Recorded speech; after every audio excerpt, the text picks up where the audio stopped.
Chapter 800. Oh. When was that? Shui Lu asked curiously. Why haven't I heard you mention such an important matter before? Jian Fengqi paused for a moment.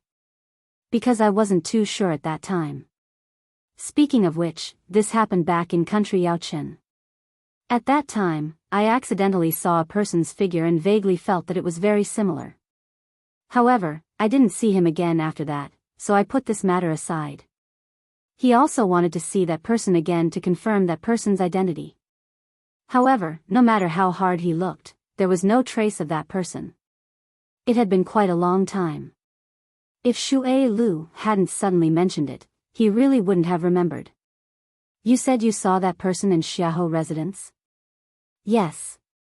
That day, I originally planned to go to Jianghu residence to inquire about the news. However, after meeting that person, I felt that it was a little strange, so I didn't make a move for the time being. Later, I found out that he was indeed secretly watching Jianghu residence. However, his movements were extremely concealed, and ordinary people wouldn't be able to discover him at all. If it wasn't for the fact that she felt that person was inexplicably familiar, she wouldn't have noticed that person. Jian Fengqi waved the bone fan in one hand and narrowed his eyes. Xiahou Rong is the Grand Tutor, and there are many guards inside and outside Jianghu residence. Outsiders definitely wouldn't watch them for no reason. Since he did this, there must be a purpose. If it's not that person, then we have to investigate carefully to see who else is planning to make a move on Jianghu residence. However, if it's really him, then we have to investigate even more carefully. We don't even know when he came back. As Jian Fengqi spoke, he put away the bone fan and rested his chin on it. However, it seems that Jiang Yuqing has been really busy during this period of time. He actually didn't notice that something was wrong at all. Shui Lu chuckled. I heard that he went to Dahuang Swamp again and was injured. He's now recuperating in Jiang residence. I really don't know who did it. If I can meet him, I have to thank him properly.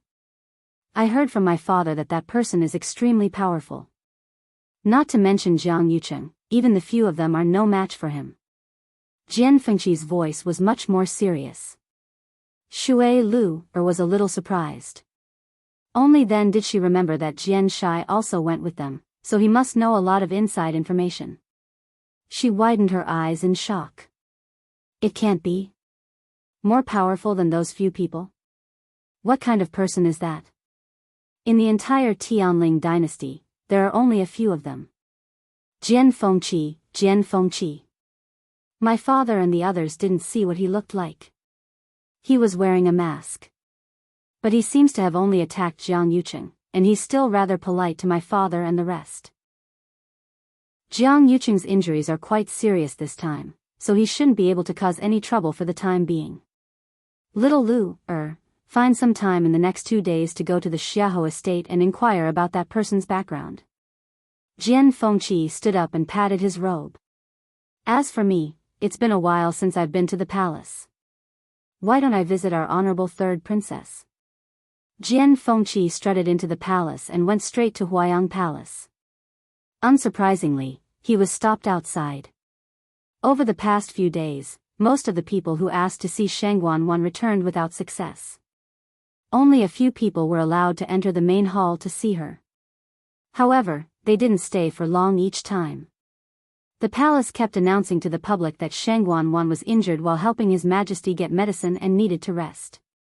Although everyone had many guesses, Huayang Hall was heavily guarded, so they couldn't know what was going on. They could only continue to wait. Jian Fengqi wasn't surprised by this result. Previously, his father had taken the initiative to ask for help, but was rejected by Shangguan, let alone him. Jian Fengqi didn't pursue the matter. This young master is actually worried about the third princess. Since the third princess wants to rest, this young master won't disturb you any further. With that, he turned around, intending to leave. Chan Yi was a little surprised. Jian Fengqi's personality was actually very difficult to deal with. She thought that it would take a lot of effort to persuade him to leave, but she didn't expect him to leave so straightforwardly. However, Just as he took half a step, Jian Fengqi turned around again, a careless and evil smile on his face. That's right, this young master suddenly remembered that this young master borrowed a few medical books from the Empress and didn't return them. Since I'm here today, I want to make a trip to Jianghu Hall and return them. Chan Yi's eyelids twitched. The Empress medical books? She's already dead. What's there to return? Moreover, it's been almost 2 years. No one would care about such a thing. She sized up Jian Fengqi suspiciously, feeling a little uneasy. However, Jian Fengqi had a smile on his face. He was no different from before. He didn't seem to be looking for trouble. Chan Yi pondered for a moment. Jianghu Hall was the Empress' resting place when she was alive. The third princess has always ordered people to watch over it carefully. No one is allowed to damage anything inside, and no outsiders are allowed to enter. This servant will help you ask for permission. Please wait a moment. Jian Fengqi nodded with a smile. Go on, go on. Chan Yi turned around and entered the room. Jian Fengqi raised his brows slightly and looked around the courtyard casually. It seemed like there were some changes after not coming here for a while. Although he didn't come here often, he had a photographic memory. He remembered every blade of grass and every tree here clearly. He walked to a tree and leaned against it. Suddenly, the tip of his nose twitched. A faint bitter and fishy smell was faintly discernible. He lowered his eyes and took a look. This smell seemed to be coming from underground. He took a closer look, and his pupils suddenly shrank. He's going to Jianghu Hall? Shang Wanwan subconsciously frowned. Why did he go there all of a sudden? Shang Wanyu had been dead for so long. What's the big deal about returning a few medical books? However, Jian Fengqi wasn't easy to deal with. If she didn't agree to his request, who knew what trouble he would cause?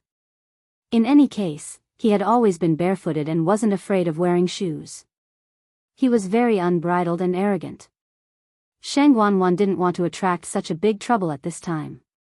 She waved her hand in annoyance. Since he wants to go, let him go. There are plenty of people in Jianghu Hall. If they discover anything strange about him, immediately report it. Yes. Shang Wanwan rubbed her forehead. Actually, Jian Fengqi had a good relationship with her in the past. He had spoken up for her many times and helped her a lot. However, for some reason, his attitude towards her had changed slightly after Shang Wanyu's death. Although it wasn't obvious on the surface, Shang Wanwan could feel it. She couldn't understand it. Jian Fengqi and Shang Wanyu had been enemies in the past. They didn't like each other. Why did he suddenly become like this? Why was he going to Jianghu Hall now? Jian Fengqi gathered origin power in his palm. Just as he was about to reach out, he suddenly heard Chan Yi's vigilant voice behind him. Young Master Jian, what are you doing? Asked the user of the mobile phone. A better reading experience came from Love Network. Chapter 801. Jian Fengqi paused for a moment, then looked over as if nothing had happened. His expression was still as carefree and unrestrained as ever. Wasn't this young master waiting for you? His tone was lazy, and the last syllable had a hint of ambiguity to it. There seemed to be a glimmer of light flashing through her icy eyes. It was overflowing with light and color, making people feel as if they were about to drown in it. Chani's face inexplicably heated up. Even though she knew that Jian Fengqi was just teasing her, she still felt a ripple in her heart. All these years, Jian Fengqi's reputation as a womanizer wasn't just for show. According to what Shang Wanyu had said, he was very good at coaxing young ladies. Jian Fengqi had always taken this evaluation as a compliment. Many times, using this kind of trick could save him a lot of trouble. Unfortunately, that stupid Shang Wanyu didn't understand at all. However, Jian Fengqi was also glad that he hadn't actually made a move. Otherwise, he might not even be able to leave the palace today. After all, Chani was Shang Wanwan's personal maidservant for many years. Her mental fortitude was much stronger than that of ordinary women. She quickly adjusted herself and said, "Her Highness has agreed." "Her Highness has already agreed. Sir Jian can go to Zhaoyu Hall now." Jian Fengqi nodded with a smile. "Then I'll have to thank Her Highness and Miss Chani." After saying this, he walked away with relaxed steps. Chani glanced at where he had been standing and felt a little worried. However, when she thought about how everything had been done so smoothly and covertly, and how Jian Fengqi had only been standing there for a while, he probably wouldn't notice anything. Thus, she put the matter aside for the time being. For some reason, Her Highness's mood had been fluctuating between good and bad these past 2 days. She would decide whether to take the medicine Masters Wa had sent over based on her mood. However, what was surprising was that her body seemed to be getting better. Compared to the beginning, there was an obvious improvement. Chani didn't know the reason, but she didn't dare to ask. She only carefully served her. Based on the current situation, Her Highness should be able to recover very quickly. Jiang Yuqing was also recovering at an extraordinary speed. With Feng Shangyuan's help, his body was getting better day by day. The wound on his chest had already formed a scab, and it would be completely healed after a period of time. Even the wound on his lower abdomen was showing signs of healing. The burning pain did not appear again. This made Jiang Yuqing heave a huge sigh of relief. Jian Fengqi came to Zhaoyu Hall alone. Compared to before, this place was much more deserted, but there were still many palace servants here. Upon seeing Jian Fengqi, a palace servant quickly came to greet him. "Greetings to young Master Jian." Obviously, they had already received the news. Jian Fengqi wasn't surprised and said honestly, "This young master is here today to return the Empress Concubine's medical books." The palace servant hurriedly said, "Then this servant will take you there. This young master has been to this place many times. Do I need you to lead the way? This young master will go myself." Jian Fengqi interrupted the palace maid's words and walked straight in. He seemed to be walking slowly, but in fact, he was very fast. He walked like the wind and soon arrived inside. Seeing this, the palace servant hurriedly chased after him and said, "Young Master Jian, you can't go to that room." Jian Fengqi stopped in his tracks. "Oh. Why is that?" That was the Empress Concubine's residence when she was alive." The palace servant did not dare to say anything too unpleasant and only stuttered for a long time. Jiang Yuqing did not think much of it. "Even if the Empress Concubine is still alive, she may not be able to stop me. Why, do you want to try?" Although he was smiling, there was a bit of coldness in his eyes. The palace servants around him looked at each other. This young master is just going to return a few books. If you are worried that it will be difficult to explain, you can just follow this young master in later. This servant does not dare. If the third princess found out, his life would be in danger. Jian Fengqi lightly snorted. "In that case, when the door opens later, you can just watch from the outside. Won't that be fine?" The palace servants hesitated for a long time. Thinking that this was indeed the only way to compromise, they could only agree. Jian Fengqi walked inside. It was obvious that no one had been here for a long time. Everything was covered in a layer of dust. Jian Fengqi sneered in his heart. Shang Wanwan always bragged outside about how much she missed the Empress Concubine and how much she valued the Empress Concubine's things when she was alive. In the end, she even guarded the place where the Empress Concubine lived when she was alive. Although the door was open, Jian Fengqi's back was facing the people outside at this time. He quickly scanned the room. The smile on his face gradually disappeared and his expression became serious. He walked to the desk, took out a few medical books, and placed them on the bookshelf behind. In fact, he did not make up the matter of returning the books. A few years ago, he did borrow a few books from Shangguanyu. After all, the public had the most rare books in the entire Tianling dynasty. Shangguanyu also liked to collect unique books. Jian Fengqi often came to her to ask for books to read. Sometimes, he would even see her annotations in the books. However, he often forgot to return them. This caused Shangguanyu to often make trouble for him. However, this time, he had forgotten for so long. No one urged him anymore. He put the books away one by one. In the end, he accidentally bumped his arm and a book next to him fell down. He bent down to pick up the book. Just as he was about to put it back, he saw that there was no title on the book's cover. The pages were slightly curled. It looked like it had been flipped through many times. He opened the book curiously. How many lines of words were written on the page? Jian Fengqi knew every word, but he did not understand what they meant when they were put together. However, this handwriting was indeed from Shangguanyu. When did she leave this behind? The mystic forest. Time passed slowly. In front of Chu Luiyue, a huge corpse was suspended in midair. After a long period of tempering, the bloodline power inside had almost been completely stimulated. The bloodline power that looked like blood vessels gradually became clear and finally condensed into a blood bead in the middle. Although this blood bead was only the size of a longan, it contained an extremely powerful aura. The skeleton's original jade-white color gradually became transparent. When the blood bead condensed, Chu Luiyue let out a long breath. Her clothes were already drenched in sweat, and her lips were a little pale. This was the great phoenix dragon's skeleton. It consumed a lot of energy to refine the power inside. Especially when Chu Luiyue was only a stage 5 warrior. If not for the boundless force stored in her energy center, she would not have been able to withstand it. When the blood bead condensed completely, Chu Luiyue did not rest. Instead, she immediately threw in a few herbs beside her. At the same time, with a thought, a guqin appeared beside her. On the body of the guqin, there was a faint purple gold color that shone brightly. Digression. Tomorrow at 12 o'clock, mobile users can browse for a better reading experience from Love Network. Chapter 802. The Purplish Gold Bodhi Leaf. It lay quietly on the zither, its body covered in a layer of translucent red light. At first glance, it looked like a crystal clear amber.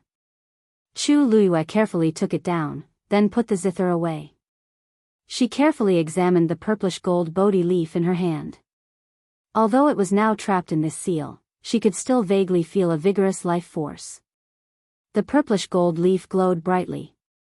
Chu Luiyue looked at the legendary three-eyed eagle and nodded lightly. Whoosh! The legendary three-eyed eagle flapped its huge wings. The surrounding aura surged. In the next moment, its third eye suddenly opened. A ray of red light shot out from within. It instantly enveloped the purplish gold Bodhi leaf. Crack!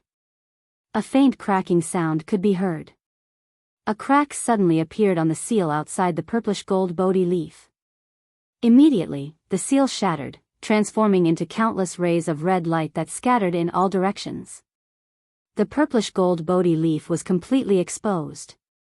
It trembled slightly, then turned around and headed in another direction. It wanted to run. Chu Luiyue waved her hand, and a flame flew out from the heavenly square cauldron. It quickly formed a barrier in front of the purplish gold Bodhi leaf. The purplish gold Bodhi leaf sensed that something was wrong and hurriedly stopped. Just as it was about to run in another direction, the legendary three-eyed eagle flapped its wings again.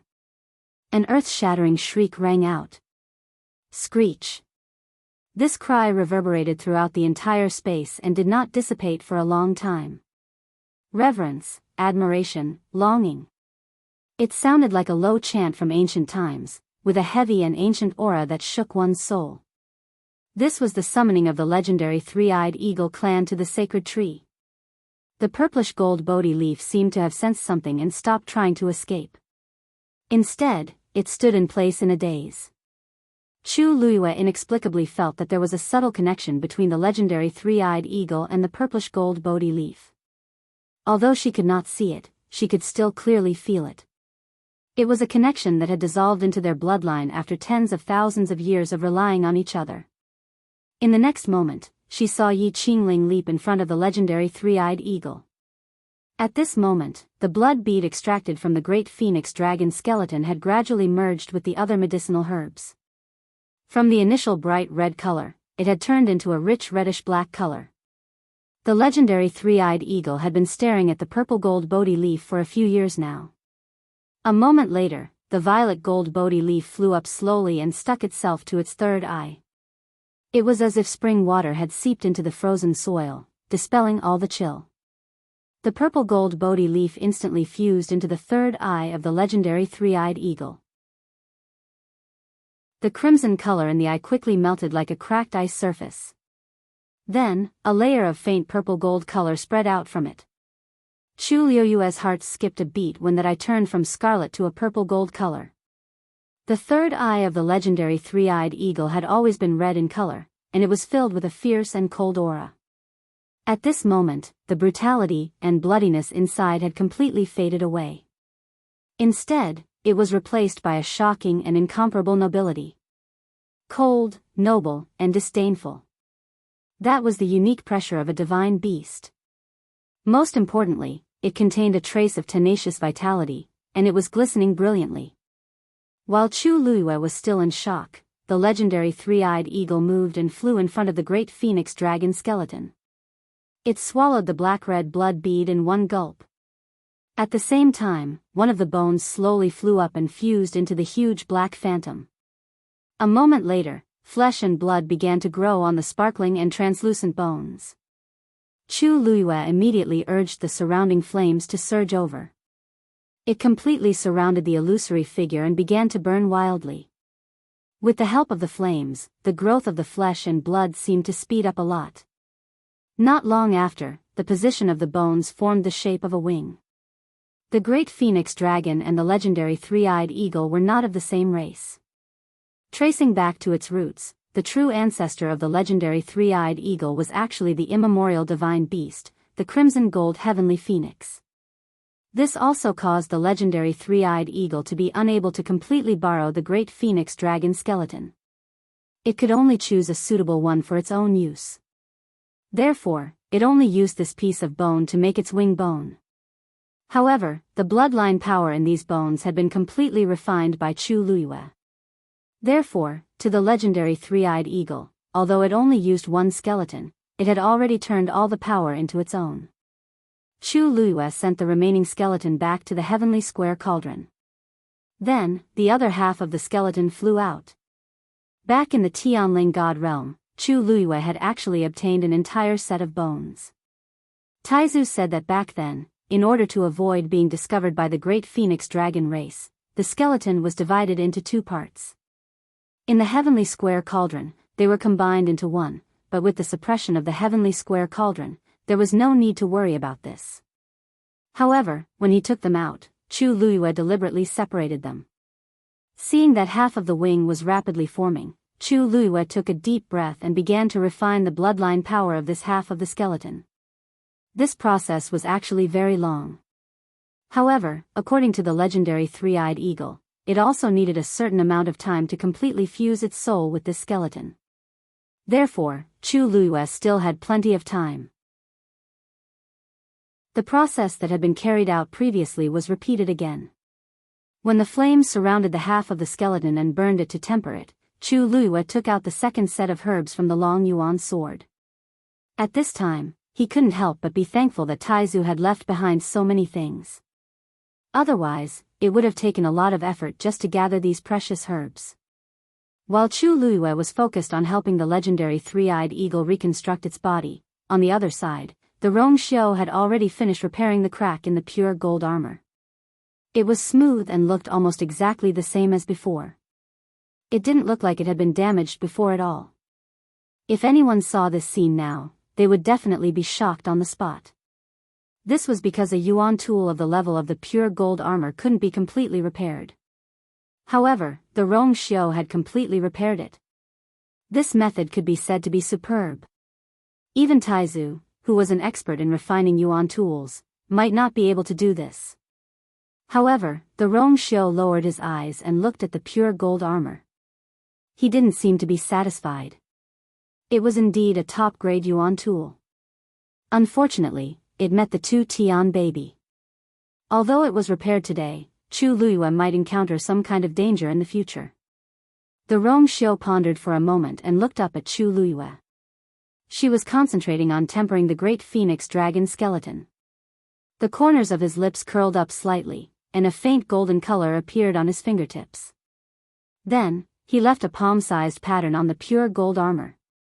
That pattern flashed slightly and quickly disappeared. It was impossible to tell if it was the same or not. Mobile users, please browse and read. A better reading experience comes from the Love Network.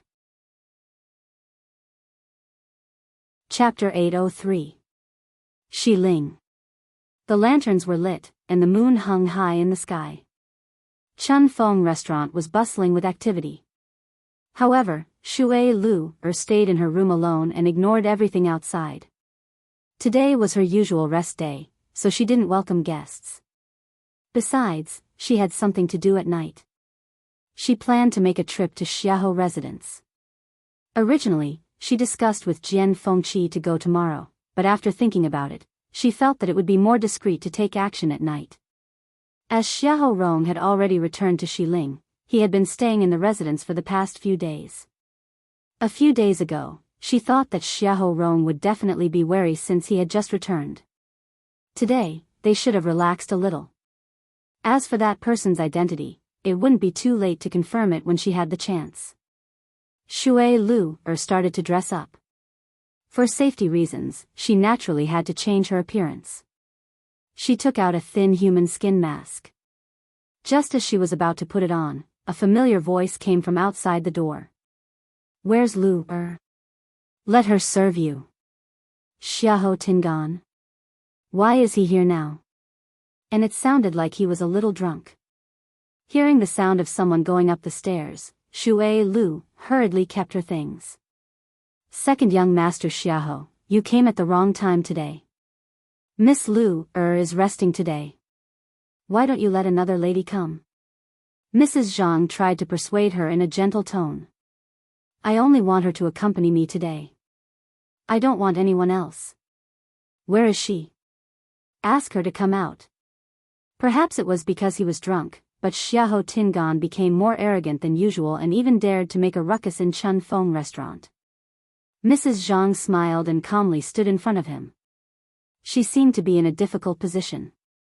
"Second young master, it's not your first time coming to Chun Feng restaurant, and you know the rules here. Miss Lu wants to rest, and even I can't persuade her to come out. Her temper has always been very stubborn. Even if she forces herself to come out, she'll definitely spoil your mood. Recently, we have a new lady here, and she's very good at playing the zither. Do you want me to bring her here?" However, Xiaohu Chunan didn't listen and pushed her away. Bang! Nanny Zhang was pushed onto the railing, and her waist hurt from the impact. Xiaohu Tingan chuckled in disdain and mocked her as he walked up. "Very good at playing the zither? What do you know? I've heard of the best zither in the world. Other people, how could they even be on the stage? Don't dirty my ears." Mrs. Zhang's expression changed slightly. She vaguely knew who he was talking about and suppressed the anger in her chest. She held her waist and followed him. "Second young master, this really won't do." Xiaohu Tingan was very frustrated, and his face was filled with impatience. "What? This young master came to your little spring breeze house to have some fun. Do I need to look at your eyes? Listen to your orders?"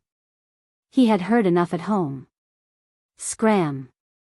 Just as he was about to make a move, a soft and sweet voice suddenly came from behind him. "Wait!" Mrs. Zhang looked up and was taken aback. "Lu, why did you come out?" Shui Lu smiled gently. "I heard second young master Xiaohu's voice from afar. Since second young master Xiaohu wants to hear me, it's my honor. There's no reason for me to turn you away." As she spoke, she looked at Xiaohu Tingan.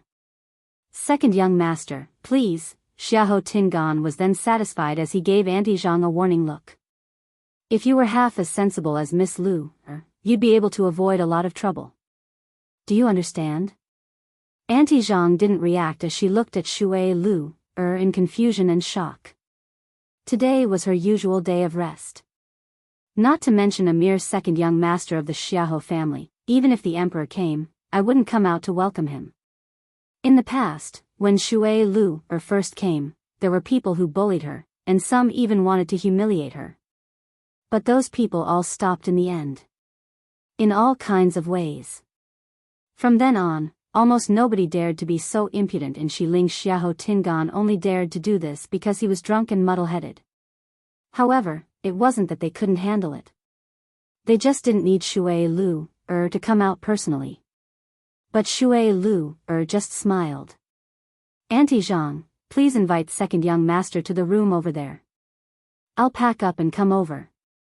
Auntie Zhang was confused, but she could only do as she was told. Xiahou Tingan strutted into the room. If he was more clear-headed, he would notice that something was amiss. It was a pity that he couldn't tell anything at this point. Instead, he thought that his identity had stunned them, and he was secretly delighted.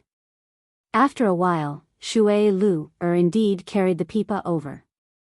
She gave Auntie Zhang a look.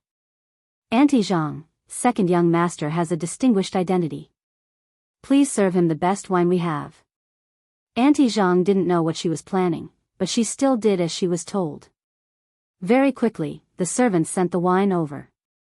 Xiahou Tingan slapped it open, and the refreshing wine fragrance wafted over. It was the top-grade green bamboo leaf. Only Xiahou Tingan and Shui Lu were left in the room. Shui Lu asked very gently. Second young master, what do you want to hear? Xiahou Tingan thought for a while. Just pick what you're best at. As he spoke, he started drinking again. Shui Lu's eyes sparkled, and she smiled in agreement. Yes. Then, she gently strummed the pipa, and a melancholic sound could be heard. Xiahou Tingan's emotions were stirred, and he was very upset as he continuously downed a few cups of wine. Shui Lu stopped and knitted her brows as if she was worried. Second young master, you don't seem to be in a good mood. Is something troubling you? Xiahou Tingan's mind was a little giddy. When he heard this voice, he opened his mouth and said what was on his mind. It's all because of the Jiang residence. Bang! He heavily slammed the wine cup on the table, and his face flushed red with anger. Shui Lu's eyelashes fluttered, and her voice was as gentle as the wind. I'm just a weak girl, and I don't know much about this. I just hope that second young master can be more at ease and stop worrying about this. As if he heard a joke, Xiahou Tingan sneered. I don't want to either, but that Jiang residence is too much. Who in Xiling City didn't know that Jiang Yuqing's biological sister, Jiang Yuji, was discussing marriage with Xiahou Tingan? The two families had a strong alliance, and this marriage was very beneficial to both parties. Especially Xiahou Tingan. Just based on this marriage, he had already won against the other young masters in the Xiahou residence. What else could he be unhappy about? Shui Lu only asked a few questions, but she managed to get a lot of information out of Xiahou Tingan. She then knew that because Jiang Yuqing was injured, the marriage between the Jiang residence and the Xiahou residence started to be delayed again. They even said that they wanted to wait until after the third princess and Jiang Yuqing's wedding. This made the Xiahou residence feel that the Jiang residence didn't care about this marriage at all. They had already given in time and time again so that they could settle this matter as soon as possible. However, the Jiang residence was insatiable. They actually still want the 9 Clouds Yuan recovery pill. What a joke. Xiahou Tingan stuck out his tongue, and his voice was a little muffled. Since they already gave this to us back then, how can they ask for it back? They want to give the pill back to Jiang Yuqing? Dream on. Shui Lu was shocked. The 9 Clouds Yuan recovery pill. That's the princess's item. Mobile users, please browse and read. A better reading experience comes from Love Network. Chapter 804. The 9 Clouds Yuan recovery pill was a 9th grade pill left behind by Taizu, and it was extremely precious. Rumors had it that this pill had the effect of raising one's yuan meridian level, so it had always been carefully kept by the Tianling royal family. There hadn't been a ninth-grade celestial physician in the Tianling dynasty for hundreds of years, so one could imagine how precious this ninth-grade pill was. Back then, when the princess was of marriageable age, the emperor gave this 9 clouds yuan recovery pill as a gift to her. Everyone knew that the emperor had decided to pass the throne to the empress concubine. Ever since then, the princess had been in charge of keeping this 9 clouds yuan recovery pill. On one hand, she had the Tianjing yuan meridian and didn't need this item. On the other hand, this 9 clouds yuan recovery pill had a special meaning, and the Tianling royal family wouldn't let anyone use it. Instead, it would be passed down. But now, Xiahou Tingan actually said that the 9 clouds yuan recovery pill was in their residence. Shui Lu hurriedly looked down and hid the emotions in her eyes. Even if she was good at hiding her emotions, she almost couldn't control it at this moment. Even if Xiahou Chunan was completely drunk, she didn't dare to reveal any abnormalities. She took a deep breath in and paused for a moment before she finally suppressed the waves in her heart. At the same time, countless guesses surfaced in her mind. After the princess died, Jiang Yucheng and Sheng Wanwan were in charge of everything. Everyone naturally thought that the 9 clouds yuan recovery pill was in Sheng Wanwan's hands. As the princess's sudden death had a huge impact on everyone, everyone's attention was placed on the princess's death. Very few people cared about this 9 clouds yuan recovery pill. I didn't expect it to be in the Xiahou residence. Hearing what Xiahou Tingan said, this 9 clouds yuan recovery pill was originally given to them by Jiang Yucheng, but he wanted it back now. Both parties couldn't come to an agreement, so they had a conflict. Of course, Jiang Yucheng could have gotten this item. As for why he gave it to the Xiahou residence, only they knew. But this also confirmed what Shui Lu had always suspected and investigated: the Xiahou residence indeed couldn't escape from the princess's death. Now, for some reason, Jiang Yucheng wanted the 9 clouds yuan recovery pill back. Bang! Xiahou Tingan suddenly fell onto the table, and the wine on the table spilled all over the floor. He was still muttering something under his breath. Second young master?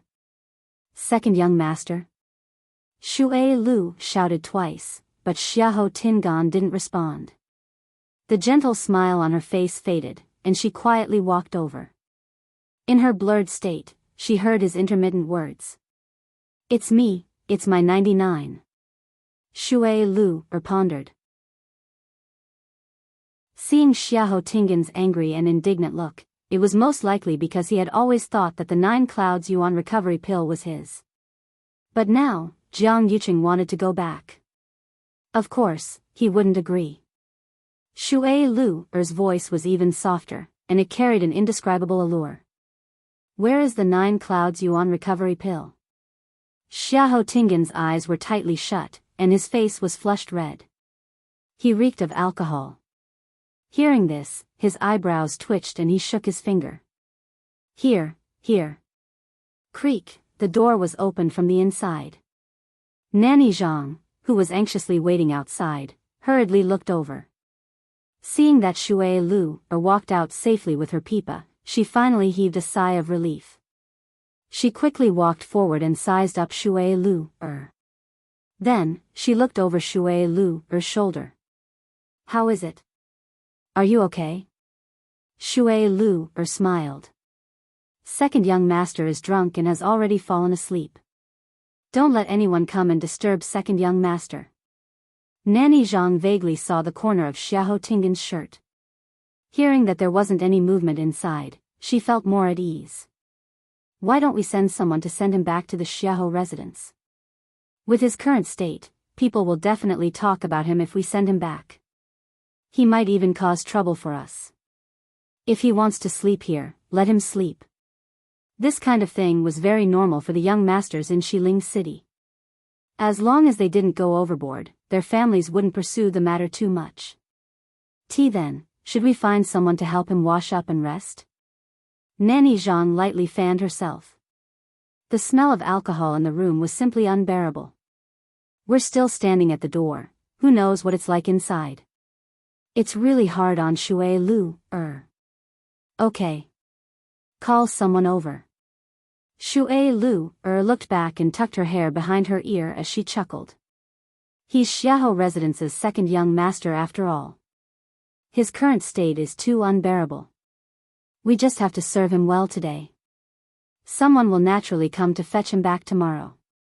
Hearing her words, Nanny Zhang also felt that it made sense, so she nodded. Shui Lu yawned and covered her mouth with her hand. Her pair of watery eyes were very moving and had a natural charm and gentleness. I'm tired today, so I'll go back first. The smell of alcohol on you is really strong. Shui Lu pouted her red lips lightly. I'll have to trouble Nanny Zhang for the rest. Then, she hugged her pipa and walked back to her room. Nanny Zhang glanced at her and felt strange. Shui Lu had always looked down on people like Xiahou Tingan, but she was exceptionally patient today. She even endured the fact that the room was already so dirty and messy.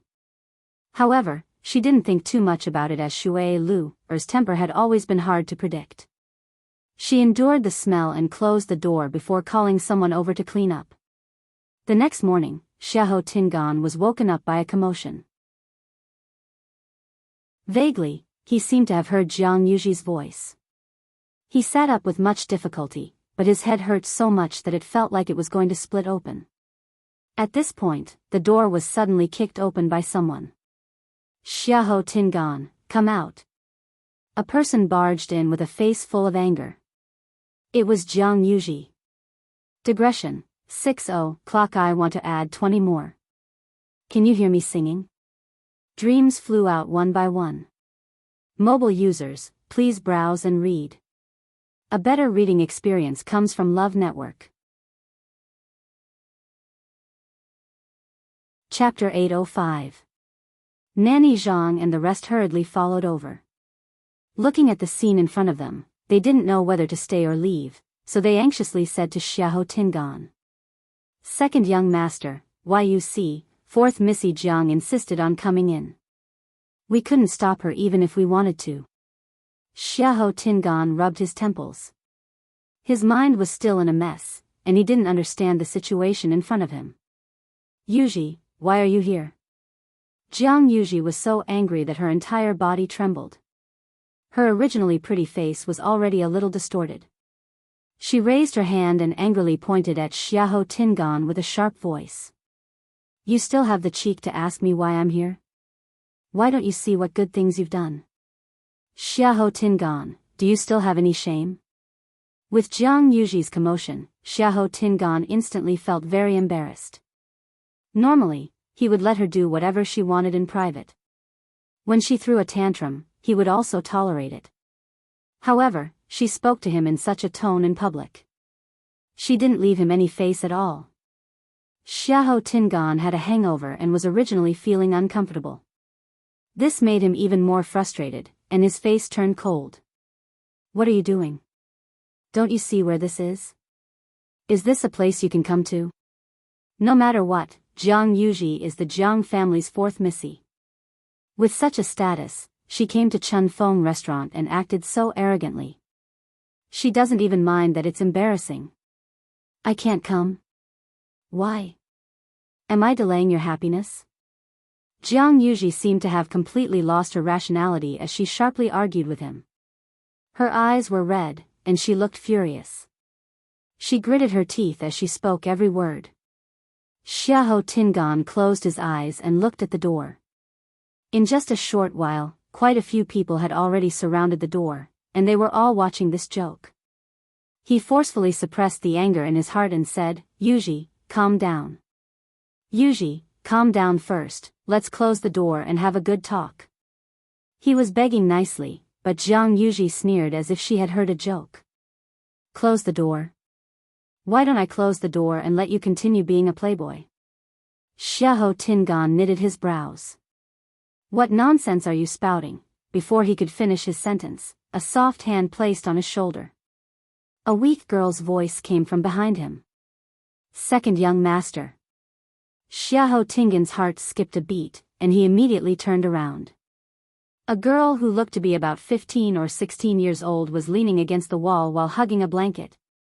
She clutched the blanket tightly with one hand to cover her body, while her other hand carefully rested on his shoulder. Her fair and tender arms were like jade lotus roots, and there were a few vague red marks on her slender collarbone. It went without saying what it was. Xiahou Tingan was stunned. He almost jumped out of bed. "Who are you?" The woman's hair was disheveled, but one could still tell that she was extremely beautiful. Her skin was snow white, and her lips were cherry red. Especially her pair of round eyes, with long eyelashes fluttering slightly. She was truly a pitiful sight. Especially since there were still traces of tears at the corners of her eyes, it made people feel even more reluctant to say a harsh word to her. Hearing this, her eyes widened slightly, as if she couldn't believe it. Her body trembled slightly, and 2 lines of tears flowed down her beautiful face. "Second young master, yesterday, I just wanted to help you wash up and let you have a good rest, but you grabbed my hand and didn't let go, and then," she bit her lips and looked as if she was about to die from embarrassment. She lowered her head and didn't say anything, but she kept crying. But even if she didn't say anything, the crowd could roughly guess what had happened. Looking at this woman's pitiful look, Xiahou Tingan's reprimand was instantly stuck in his throat, and he couldn't say anything. His heart was already in a mess. No wonder Jianghu had such a reaction when she came in. No wonder her words were so harsh. "I thought I was just hungover at Chun Fong restaurant, but it turned out to be, but I don't remember anything." Xiahou Tingan turned around anxiously and looked at Jianghu. "Yuji, listen to me. It's not what you think it is." Jianghu only looked at him and the woman on the bed with resentment. "What am I thinking about? Isn't the truth right in front of me? Do I still need to think about it? Xiahou Tingan, we haven't even gotten married. How dare you do such a thing outside? You've really disappointed me." The reason why Jianghu liked Xiahou Tingan was largely because he was gentle, restrained, and well-mannered. He wasn't like those playboys in Xiling City who were ignorant and incompetent. But now? This incident will spread throughout the entire Xiling City very quickly. Seeing Jianghu's agitated look, Xiahou Tingan knew that she was furious. He hurriedly put on his clothes and walked over. "Yuji, listen to me properly explain, pack." His hand had just touched Jianghu's hand when she harshly slapped it away. "Don't dirty my hands." Jianghu's face flushed red, and her voice was sharp as she said every word clearly. "Xiahou Tingan, my Jiang residence's reputation has been implicated by you. If you like to do this, just do it. This marriage is cancelled." Xiahou Tingan's face burned as if he had been harshly slapped twice in public. If it were any other time, he could tolerate whatever Jianghu threw at him. It didn't matter if he admitted his mistake or begged for mercy. As long as he could coax her, he could do anything. But Jianghu saying this in front of so many people was undoubtedly tearing off his face and harshly trampling on it. Is she using the marriage to threaten me? The hatred and anger that had accumulated in Xiahou Tingan's heart for a long time instantly exploded. His face rapidly turned cold, and he blurted out without thinking. "So be it. Do you really think I can't do without you? I've long had enough of you." With this angry shout, the entire room instantly fell silent. Jianghu was dazed, and her face instantly turned pale. She only wanted to vent the anger in her heart, and she only said the cancellation of the marriage out of impulse. This was because she knew that Xiahou Tingan was most afraid of her saying this. Originally, she just wanted to scare him, but she didn't expect him to directly agree. Also, what else did he say? At that moment, something in Jianghu's heart suddenly collapsed. Her body swayed, and she almost fell to the ground. Someone supported her from behind and gently said, "Fourth Mississippi, fourth Miss, are you all right?" Jianghu turned around in a daze and saw a beautiful face. It was Shui Lu. Jianghu immediately pushed her away in disgust. Nobody in Chun Fong restaurant is good. They're all cheap and flirtatious. Shui Lu didn't seem to care as she smiled and looked at Xiahou Tingan. "Second young master, it seems like you haven't sobered up from yesterday. Don't you know that the truth after drinking is the most hurtful? Jianghu instantly felt like she was stabbed by a knife. Truth after drinking. Xiahou Tingan is saying all of this from the bottom of his heart. Mobile users, please browse and read. A better reading experience comes from Love Network. Chapter 806. Many pairs of eyes were watching them from outside the door. Jianghu felt as if there was a dagger at her back, and she had never felt so embarrassed before. She glared at Xiahou Tingan with bloodshot eyes, and every word seemed to be squeezed out with her teeth clenched. Xiahou Tingan, you said it yourself. Don't regret it in the future. Then, she turned around and ran outside. The crowd hurriedly moved aside.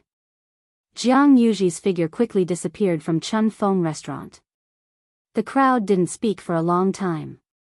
Shui Lu's lips curved up undetectably. Things are progressing more smoothly than I expected. I just sent a message to Jianghu to lure her over. I originally wanted them to kick up a fuss and talk about the 9 clouds yuan recovery pill. I didn't expect them to directly say that they want to cancel the engagement. This time, the Xiahou residents really did not have the slightest bit of justification. If they still want to marry the Jiang residents, they have no other choice but to take out the 9 clouds yuan recovery pill.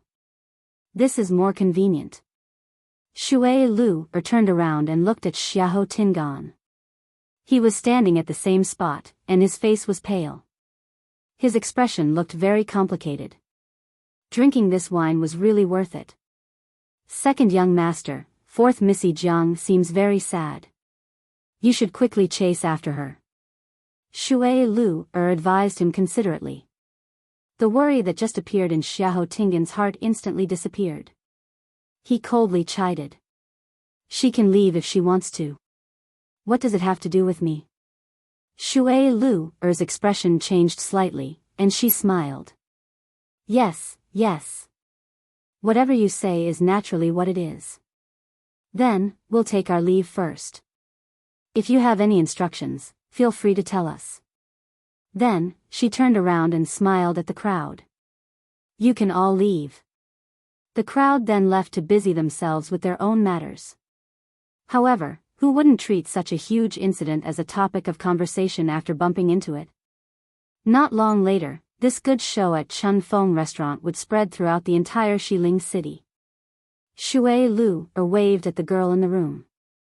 Xiao Dai, come over.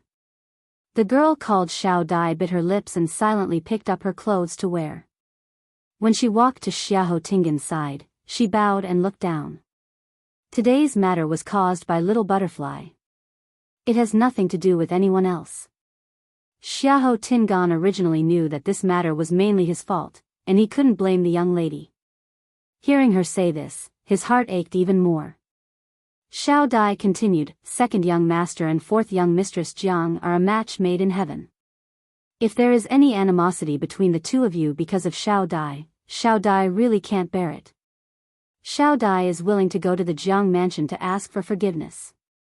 As long as I can beg for fourth young mistress Jiang's forgiveness, Xiao Dai will do anything. Xiahou Tingan didn't feel good when he saw how she was willing to compromise for the greater good. When he thought of Jianghu's arrogant and domineering vixen, he was filled with anger. They weren't even married yet. If they got married, who knew how much trouble they would cause in the future? Why are you going to the Jiang mansion? Just stay here and wait. Xiahou Tingan thought for a moment and took out a cosmic ring. From today onwards, you will follow me. However, you probably won't be able to enter the Xiahou residence. I will order someone to find a small residence and you will live there in the future. Xiao Dai seemed to be overwhelmed by the favor as she immediately knelt down and said that she didn't dare to. However, Xiahou Tingan was very insistent as he threw the cosmic ring down and left. I want to go back and explain this to my father. I'm not going to get married to her. After Xiahou Tingan left, Shui Lu then went forward to help Xiao Dai up and smiled. Xiao Dai, it's been hard on you. Xiao Dai stood up, and her eyes were clear and determined. Where was the previous gentleness in her eyes? Ms. Lu, don't worry. Xiahou Tingan didn't take advantage of me. She didn't want to suffer like this. Shui Lu smiled. Of course I'm aware of your capabilities. However, I'll have to trouble you in the future. Xiao Dai said firmly. For your highness, I won't hesitate to go through fire and water. As expected, the commotion at Chun Feng restaurant quickly spread throughout the entire Xiling. When Xiahou Tingan returned to the residence, he realized that the atmosphere wasn't right. All the servants looked at him with fear and trepidation. Their expressions were strange. At this point, Xiahou Tingan knew that the news must have spread. He didn't need to think to know what was waiting for him.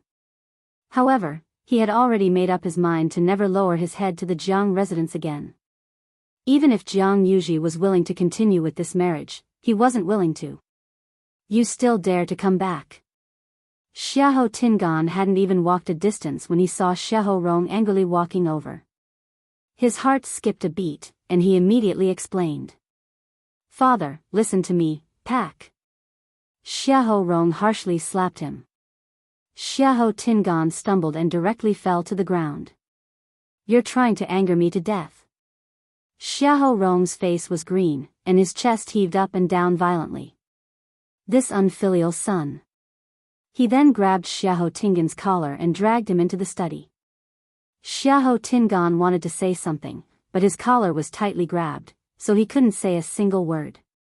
He had difficulty breathing, and his face flushed red. Bang! Xiahou Rong threw him to the ground. Xiahou Tingan fell so hard that his bones were about to crack. Father, you're too disappointing. Xiahou Rong was so angry that his fingers trembled as he pointed at his nose and scolded. Do you know that you gave the 9 clouds yuan recovery pill to someone else this time? Why do I have such a useless son like you? Mystic Forest. Time passed day by day. There was still no movement in the forest. That day, when Chang Wanzhou said that Chu Luiyue was about to come out, the group of people was elated. In the end, they waited for a long time, but she still didn't come out. The few of them could only continue waiting. However, Mu Hongyu and the other 2 didn't forget to cultivate during this period of waiting. With Qin Yi and Lei Laoxi's patient guidance, they all had some breakthroughs. Especially Chang Wanzhou, his improvement was the most obvious. Qin Yi originally wanted to take a look at the seal in his body, but it didn't appear again after that day. Even though he felt a little regretful, Qin Yi didn't insist on taking a look at Chang Wanzhou. It's not too late to talk about this when Her Highness comes out. After all, Chang Wanzhou listens to me. After everything here was settled, it wasn't impossible to solve these problems bit by bit. At night, the blue-black night sky was deep and quiet, and a round moon hung high in the sky. Gradually, that moon was dyed with a tinge of red. In the Red Moon Desert, rustling sounds could be heard. I've finally waited until now. If I don't see Lass again, I'm afraid I'll be much older. Lan Zhao's voice was still ethereal and pleasant. Let's hurry and leave. Diwu, where's Big Bao? I didn't see her either. She was just here. Lan Zhao suddenly thought of something and secretly cursed. He's gone ahead of us. This damn child. Underground. In front of Chu Luiyue, the bloodline power in half of the skeleton was almost completely refined and condensed into a blood pearl. The legendary three-eyed eagle's body was almost half reconstructed. Chu Luiyue stared intently, and her heart seemed to be tightly clenched by something. Just as she was about to continue, she suddenly heard a baby-like voice. You. Chu Luiyue's heart skipped a beat. It's that voice again. She immediately looked up. Digression, mobile users, please browse and read at 12 a.m. tomorrow. A better reading experience comes from AI Network. Chapter 807. A boy who looked like he was 4 or 5 years old appeared in front of her. Chu Luiyue was stunned for a moment. Was it this child who shouted just now? But what did he shout? You, Chu Luiyue raised her eyebrows slightly. She vaguely sensed that something was wrong. While she was in a daze, the little boy had already flown down and landed lightly and silently not far away from her. Chu Luiyue was shocked.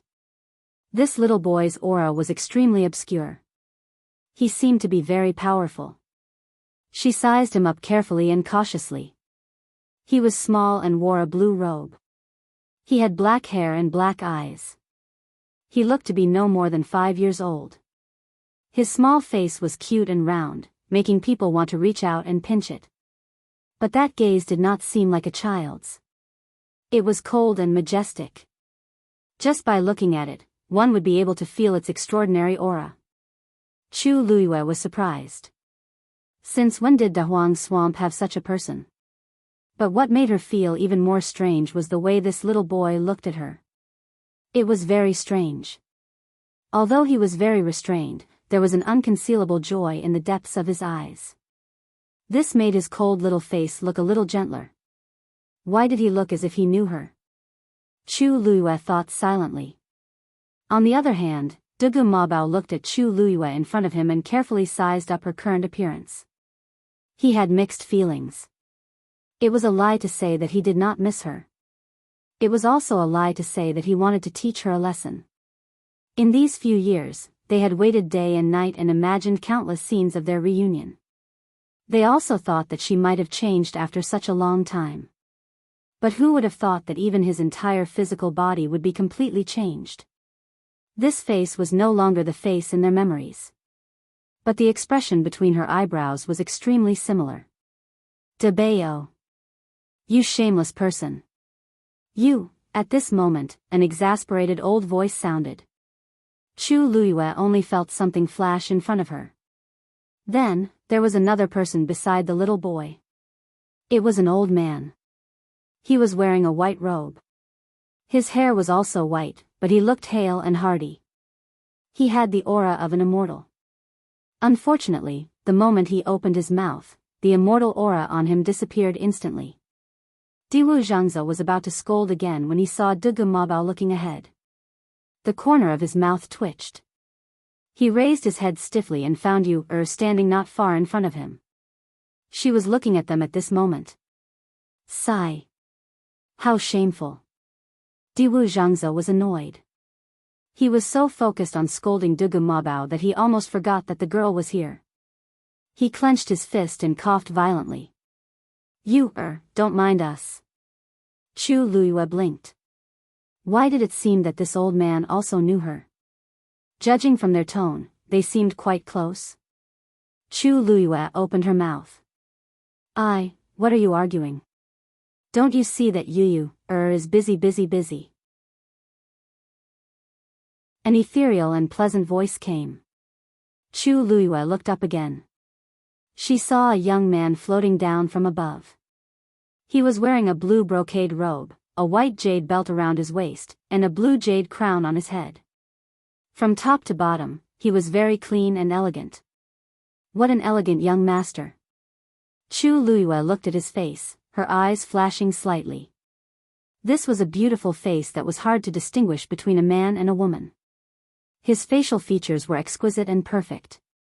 The contours of his cheeks were also very smooth, unlike the sharp edges of ordinary men.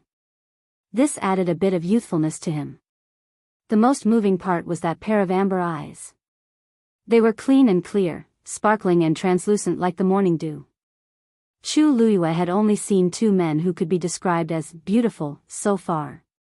One was Chang Wanzhou, and the other was the man in front of her. They both had exquisite and perfect looks, but the feeling they gave people was completely different. If Chang Wanzhou was said to be a beautiful rose with thorns, then this man was like a transparent and fragile glass. His thin lips curved slightly, and he walked over with a smile. His every move carried a high and mighty air of nobility. It was as if this wasn't a dark and cramped cave, but a magnificent hall. He walked to the side of the two and stood still, looking at Chu Luiyue with a smile. Girl, long time no see. You've become more beautiful. Dugu Mabao glanced at him coldly and spat out a sentence mercilessly. What are you talking about? Why don't you take a look at where this is? It's not like this is his incomparably shabby palace. Lan Shao didn't think much of it. Why do you care? As the only handsome man here, if I don't work hard, can I still count on you guys? They were just jealous of him. Diwu Zhangzi rubbed his face. After so many years, he thought that he had already trained his old face. He didn't expect that he would still be defeated by Lan Shao. How did he do it? Every time he came out to meet people, he would embarrass everyone. Dugu Mabao couldn't be bothered with him anymore. A damn pervert will always be a damn pervert. He can't change at all. Chu Luiyue looked at the people in front of her with a blank expression. These three people had really different personalities. Although they looked like a child, a young man, and an old man, from their conversation, it seemed like there was no difference in seniority between them. This wasn't particularly strange. There were thousands of techniques in the world, and the cultivators' aptitudes were also different. After cultivating to a certain level, the appearance one would maintain would naturally be different. However, it was obvious that these people didn't have any ill intentions towards her. This made Chu Luiyue feel a little more at ease. However, she thought for a long time, but she really couldn't remember seeing these people before. If she had seen such distinctive people before, she definitely wouldn't have forgotten them. Chu Luiyue guessed in her heart. Perhaps they had mistaken her for someone else? Rong Xiu, who was at the side, stopped what he was doing when they appeared one after another. He took a step back and leaned lazily against the mountain wall. He crossed his arms and looked at the scene in front of him lazily. Although he felt that it wasn't very appropriate to meet them now, this was Dahuang's swamp after all, and it was also their territory.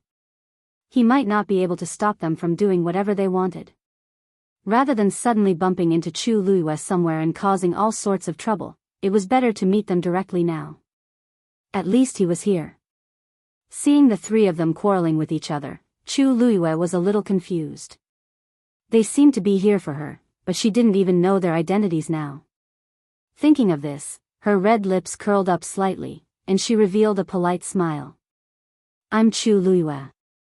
Greetings, seniors.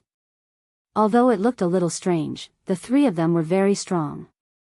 It was right to call them seniors. Chu Luiyue was thinking this when she suddenly saw the three of them looking over. Their gazes were very strange, as if they had seen something inconceivable. Dugu Mabao frowned and asked, "What did you call us?" "What did you call us?" You can get a better reading experience from the Love Network. Chapter 808. Could it be that even Senior couldn't do it? Chu Luiyue found it strange. Just as she was about to speak, she realized that their expressions were all very strange. Her heart skipped a beat, and she suddenly realized something. Both parties fell into a short silence.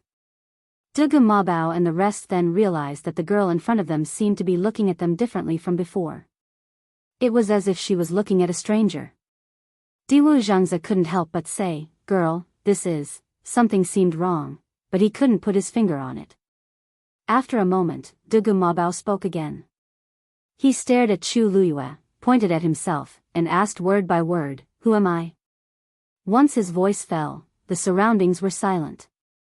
Lan Shao and Diwu Zhangzi's expressions also became serious. They realized that things seemed to be different from what they had expected. Chu Luiyue's heart seemed to be gripped by something, and it tightened bit by bit. She wanted to speak, but her throat felt dry. After a while, she shook her head. "I'm sorry, I've never seen you before, so I don't know your identities. If I've offended you, please forgive me."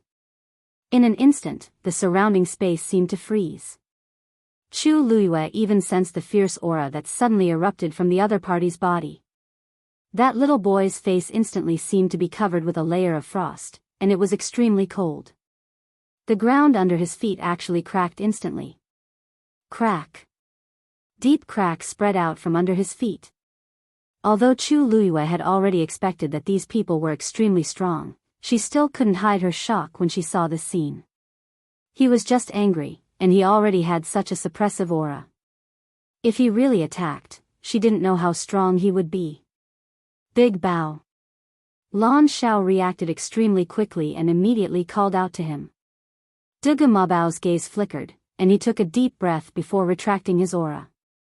However, the expression on his little face was still so cold that it could freeze people to death.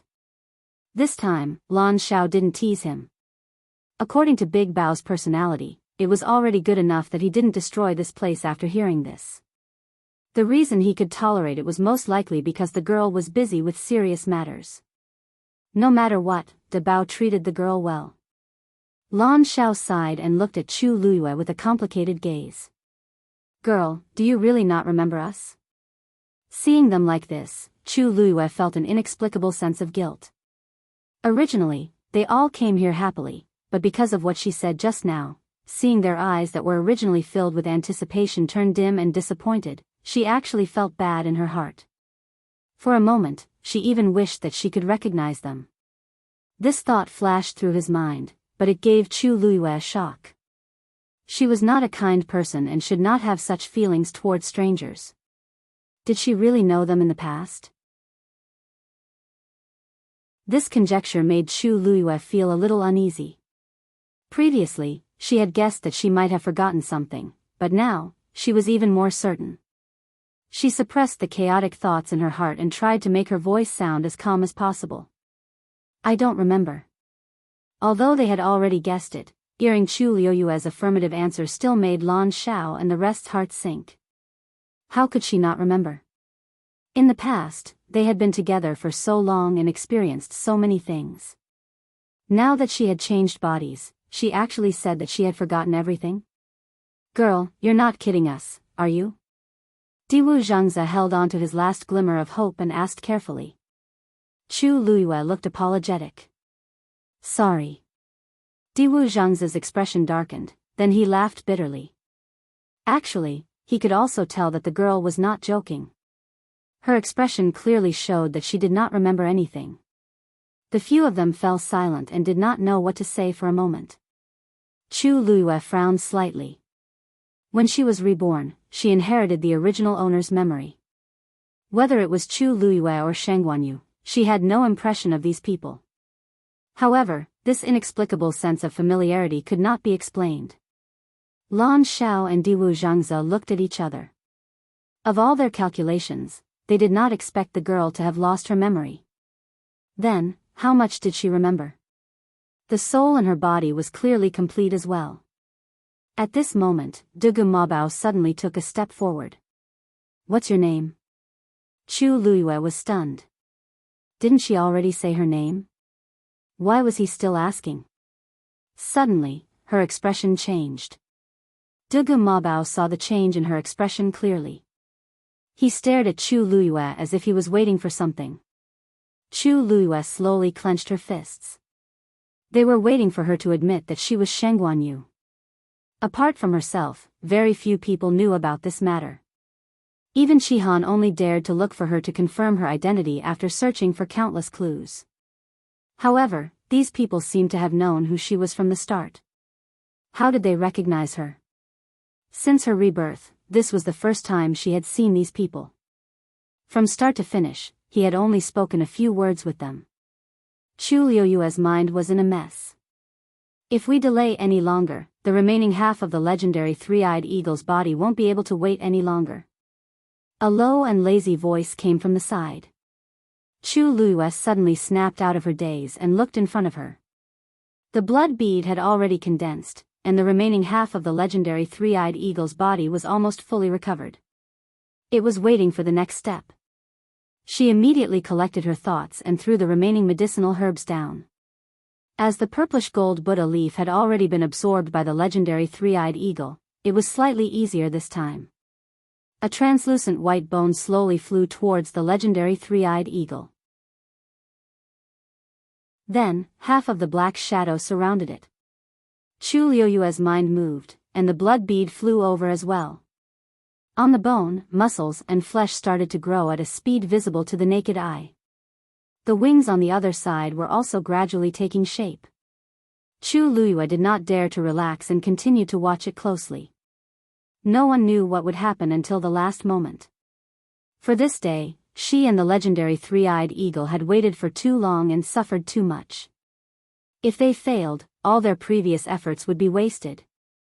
So, they could only succeed.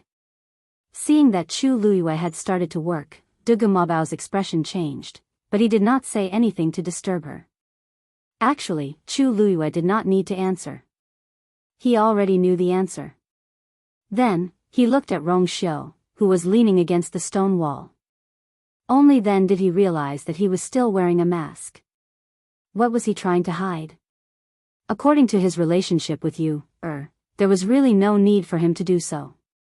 Unless, you had forgotten about him. Thinking of this, Dugu Mabao's expression changed slightly. What had happened in these few years? This girl clearly remembered her identity, but she had forgotten so many of them. He stared at Rong Xiu. I have something to ask you. Oh, I have something to ask you. Chapter 809. Rong Xiu turned his gaze slightly and glanced at Chu Luiyue. He waved his sleeves, and the barrier outside Chu Luiyue glowed faintly. He smiled slightly and said, "She's busy now. It's better not to disturb her." Dugu Mabao frowned even more. Obviously, Rong Xiu deliberately used the barrier to seal it because he didn't want the girl to hear their conversation. On the one hand, it was to not disturb her. On the other hand, he really didn't want her to know anything. What was he thinking? Dugu Mabao went straight to the point. She doesn't remember us now, and she has forgotten you, right?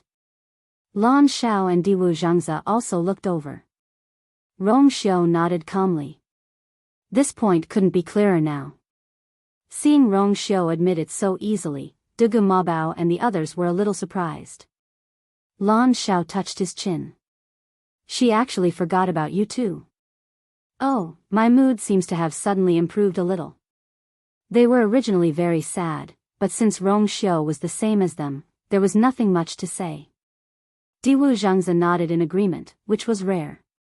Me too. Dugu Mabao's face was a little dark. Can't the two of you work harder? How can you compare to him?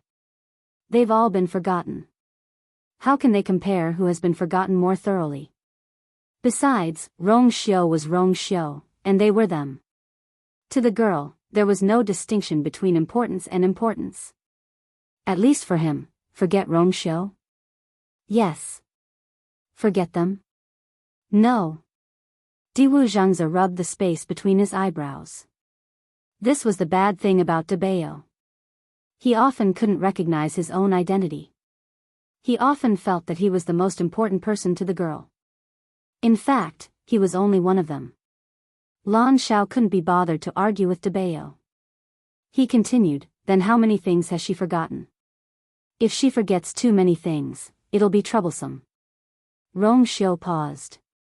She doesn't remember anything outside of the Tianling dynasty. Their expressions stiffened. What did you say? Lan Xiao was in disbelief. Completely forgotten? Rong Xiu smiled and glanced sideways at Chu Luiyue. A trace of gentleness appeared in the depths of his eyes. No. She remembers herself. Also, she still remembered who she loved. The West Hill. The Jiang mansion. The atmosphere in the entire residence was cold and heavy. Everyone was doing things cautiously, not daring to say half a word. They were afraid that if they said or did something wrong, they would offend their superiors and bring trouble to themselves. First, it was eldest young master who was injured. Then, Xiahou Tingan flirted outside, which angered fourth Missy. Bad things happened one after another in the Jiang mansion. Now, everyone in Xiling knew that Jiang Yuji had barged into Chun Feng restaurant and caught Xiahou Tingan in bed.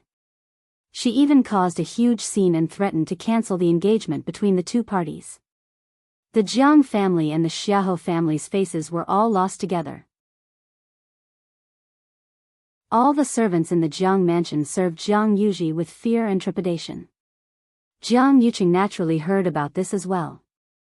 After Jiang Yuji came back, she only said that she wanted to cancel the engagement with Xiahou Tingan. Then, she locked herself in her room and smashed everything in the room, but she refused to come out. Jiang Yuqing knew her too well, so he purposely waited for a day before coming to find her. When he reached Jiang Yuji's courtyard, he directly dismissed the servants and went up to knock on the door. "Yuji, it's me." There was no movement in the room. Jiang Yuqing waited for a while and said, "I know you're wronged. Big brother knows that you have been wronged. This time, I came to help you vent your anger. You really don't want me to go in?" Then, Jiang Yuqing waited patiently. As expected, Jiang Yuji walked over to open the door after a while. It had only been a day, but she looked much more haggard and haggard. Her hair was messy, and her eyes were red and swollen. She didn't look like a pampered lady at all. Jiang Yuqing's heart ached when he saw his sister in such a sad state. "Yuji, brother, how do you plan to help me?" Jiang Yuji looked at him fixedly, and her eyes were filled with anger and hatred. "Let's go in and talk." Jiang Yuqing walked in. Jiang Yuji didn't stop him and turned to walk in. After closing the door, Jiang Yuqing then saw the mess in the room, and there was almost no space to walk. He knitted his brows. He knew that his sister liked Xiahou Tingan. Even though she was usually pampered and willful, there was nothing to say about Xiahou Tingan. If not, he wouldn't have agreed to discuss this marriage. After all, Xiahou Tingan wasn't the most outstanding person in the Xiahou family. "Yuji, Xiahou Tingan let you down this time. Don't worry, I won't let you suffer for nothing." Jiang Yuqing's voice was as calm as usual, but it had a hint of murderous intent. Since he dared to let you down, he naturally has to have the guts to bear the consequences. Jiang Yuji was dazed.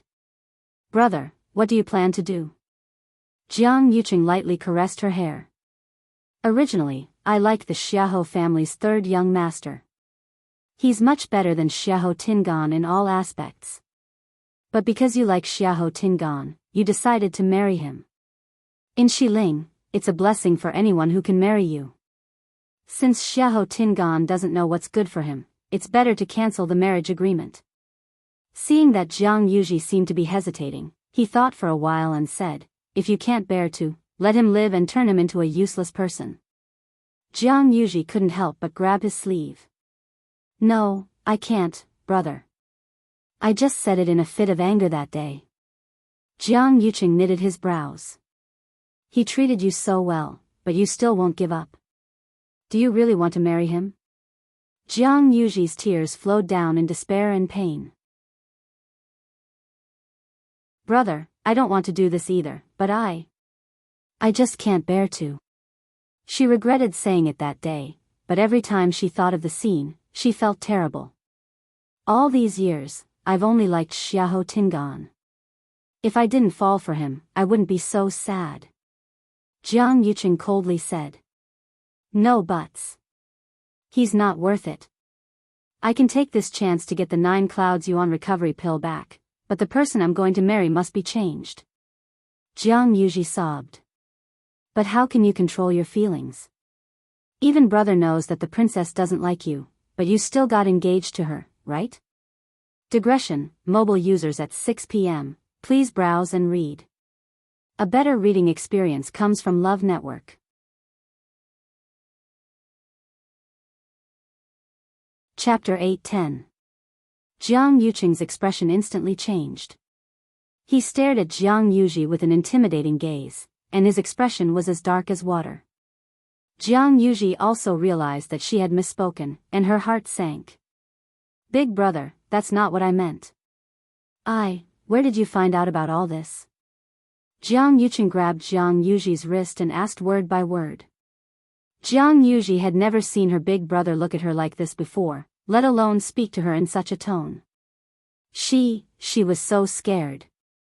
Big brother, let go of my hand first. It hurts." She panicked and wanted to pry Jiang Yuqing's hand away. However, Jiang Yuqing's hand was still clamped tightly on hers, and he didn't let go at all. "Let me ask you, how did you find out about all this?" Jiang Yuqing raised his voice. His tone was very stern, as if he was interrogating her. Everyone said that the two of them were a match made in heaven and had an extremely good relationship. Countless people in the entire Tianling dynasty were filled with envy and jealousy toward him. It was all because of the engagement between him and her. However, only he and Sheng Guanyu knew the inside story of this matter. Now that Sheng Guanyu was dead, no one else knew about it. When did Jiang Yuji find out about it? Only then did Jiang Yuji realize the seriousness of the matter. Looking at her big brother's frighteningly fierce expression, a deep fear arose in her heart. She hurriedly said, I heard it by accident. That day, I went to Thousand View Garden to look for you. In the end, I happened to see you talking to the crown princess. I only heard a little. Jiang Yuqing knew which day she was talking about. What else? What else did you hear? What else do you know? Jiang Yuqing didn't relax at all. It was as if he was interrogating a criminal. No more. Really no more. Big brother, my hand hurts. Jiang Yuji said repeatedly. Her face was a little pale from the pain, and her eyes were filled with panic. Jiang Yuqing stared at her for a long time. After confirming that she wasn't lying, he finally shook her hand off. Jiang Yuji staggered a step before stabilizing herself with great difficulty. He lowered his head and saw that his wrist was already bruised. She felt even more wronged. All these years, no matter what she said or did, Big Brother had never treated her this way. Now, she had only mentioned the Empress concubine and he actually, Jiang Yuji was angry and aggrieved, but she knew that she had touched her brother's reverse scale. No matter what, she couldn't say anything more. This is not something you should know. Jiang Yuqing said coldly. In the future, don't let me hear it a second time, understand? Jiang Yuji's body trembled slightly. She quickly nodded, but she didn't even dare to look at Jiang Yuqing. Big Brother was too scary just now. Jiang Yuqing closed his eyes and calmed the waves in his heart. He glanced at Jiang Yuji and saw the wound on her wrist, as well as her cowering appearance. He frowned. Just now, he had lost control of himself and probably scared her. Jiang Yuqing frowned.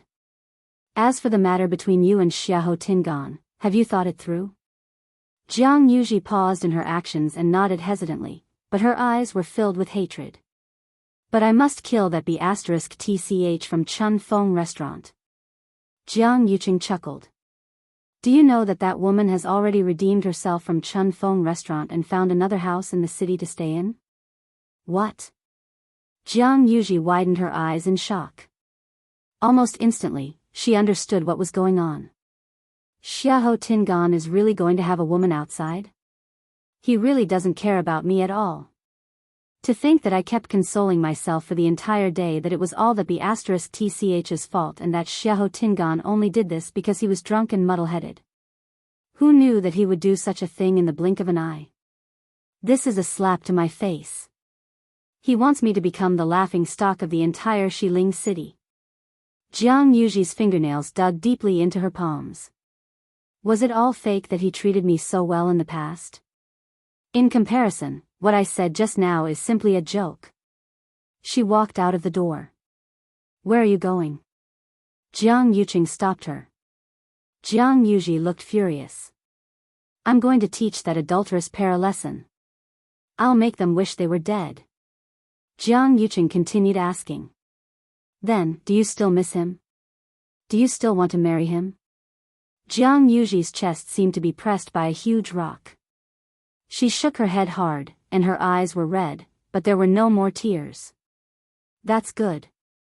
Jiang Yuqing then nodded in satisfaction. I forgot to tell you something. Yesterday night, Xiahou Tingan was chased out of the residence by Xiahou Rong. It turned out that after Xiahou Tingan returned to the residence, he was taught a lesson by Xiahou Rong. Xiahou Rong requested for Xiahou Tingan to come to the Jiang residence to admit his mistake and beg for Jiang Yuji's forgiveness. However, Xiahou Tingan was determined to cancel this marriage. He was very stubborn and wouldn't agree to anything. In the end, Xiahou Rong couldn't take it anymore and chased him out in a fit of rage. He originally wanted to use this to scare Xiahou Tingan, but he didn't expect him to be so stubborn for once and leave the Xiahou residence in the middle of the night. I've already sent someone to find out. He's staying with that girl now. Jiang Yuqing's sentence was the last straw that broke the camel's back. Xiahou Tingan would rather be chased out and stay with that lowly girl from Chun Feng restaurant than beg for her forgiveness. What does this mean? Could it be that I, the Jiang family's fourth Missy, am inferior to a prostitute?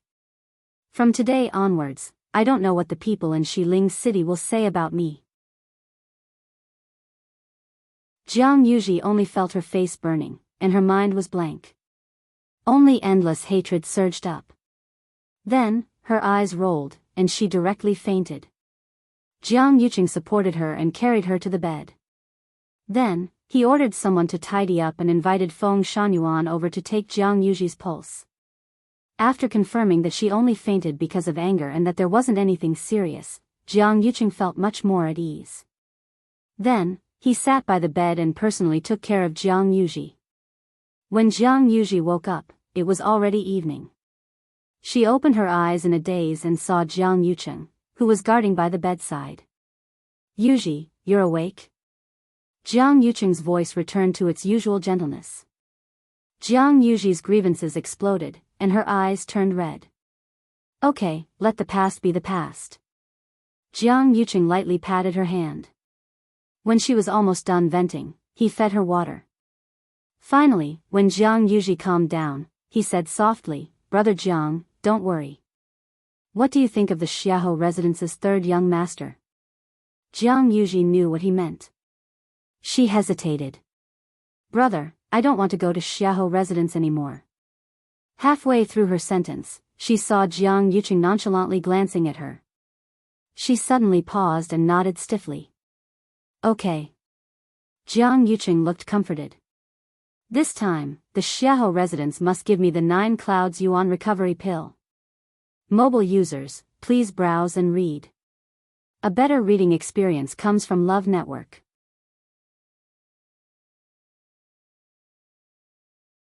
Chapter 811. Xiahou Tingan and Jiang Yuji's marriage fell through just like that. After the commotion at Chun Feng restaurant, Xiahou Tingan was chased out of the residence, and Jiang Yuji was engaged to the Xiahou family's third young master, Xiahou Yushu. The development of this matter exceeded everyone's expectations, and it directly stunned the people in Xiling City who were waiting to see the two families make a fool of themselves. Strange. Why is the Jiang family and the Xiahou family still having a marriage alliance after such a thing happened? If it were an ordinary family, they might not even interact with each other anymore. Even if these two families are the top nobles and have to consider many factors when doing things, it shouldn't be to this extent, right? Is Jiang Yuji set her mind on the Xiahou family? Or is the Xiahou family clinging on to Jiang Yuji? Outsiders had no way of knowing, and they only talked about it heatedly after meals. But no matter who talked about it, they knew that Xiahou Tingan was the one who suffered the most. Jiang Yuji was Jiang Yuqing's biological sister. Who didn't want to be related to them? Even the Xiahou family was no exception. Xiahou Rong was the grand tutor, and logically speaking, he didn't need to care too much about this.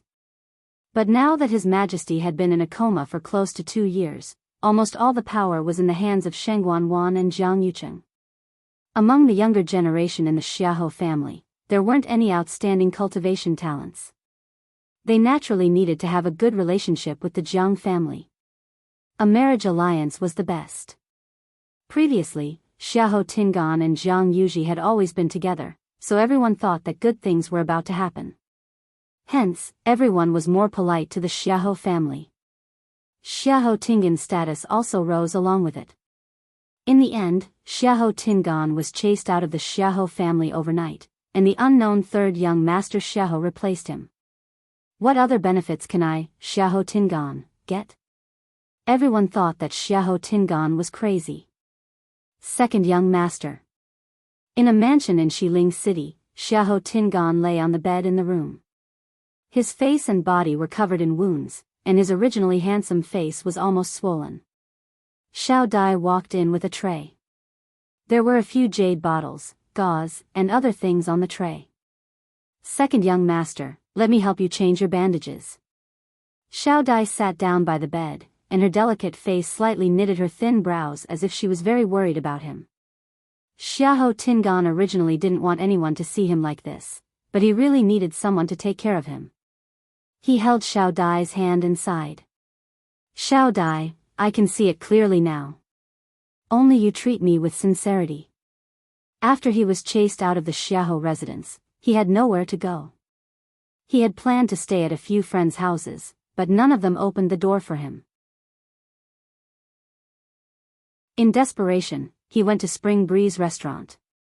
The people of Chun Feng Lu had told him where Xiao Dai lived. He had no choice but to come here.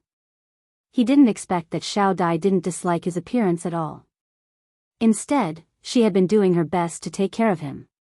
On the other hand, none of his old friends had come to visit him these past few days. Xiahou Tingan felt that he had experienced enough of the fickleness of human nature. Xiao Dai smiled faintly.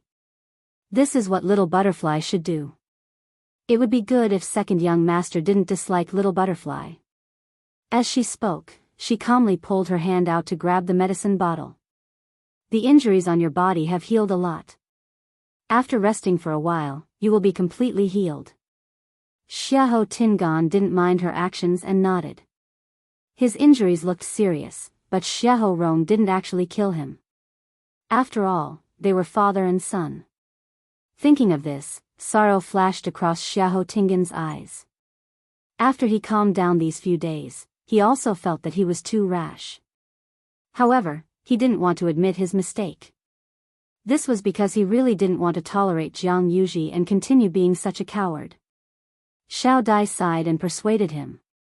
"Second young master, it's not a solution for you to keep staying outside. Grand Tutor is your biological father after all. Even if your bones are broken, your tendons are still connected. When your body recovers, you can go back and apologize to Grand Tutor, right?" Xiahou Tingan didn't say anything. If it was before, he would definitely reject it. But these few days, he realized that without the Xiahou family's support, he was indeed in trouble everywhere. He also didn't want to lose everything that he once had because of Jiang Yuji. Xiao Dai paused and said seemingly unintentionally, "Don't worry. I heard people outside today that third young master is already engaged to fourth Missy Jiang, and they'll be getting married soon." "What?" Xiahou Tingan suddenly widened his eyes, and his face was filled with disbelief. "Jiang Yuji has always liked me, Xiahou Tingan. When did it become that bastard born of a concubine to replace me? Among the people of the same generation in the Xiahou family, I hate this Xiahou Yushu the most. It's only been a few days, and there's actually such a huge change." Xiao Dai covered her mouth in shock. Are you unhappy?" Xiahou Tingan didn't know what he was feeling. Jiang Yuji can marry anyone, but it can't be someone from the Xiahou family. Where is this going to leave me? Xiahou Tingan clenched his fists tightly, and his expression changed. Is father really planning to leave the position for Xiahou Yushu by doing this? Xiahou Tingan had always been the most doted on, and everything came too easily. As a result, when he knew that the things that originally belonged to him were snatched away by someone else, he couldn't accept it. "When did this happen?" asked Xiahou Tingan darkly. Xiao Dai took half a step back timidly and hesitantly said, "It seems to be the day after you left the Xiahou family. It seems to be the day after you left the estate. Moreover, there are rumors outside that the Xiahou estate offered a very generous betrothal gift as an apology." Xiahou Tingan's brows twitched harshly. 9 clouds yuan recovery pill. They still plan to return this thing. Xiahou Tingan was filled with hatred. "I originally planned to leave that thing for myself to use. All along, my cultivation talent was very average. Because of this, the Xiahou family was very unhappy with me both openly and secretly. He had waited for so long and endured so many grievances, all for the sake of this 9 clouds yuan recovery pill. But now, it's all gone. He lifted the blanket and was about to get up and walk out. But after taking 2 steps, his legs turned to jelly, and he fell down. Xiao Dai hurriedly went to help him. "Second young master, you didn't, move aside." Xiahou Tingan pushed her away. Then, he forced himself to stand up and limped out of the room. "I want to take back the 9 clouds yuan recovery pill. It's mine. Nobody can snatch it from me." Behind him, Xiao Dai looked at Xiahou Tingan's back view and smiled undetectably. The undercurrents in Shiling's city were turbulent, but the mystic forest was quiet and peaceful. Even the few people underground were the same. After chatting, Dugu Mabao and the rest started to wait at the side like Rongxiu. Since things have already come to this, there's no use saying anything else. But the girl is still that girl. What else can I do? I can only continue to pamper her. Time passed slowly. After some time, the legendary 3-eyed eagle's physical body in front of Chu Luiyue was finally completely reconstructed. Hula, it suddenly spread its wings. A loud and clear cry reverberated in the air. Shoo! Digression, tomorrow, 12:00 mobile users, please browse and read. A better reading experience comes from Love Network.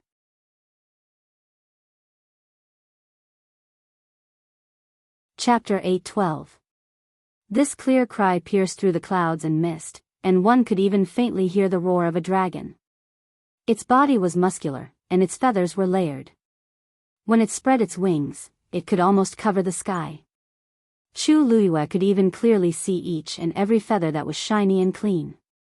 Its eyes were black, and only its third eye was a brilliant purplish gold color. It was extremely noble. This was the true legendary 3-eyed eagle. Its aura was actually several times stronger than before. In fact, it even faintly suppressed Dumpling. Chu Luiyue was secretly surprised. In fact, although the legendary 3-eyed eagle was also a divine beast, its level was not the highest. The crimson gold heavenly phoenix and the great phoenix dragon were 2 great ancient divine beasts, supreme existences. Below them were some races, and according to the bloodline power in their bodies, they were divided into different levels.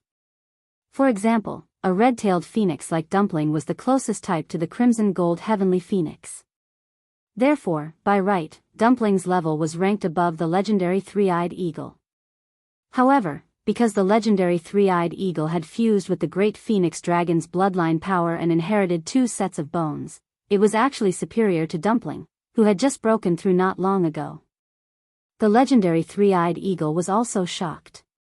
Feeling its real physical body and the surging power in its body, its chest and abdomen seemed to be surging. It was done. It was really done. After being suppressed in this dark place for thousands of years, even it was filled with despair. However, this day had finally come. And all of this depended on one person, Chu Luiyue. If she had not brought it away, if she had not formed a contract with it, if she had not helped it find the purplish gold Bodhi leaf, it would definitely be trapped there forever, and eventually die without a sound. The legendary 3-eyed eagle folded its wings and lowered its head slightly to look at Chu Luiyue. I, the 287th generation eagle master of the legendary 3-eyed eagle clan, Zichen, am willing to follow my master in life and death. A clear and powerful voice sounded in her heart. Every word was sincere and loyal. Chu Luiyue widened her eyes slightly. Eagle Lord. Wasn't that the highest status existence in the 3-eyed eagle clan? It turned out to be, due to my special identity, I have concealed something from my master. I hope that my master will forgive me. The legendary 3-eyed eagle continued. At this time, its voice was very different from before. It sounded more like a young man in his 20s. Chu Luiyue was dumbfounded. She not only contracted a mythological beast, but this mythological beast also happened to be the leader of the clan? Zichen. Is that your real name? The legendary 3-eyed eagle lightly nodded. As divine beasts, there were very few that could form contracts with humans. Especially since it was once the eagle master, it was naturally more concerned about these things. Even if it did not think for itself, it had to think for the entire godly three-eyed eagle clan. Therefore, even though it had formed a contract with Chu Luyue, there was still one last hurdle that it had yet to cross. Until now, Chu Luyue had helped it reconstruct its body, which was equivalent to granting it a new life. Under such circumstances, it had given its body and mind completely. When it returned to the clan in the future, it could also account to them. It had a clear conscience toward itself, toward Chu Luyue, and toward the clan. Chu Luyue blinked and took a while to react. You have your own considerations. Why would I blame you? Chu Luyue smiled, and her eyes curved. I'm more than happy. Eagle Master. Even though she did not know much about mythological beasts, she knew that it was a rare and fortunate thing for the leader of such a clan to agree to form a contract with her. What kind of luck did she have? Zichen. Then can I call you that in the future? As you command, my master. The legendary three-eyed eagle said respectfully.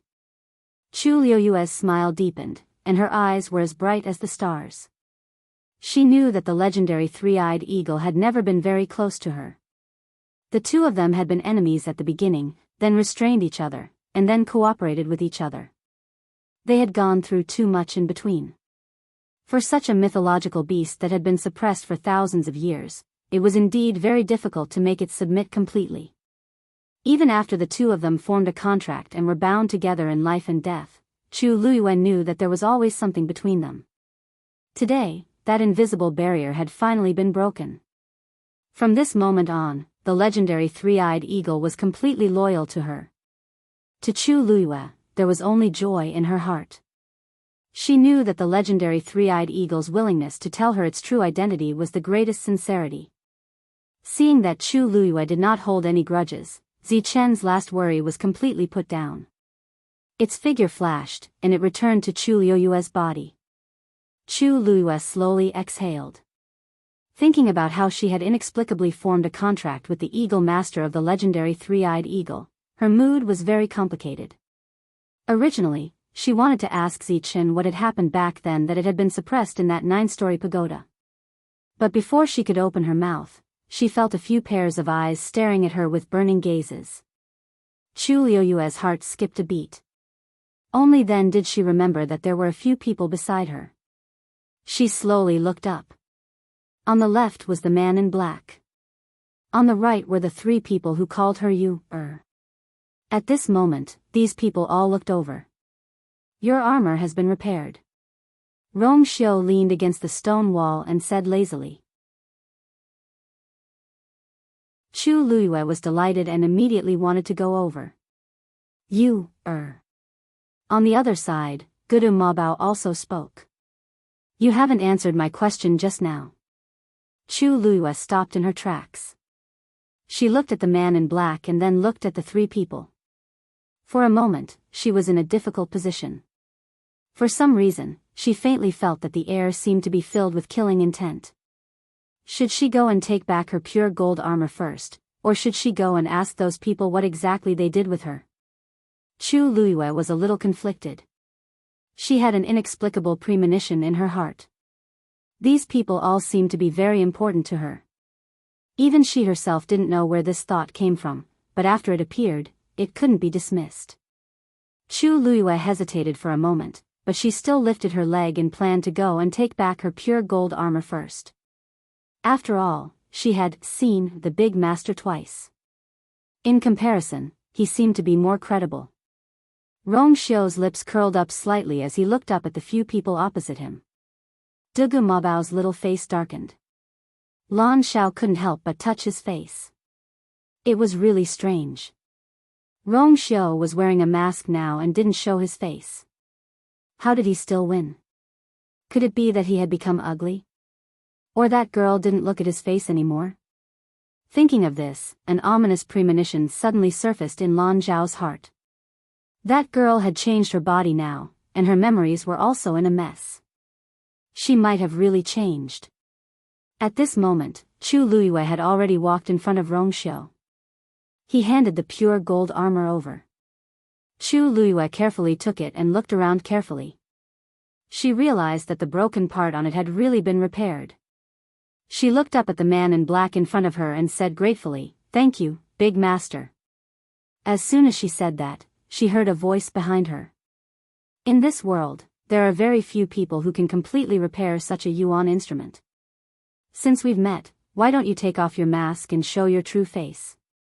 Mobile users, please browse and read. A better reading experience comes from Love Network.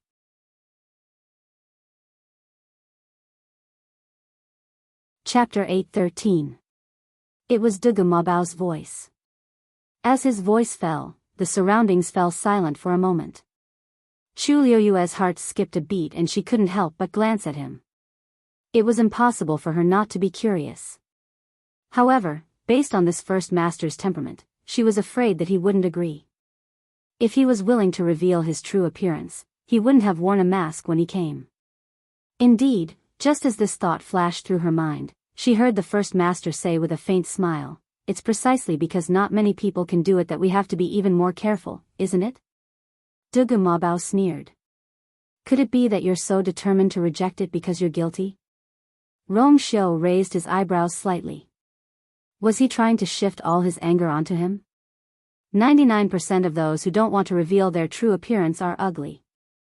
Lan Xiao interjected calmly. That person can't be trusted. Come over quickly." Chu Luiyue was speechless. Why did she seem to have become one of them for no reason? She coughed and explained, "Seniors, I recognize this person. Seniors, I recognize this great master. He has helped me several times before. Seniors, you don't have to be too worried." If this man was plotting something against her, he was too patient to have laid the groundwork for such a long time. Lan Xiao choked. Seeing how Chu Luiyue trusted Rong Xiu completely, he couldn't help but scold in a low voice, "Sly." Rong Xiu was wearing a mask and refused to reveal his true appearance to you. They thought that he didn't have much contact with her. Who knew that he had already made his move? From this, it seemed that he had helped her a lot with this identity. Anyone could see that his so-called help was obviously to win the lass's trust. This way, even if he didn't reveal his true appearance, the girl would still trust him completely. Pooh! How shameless! Chu Luiyue actually wanted to see how this first master looked like. However, if these people couldn't persuade him, she naturally couldn't. All of the people present were stronger than her, and she was the weakest among them. How could she have the right to speak? Chu Luiyue saw that the atmosphere was a little stiff, so he decided to change the topic. "How should I address you all?" Lan Xiao pointed at himself. Tell me who you are first." "We will naturally say who we are." Dugu Mabao suddenly spoke and interrupted Lan Xiao. Lan Xiao looked at him strangely. Didn't Rong Xiu say that the girl still remembered him? Why was he still asking? Diwu Zhangzi gave Lan Xiao a look. Dabao wasn't asking for an answer. He was clearly asking for the girl's attitude. If she admitted it, it would prove that she trusted them. If you don't admit it, then there would be a lot of trouble today. Lan Xiao then understood. He calculated in his heart and instantly felt that this question was very necessary. Thus, the three of them looked at Chu Luiyue and waited for her answer. Chu Luiyue's eyebrows twitched. It seemed that these people were clearly planning to get an answer from her. She pursed her lips and fell into deep thought. She really didn't remember knowing these people. It was really too difficult for her to admit her identity to a few strangers. After all, she didn't even reveal anything to Yuchi Song and the rest. That was the biggest secret she was hiding. But, she remembered very clearly that when she heard their voices for the first time, she did feel an inexplicable sense of familiarity. Even when they called her, girl, she didn't feel the slightest bit out of place. It seemed like it should be like that. Moreover, her intuition told her that these people wouldn't harm her. To her, this feeling definitely wouldn't arise for no reason. So there really is something going on. However, with this big master beside her, it was really hard to say. After waiting for a while, Chu Luiyue still didn't say anything. Dugu Mabao's face gradually turned cold. The aura around him quickly turned cold as if the surrounding air was going to freeze. Then, he actually turned around and left. Lan Xiao and Diwu Zhangze were both shocked. Why are you leaving all of a sudden? Dugu Mabao said coldly. Why are you staying here if you don't leave? Looking at that girl, it was obvious that she didn't trust them. Thinking about how he rushed over in a hurry, Dugu Mabao was even angrier. He shouldn't have come. Diwu Zhangze chased after him and said in a voice that only the few of them could hear, Aya, it's not like you don't know her, she forgot. She had forgotten all of them. Wasn't it normal that she didn't trust them now? Didn't they see that she didn't even recognize Rongxiu? Lan Xiao couldn't help but say, that's right, why are you angry with her? You've waited for so many years and finally met her. Why do you have to make such a fuss? If you want to leave, leave by yourself. I'm not leaving. Who knew what Rongxiu was planning to do if he was leaving? Upon hearing that, Dugu Mabao walked even faster. Seeing that his figure was about to disappear into the darkness, Chu Luiyue's heart skipped a beat, and she suddenly blurted out, Biyao. Stop fooling around. Dugu Mabao suddenly stopped in his tracks. Lan Xiao and Diwu Zhangze widened their eyes in shock. Rongxiu's gaze moved slightly. The entire space was dead silent. Chu Luiyue was dumbfounded after shouting that. What did she just say? She called him Biyao, and told him to stop fooling around? Chu Luiyue's vision went dark. She didn't even know how she managed to yell that out. She just blurted it out naturally after seeing that scene. Any one of these people who stood up would probably be a big shot who could summon the wind and summon the rain. Not only did she not answer the other party's question directly, she even used such a tone to speak to them like this. Chu Luiyue felt a chill on her neck. Although she had always been bold and unbridled, she still knew her place. She knew very well who she could offend and who she couldn't. If she shouted that out, based on the other party's bad temper, how would he deal with her? Just as Chu Luiyue was feeling uneasy, Dugu Mabao turned around. That adorable little face was filled with astonishment and ecstasy. Ecstasy? Chu Luiyue closed her eyes hard and looked over again. Could it be that she saw wrongly because of the distance? Who would have such a reaction after being shouted at like that? Dugu Mabao couldn't help but ask, what did you just say? Chu Luiyue tried her best to make her smile look sincere. I don't. Before she could finish speaking, she saw that Dugu Mabao's eyes were actually red. His eyes were flickering, and he actually looked like he was crying. Chu Luiyue was dumbfounded. What was going on? Before she could figure it out, Dugu Mabao wiped his tears and said stubbornly, at least you have a conscience. Chu Luiyue was speechless.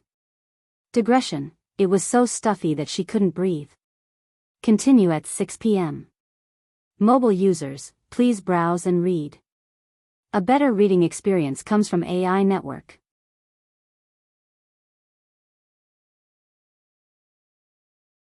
Chapter 8:14. Chu Luiyue didn't understand. She really didn't understand. Since when did the world become like this? She had been speaking nicely just now, but the other party was indifferent. When she accidentally flipped out, the other party felt that it was especially good? Although it wasn't appropriate to describe him as crying tears of joy, Chu Luiyue's mind was blank now, and she couldn't think of any other words. She spoke hesitantly, not knowing what to say for a moment. Biyao, it didn't sound like a big name. When that young man called him that just now, his expression didn't seem very good. But why did he seem very happy when she called him that? What about me, what about me? Girl, there's still me. Before Chu Luiyue could say anything, Diwu Zhangze, who was at the side, immediately reacted and shouted with anticipation. Since the girl called him Biyao, she would definitely be able to call out their titles too. Although she had forgotten all of them, some things had already become instinctive and wouldn't disappear just like that. Lan Xiao glanced at him with an unhappy expression and snorted. Children who know how to cause trouble get sweets. If it were any other time, Dugu Mabao would definitely fight with Lan Shao after hearing this. But he was in a good mood now and couldn't be bothered to argue with Lan Shao. He didn't even look at Lan Shao and replied confidently, "Cause trouble. Go ahead, who's stopping you? See if the girl called you or not." Lan Shao gritted his teeth and controlled his expression with great difficulty. "I'm not going to argue with a kid." This face was his favorite recently, and he couldn't ruin it casually. Not worth it, really not worth it. Dugu Mabao couldn't be bothered to be angry with Lan Shao now. His heart was filled with pride and joy now. Although he was already trying his best to control it, a smile still appeared from the corner of his eyes. Faced with Diwu Zhang's passionate question, Chu Liuyue's eyelids twitched. Shout what? Air Bao? She really didn't remember. God knows how she managed to say that out loud just now. Now, she could basically confirm that she did know these people before. However, it was still a mystery as to what their relationship was. The strength of these three people was tyrannical. Even if she was once at her peak, she was still not enough to look at in front of them. Logically speaking, she should be very respectful to these three people. But just now, she really blurted it out. How bold must she be to dare to do this? Diwu Zhangze waited for quite a while. Seeing that Chu Luyue still hadn't spoken, he began to feel a little anxious. Lass, think about it again. It's me. My name has 4 words, he's Diwu Zhangze. Dugu Mabao said directly. Diwu Zhangze's expression froze, and the veins on his forehead throbbed. Biyao. What are you doing? Can't you see that she can't think of anything? It's already not easy to remember me. Why do you guys have such high expectations? Besides, my name also has 4 characters. If she could really remember your name, would she still need to remind her? Dugu Mabao pointed at Lan Shao. I'm Lan Shao. Lan Shao was very straightforward. He directly reported his name and rolled his eyes at Dugu Mabao. Chu Luyue was a little embarrassed. Now, among these 3 people, she only didn't know Biyao's name. She quickly searched in her mind. There didn't seem to be any powerful people with these names in the Tianling dynasty. From their appearance, there didn't seem to be anyone who matched these people. Then, these people were either hidden powerful people or not from the Tianling dynasty. She politely bowed to them one by one. Lan Shao sighed, a little disappointed. Looking at her like this, she really didn't remember much. Being able to shout out that sentence just now should be a pleasant surprise already. It's all because that little brat is the most troublesome. Now that she has lost her memory, she can still say this subconsciously. Diwu Zhangze was interrupted, but he had always been a gentle person, so he didn't care about this.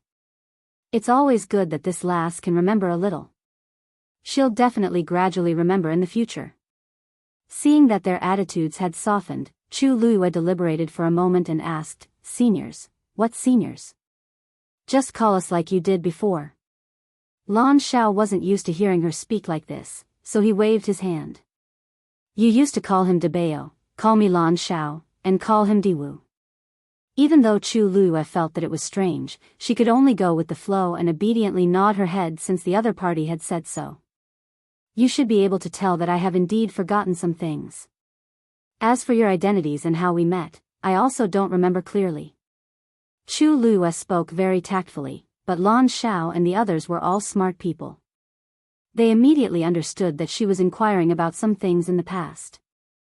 Lan Shao had just raised his head when he felt a ray of light landing on him. He looked up and saw Rong Xiu looking at him with a heavy gaze. Lan Shao suddenly remembered what Rong Xiu said before. You now doesn't remember anything outside of the Tianling dynasty. If he were to tell her rashly, it might affect her cognition and recovery instead. It's best to let nature take its course. Lan Zhao's Adam's apple bobbed. Although he had always disliked Rong Xiu, he agreed with what he said. After all, it was related to the lass, so he had to be extra careful. Thinking of this, he changed the topic. We are all idle people, and our identities aren't important. However, we met in Dahuang Swamp previously. Chu Luiyue widened her eyes slightly in surprise. In Dahuang Swamp? She had come to Dahuang Swamp many times, but she didn't have any impression of these people. However, thinking about it carefully, she had always thought that her memory was complete. If it weren't for these successive events that continuously confirmed that she had indeed lost a part of her memory, she probably wouldn't have believed all of this.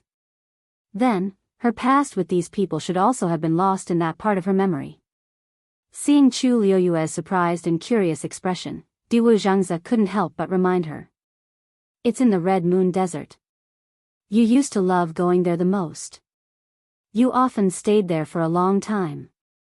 Red Moon Desert. Chu Luiyue blinked. In her impression, the Red Moon Desert seemed to be the place she went the least. However, they said that it was her favorite place to go. Then, Chu Luiyue wanted to ask more in detail, but Dugu Mabao suddenly looked up. It's almost time.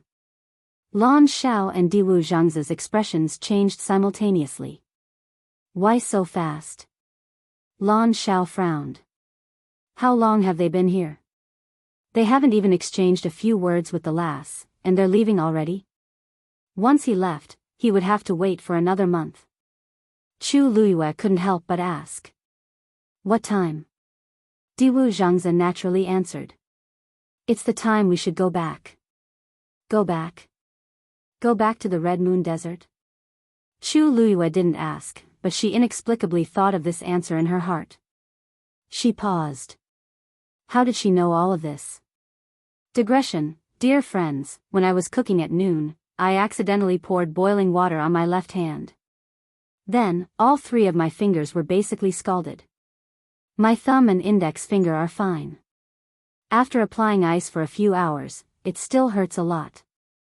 Basically, I still have to apply ice every half a minute. Fortunately, although it's red and swollen, the blisters aren't too serious.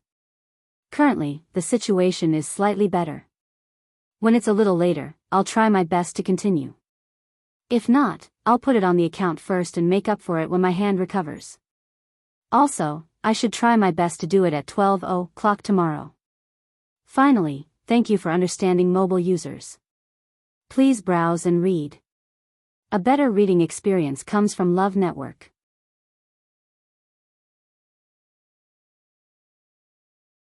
Chapter 8:15. Girl, do you want to go back with us? Lan Xiao asked. Since they couldn't stay outside, it would be better to let the girl go with them. Chu Luiyue was stunned. Go to the Red Moon Desert with them? She was actually a little curious, but they should still be waiting for her outside in Changwanzhou. She had been down there for so long, so she didn't know how they were doing now. At this moment, Rong Xiu suddenly spoke. When I came, I saw a dancing lotus at Mirror Lake. Dancing lotus? Chu Luiyue was pleasantly surprised. This was a rare heavenly treasure. Even she couldn't help but be tempted. Lan Xiao couldn't help but curse. How shameless. You know that the girl likes these things, so you purposely seduced her. Diwu Zhangze shook his head. Sigh, it's a pity that no herbs grow well in the Red Moon Desert. If she wants other things, that's fine. We'll be able to scrape together what we can get. But these herbs. Isn't this all because of your sins in the early years? Don't you know why the Red Moon Desert became like this? Dugu Mabao glanced coldly at the two of them. Lan Xiao touched his chin. Don't say it as if it has nothing to do with you.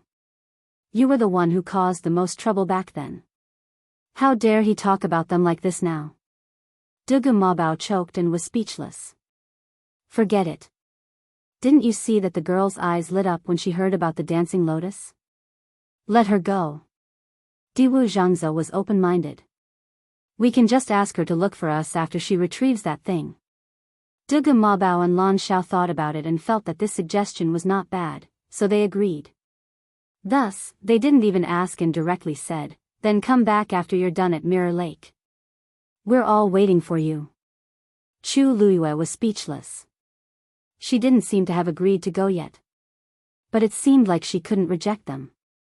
Chu Luyue finally nodded. Only then did a satisfied expression appear on their faces. Lan Xiao glanced at Rong Xiu and said meaningfully, "Don't worry. Lass, some people look like decent people, but in reality, they're full of evil tricks. You must be careful and not be deceived by some people." Chu Luyue silently lowered his eyes. Was he talking about the first master? Although she also felt that this person wasn't simple, she didn't want to say that to his face. It could only be said that having strength meant having confidence. If it was the current her, she really couldn't afford to offend any of them.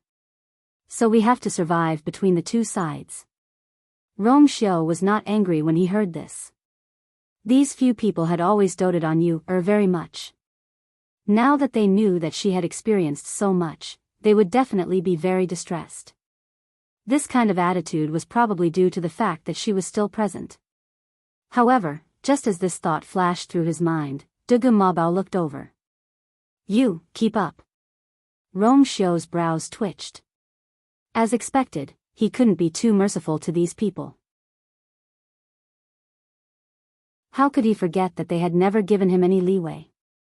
Chu Luyue looked at the first master, then at Dugu Mabao and the rest. She narrowed her eyes. "You guys know each other?" At first, she couldn't tell, but after going back and forth, she really didn't hear that they were strangers. After she said that, both parties fell silent for a moment. No one denied it. Chu Liyue's mood suddenly became very strange. Since they knew each other, why did Biyao deliberately ask the first master to remove his mask so politely at the start? She faintly felt that there was a secret hidden in this. Thinking about it carefully, those words should have been said to her. Then, was it also because of her that the first master refused to remove his mask? A white light suddenly flashed in Chu Liyue's mind. She suddenly realized something.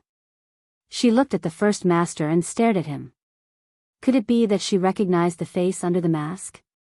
Chu Liyue's heart suddenly started beating faster, and that familiar feeling became stronger.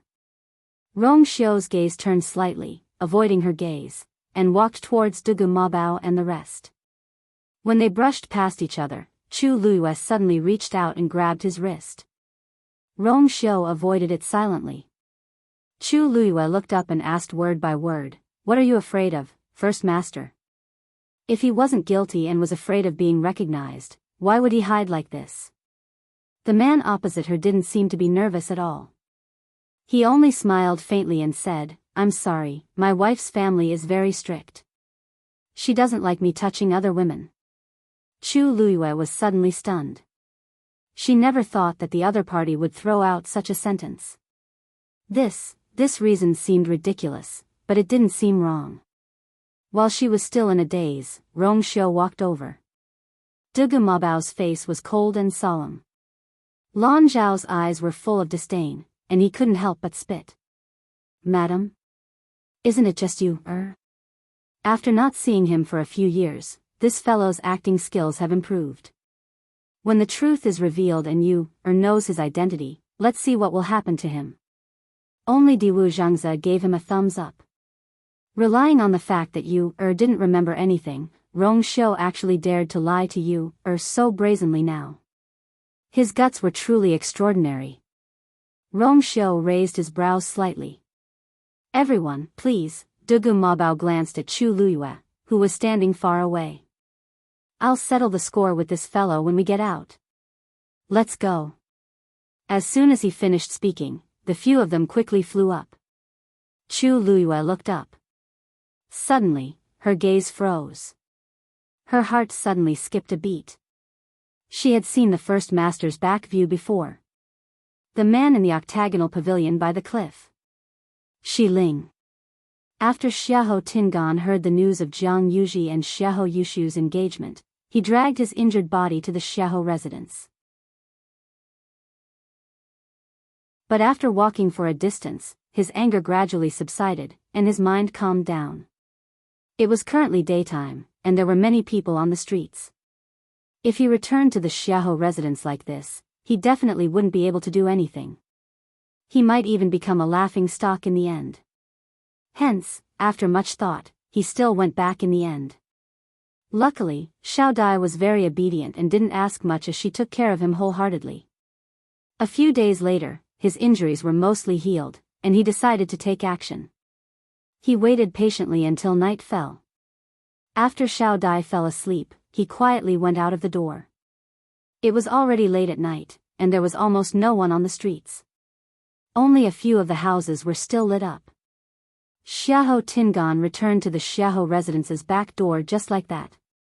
The back door wasn't guarded so strictly, so he easily drugged the 2 guards and secretly barged in. He was the most familiar with the Xiahou residence, so even at night, he still clearly knew every direction. Just like that, he successfully arrived at Xiahou Rong's study room without any obstructions. At this point, the study room was still lit up, and it was obvious that someone was inside.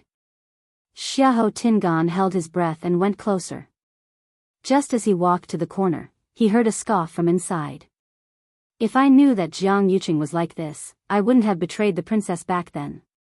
Digression, I'll probably end it here for today. My hand is already better, so everyone doesn't have to worry about kissing me. Tomorrow at 12 a.m., mobile users, please browse for a better reading experience from AI Network.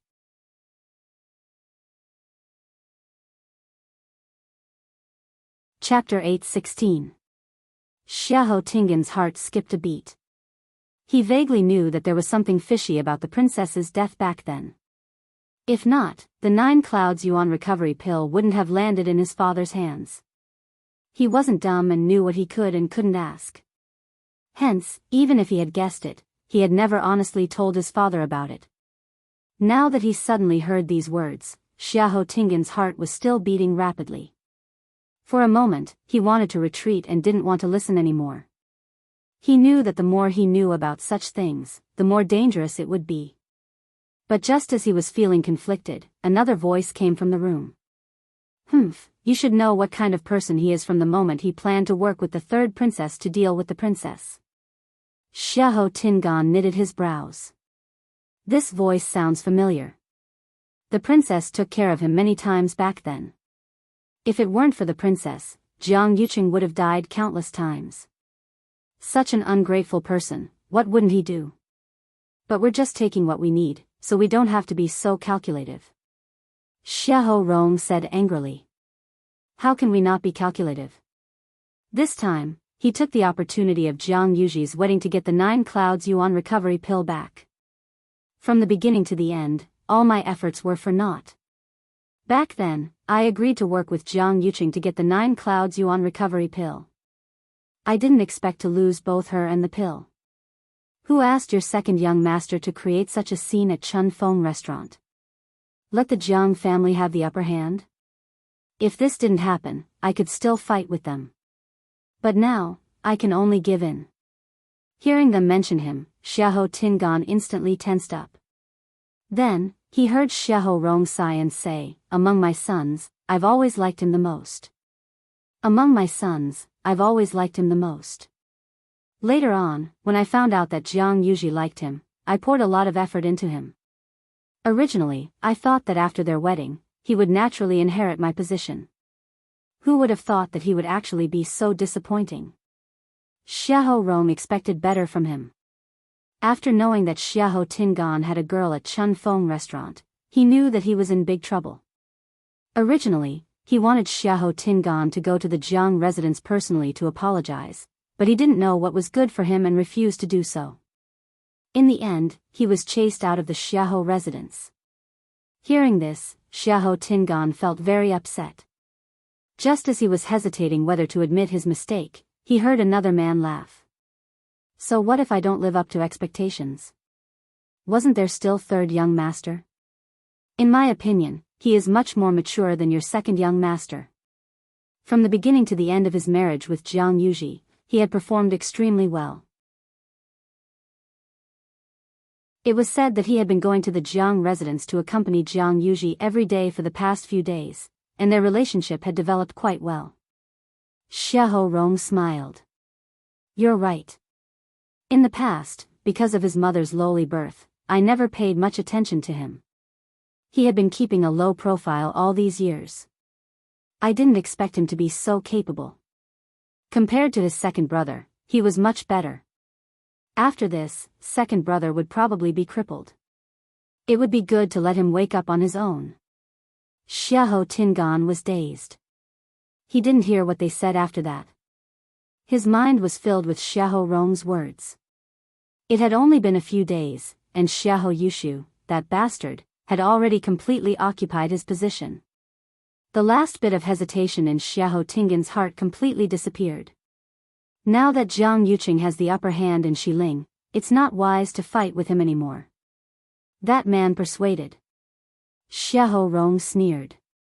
If you force me into a corner, I'll just reveal everything that happened back then. If I didn't help to forge the document, how could the princess have moved the 13 Yu guards out of Xiling back then? As long as the 13 Yu guards were around, Jiang Yuqing couldn't have succeeded. If he keeps forcing me, don't blame me for fighting to the death with him. Xiahou Tingan pressed his chest as his heart beat crazily, and his eyes were filled with shock. I see. I see. When the princess got into trouble back then, the 13 Yu guards were indeed not in Xiling.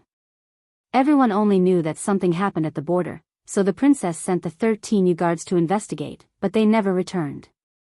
Not long after, Jiang Yuqing directly announced that the 13 Yu guards had betrayed their master and ordered them to be killed. Other than the most important few people, nobody knew why the princess sent all 13 of them out back then. According to her past habits, she would usually send a few people out and leave someone beside her. I didn't expect my father to be the one behind this. The current Jiang Yuqing can't be compared to the past. Even if you say those things now, who would believe it? The princess's death is linked, and you and I are just one of the links. Once he said that, the two people in the room didn't speak for a long time. After some time, that man seemed to be planning to leave. Forget it. Don't mention this in the future, lest you attract more trouble. Before he could finish speaking, a strange sound came from the yard. Who is it? Xiahou Rong hollered in the room. He immediately rushed out of the room.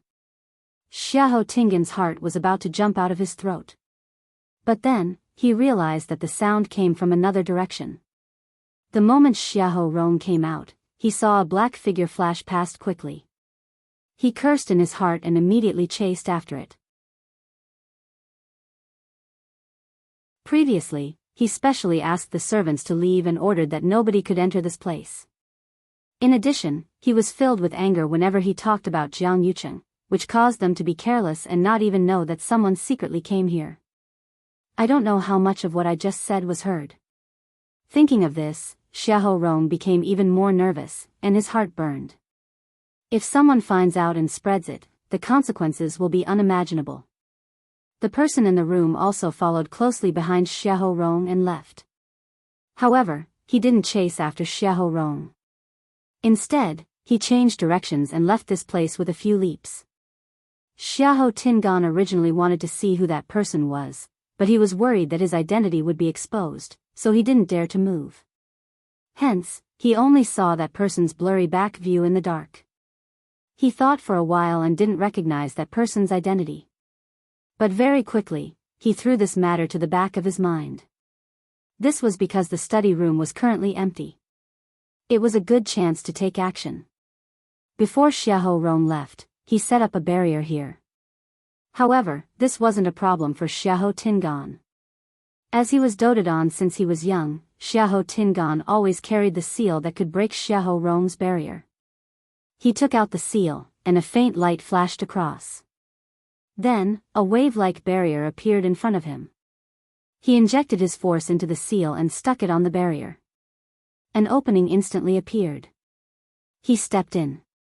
At this point, he didn't know that there was a figure following behind him like a shadow. Mobile users, please browse and read. A better reading experience comes from Love Network.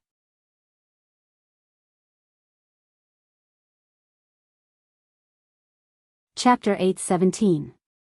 Xiahou Tingan silently entered the study. As Xiahou Rong had previously ordered that nobody was allowed to enter this yard without permission, this place was quiet, and there was no one else. Even if he discovered that someone had secretly barged in, Xiahou Rong didn't dare to make a sound. He just ran out himself and wanted to catch that person personally. Why? Isn't it because he's guilty and worried that that person will really hear something and spread the news? Hence, the entire Xiahou residence was still silent, and this matter didn't cause any commotion. This was Xiahou Rong's study. Not to mention ordinary people, even the young masters and young mistresses in the residence didn't dare to casually enter. But Xiahou Tingan was different. He was groomed as Xiahou Rong's successor, and he frequently entered this place, especially in the past 2 years. Hence, he was very familiar with everything here. He walked in and went straight to the table. There weren't many things on the table, and he roughly scanned through them. When he saw the pen rack, his eyes lit up. Then, he carefully moved the pen rack away bit by bit. A hidden compartment suddenly popped out from under the table. A bronze-colored key was placed in the middle of it. Xiahou Tingan took out the key and turned around to walk to the small couch. That was where Xiahou Rong usually rested when he was tired from reading. Walking to the side of the small couch, Xiahou Tingan's hand rubbed the side for a while, and he heard a kachet sound. The head of the small couch suddenly split open from the middle. Another hidden compartment popped out. A palm-sized black lacquered wooden box was quietly placed in the secret compartment. At first glance, this black wooden box looked very normal, but if one looked closely, they could see that it was covered with a layer of extremely faint silver light patterns. Xiahou Tingan knew that the 9 Clouds Yuan recovery pill was placed in the wooden box. The layer of silver light patterns on the outside was the barrier that this black wooden box carried. He had previously heard his father mention that this 9 Clouds Yuan recovery pill was the only 9th grade pill passed down from Taizu, and it was very precious. As for this black wooden box, it was personally created by the great ancestor. Even the barrier on it was personally set up by him. After thousands of years of inheritance, this barrier might have loosened, but every emperor would strengthen it. Hence, this seal was still very strong until today. It was precisely because of this that the black wooden box had an extremely dense aura, and it was extremely easy for others to find it. Hence, Xiahou Tingan came here today to directly take away the pills inside. Naturally, he couldn't deal with this barrier with his own strength alone. But, he had the key. Most importantly, there was a drop of Empress Concubine's blood on the key. Therefore, it was able to easily break through the barrier and open the door to this thing. Looking at the black wooden box in front of him, Xiahou Tingan swallowed his saliva with much difficulty. His throat was dry, and his eyes sparkled with excitement. He was so nervous that his hands were covered in sweat. He hurriedly wiped them on his body before holding the key and inserting it into the lock on the wooden box. Crack! With a crisp sound, the lock fell to the ground. Xiahou Tingan held his breath and slowly opened the box. A red pill the size of a longan was quietly placed inside. On it, there were 9 clear golden lines. It was indeed the 9 Clouds Yuan recovery pill. A strong fragrance wafted through the air. Xiahou Tingan lightly took in a breath and immediately felt refreshed. Even the force in his body seemed to have become active. He was secretly shocked. A 9th grade pill indeed lives up to its name. If I really consume this pill, it'll definitely be easy to strengthen my bones and raise my cultivation. Xiahou Tingan suppressed the agitation in his heart and stretched his hand toward the 9 Clouds Yuan recovery pill. But at this moment, a cold wind suddenly blew over. Xiahou Tingan only felt a black figure flash across his eyes, and the 9 Clouds Yuan recovery pill disappeared. He was shocked and immediately raised his head to look. A mysterious person in a long robe was holding the 9 Clouds Yuan recovery pill in his hands. The other party covered himself up so tightly that he couldn't even tell his gender, let alone his appearance and figure. Xiahou Tingan was shocked and furious as he immediately pounced forward. However, the other party easily avoided his actions, kept the 9 Clouds Yuan recovery pill, and turned to leave without any reluctance. That person moved like a ghost, and Xiahou Tingan didn't even see the other party's actions clearly before he disappeared. Seeing that the person ran away, Xiahou Tingan didn't dare to shout and hurriedly chased after him. But once he rushed to the door, he realized that the night sky outside was pitch black, and he couldn't see any traces of that person at all. Everything happened too quickly, and Xiahou Tingan felt that he was still immersed in the excitement and joy of obtaining the 9 Clouds Yuan recovery pill a second ago. The next second, he was killed halfway, and everything was gone. Even if he wanted to chase after him, he didn't know where to go. Xiahou Tingan's heart was filled with hatred and anger as he clenched his fists tightly, making cracking sounds. He spent so much effort and went through so much trouble to come here and find the 9 Clouds Yuan recovery pill, but he didn't expect it to be snatched away so easily. His anger was stuck in his chest, and it was so stifling that it was about to explode. Xiahou Tingan originally wanted to leave just like that, but he remembered that he hadn't cleaned up the mess yet, so he could only accept his fate and return. Looking at the empty black wooden box, Xiahou Tingan even wanted to die. Never in his wildest dreams would he have thought that he would be plotted against. That person clearly followed him here. If not, they definitely wouldn't be able to enter through the barrier outside. The other party was waiting for him to find the 9 Clouds Yuan recovery pill before taking the chance to take action. Xiahou Tingan closed the wooden box again and locked it. He didn't know if it was his imagination, but he felt that the silver light pattern on the black wooden box seemed to have become much fainter without the 9 Clouds Yuan recovery pill. But this had nothing to do with him anymore. Xiahou Tingan placed the key back and restored everything to its original state before leaving unwillingly. Luckily, his journey back was very smooth, and he wasn't discovered by anyone. When he came, he was excited and nervous, but when he left, he was defeated and resentful. Xiahou Tingan became suspicious and checked the surroundings every few steps, afraid that someone was still following him. Even though he knew that the other party definitely wouldn't follow him after obtaining the 9 Clouds Yuan recovery pill. But the trauma in his heart couldn't be removed. When he returned to his residence, Xiao Dai was still sleeping soundly on the bed. But Xiahou Tingan's eyes were wide open, and he didn't sleep for the entire night. The disappearance of the 9 Clouds Yuan recovery pill would be exposed sooner or later. By then, would definitely be listed as one of the suspects. I originally wanted to use this 9 Clouds Yuan recovery pill to raise my Yuan meridian level and abilities. This way, even if my father was angry, he wouldn't be able to do anything. Everything would fall into place. But now, that item was snatched away by a third person. If they found out that I was involved, I definitely wouldn't be able to avoid a basin of dirty water. Xiahou Tingan thought for a long time. If it really doesn't work, I'll use the truth of the princess's death as a threat. Digression, my hand is much better. I'll continue updating at 6 p.m. Mobile users, please browse and read. A better reading experience comes from Love Network.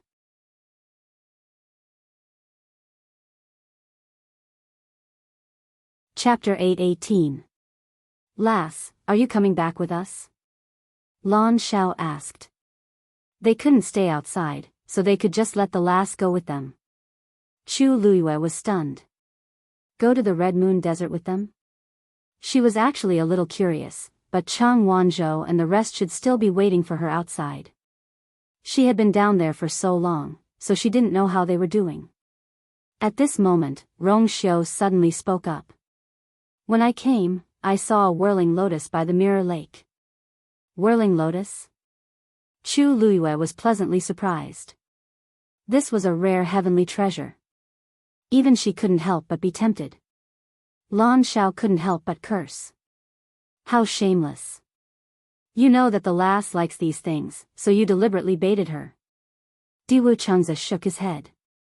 Sigh, it's a pity that no herbs can grow well in the Red Moon Desert. If she wanted something else, it would be fine. The few of us would be able to get it by scraping together. But this herb. Isn't this all because of the sins you committed in the past? Don't you have any idea why the Red Moon Desert became like this? Dugu Mabao glanced at the two of them coldly. Lan Xiao touched his chin. Don't say it as if it had nothing to do with you. You were the one who caused the most trouble back then. Now, he actually had the cheek to say that about them? Dugu Mabao choked and was speechless. Forget it, forget it. Didn't you see that the lass's eyes lit up when she heard about the whirling lotus? Let her go. Diwu Changza was quite open-minded. Let's wait for her to get that thing, then let her find us.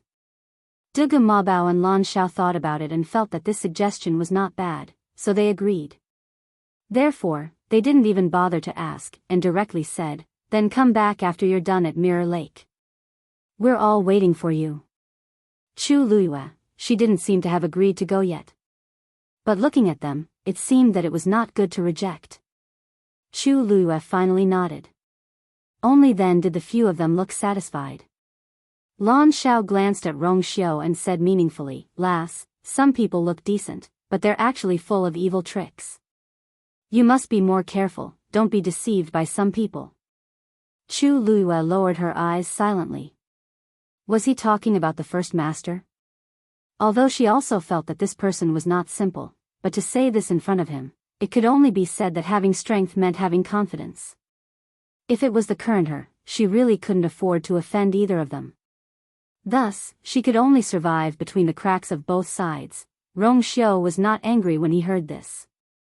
These few had always doted on you, Now that they knew that she had experienced so much, their hearts would definitely ache.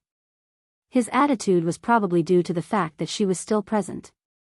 However, just as this thought flashed through his mind, Dugu Mabao looked over. You. Follow me. Rong Xiu's brows twitched. Indeed, he could not imagine these few people to be too kind. How could he have forgotten that they had never given him any leeway? Chu Luiyue looked at the first master, then at Dugu Mabao and the others, and narrowed her eyes. You know each other?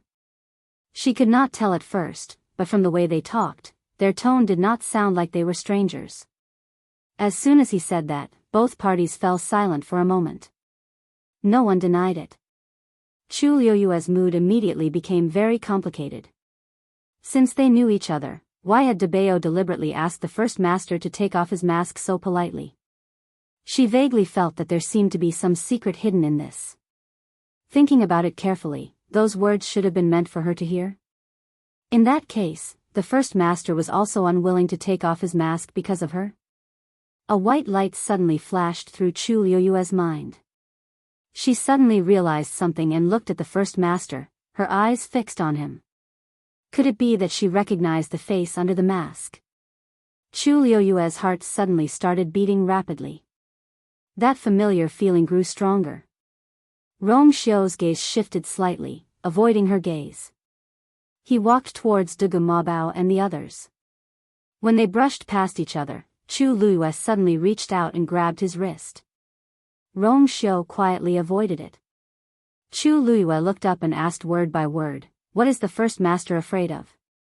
If he was not guilty and afraid of being recognized, why would he hide like this? The man opposite her did not seem nervous at all.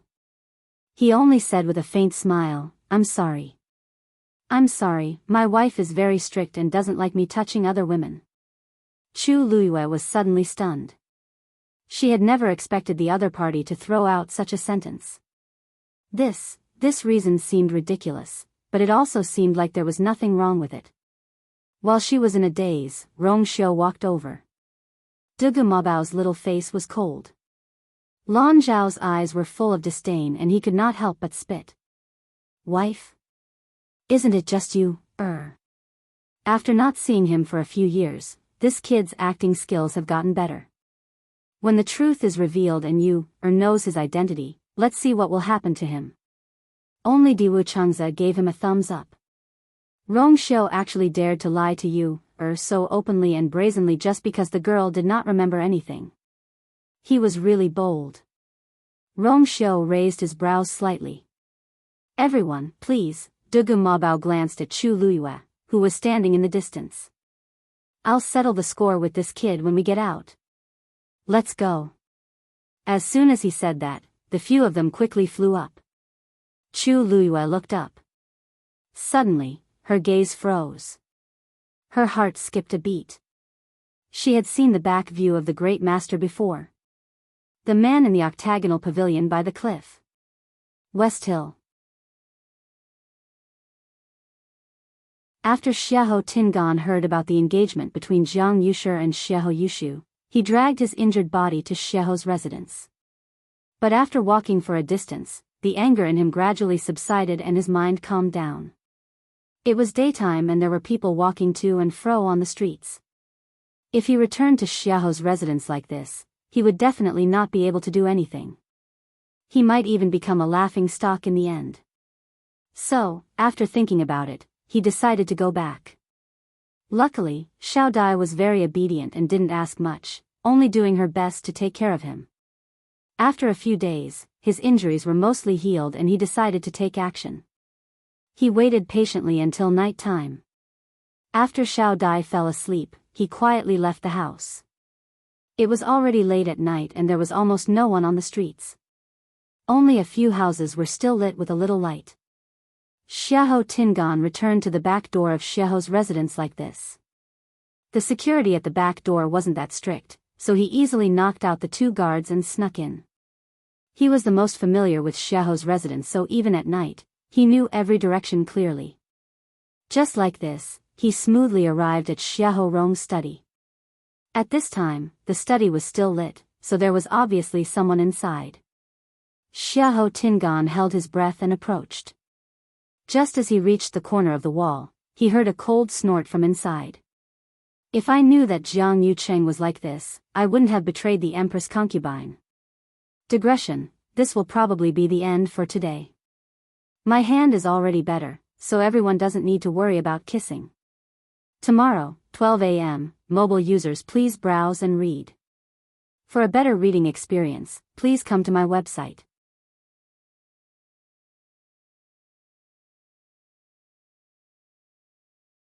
Chapter 8:19. Sheng Wanwan's expression froze for a moment. However, she quickly returned to normal. The corners of her mouth curled up slightly as she asked in a seemingly unintentional manner. She asked casually, "Lord Yuan, what do you mean?" Yuan Wei paused for a moment and explained, "You know this as well. You know this as well." Back then, the preparations for Her Highness the Empress Concubine's wedding were basically completed. Furthermore, everything was done according to the highest standards. Do you want to follow the same protocol as the crown princess, or the protocol for a princess? Although his words were very tactful, Sheng Wanwan understood. Back then, Sheng Wanyu didn't follow the usual protocol for a princess's wedding. Instead, it was a level higher. Without a doubt, it was because of her status as the crown princess. The Tianling dynasty had been passed down for thousands of years. When the successive emperors got married and ascended the throne, they would hold a grand ceremony. Generally speaking, regardless of whether it was a princess or a prince, the treatment for ascending the throne was the same. However, Sheng Guanyu's wedding was even grander than before. This was because she was the second person in the entire Tianling royal family to have the Tianjing Yuan meridian after Taizu. And because of this, even though countless manpower and resources were spent on the preparations for that wedding, no one in the entire Tianling dynasty had any complaints or criticisms.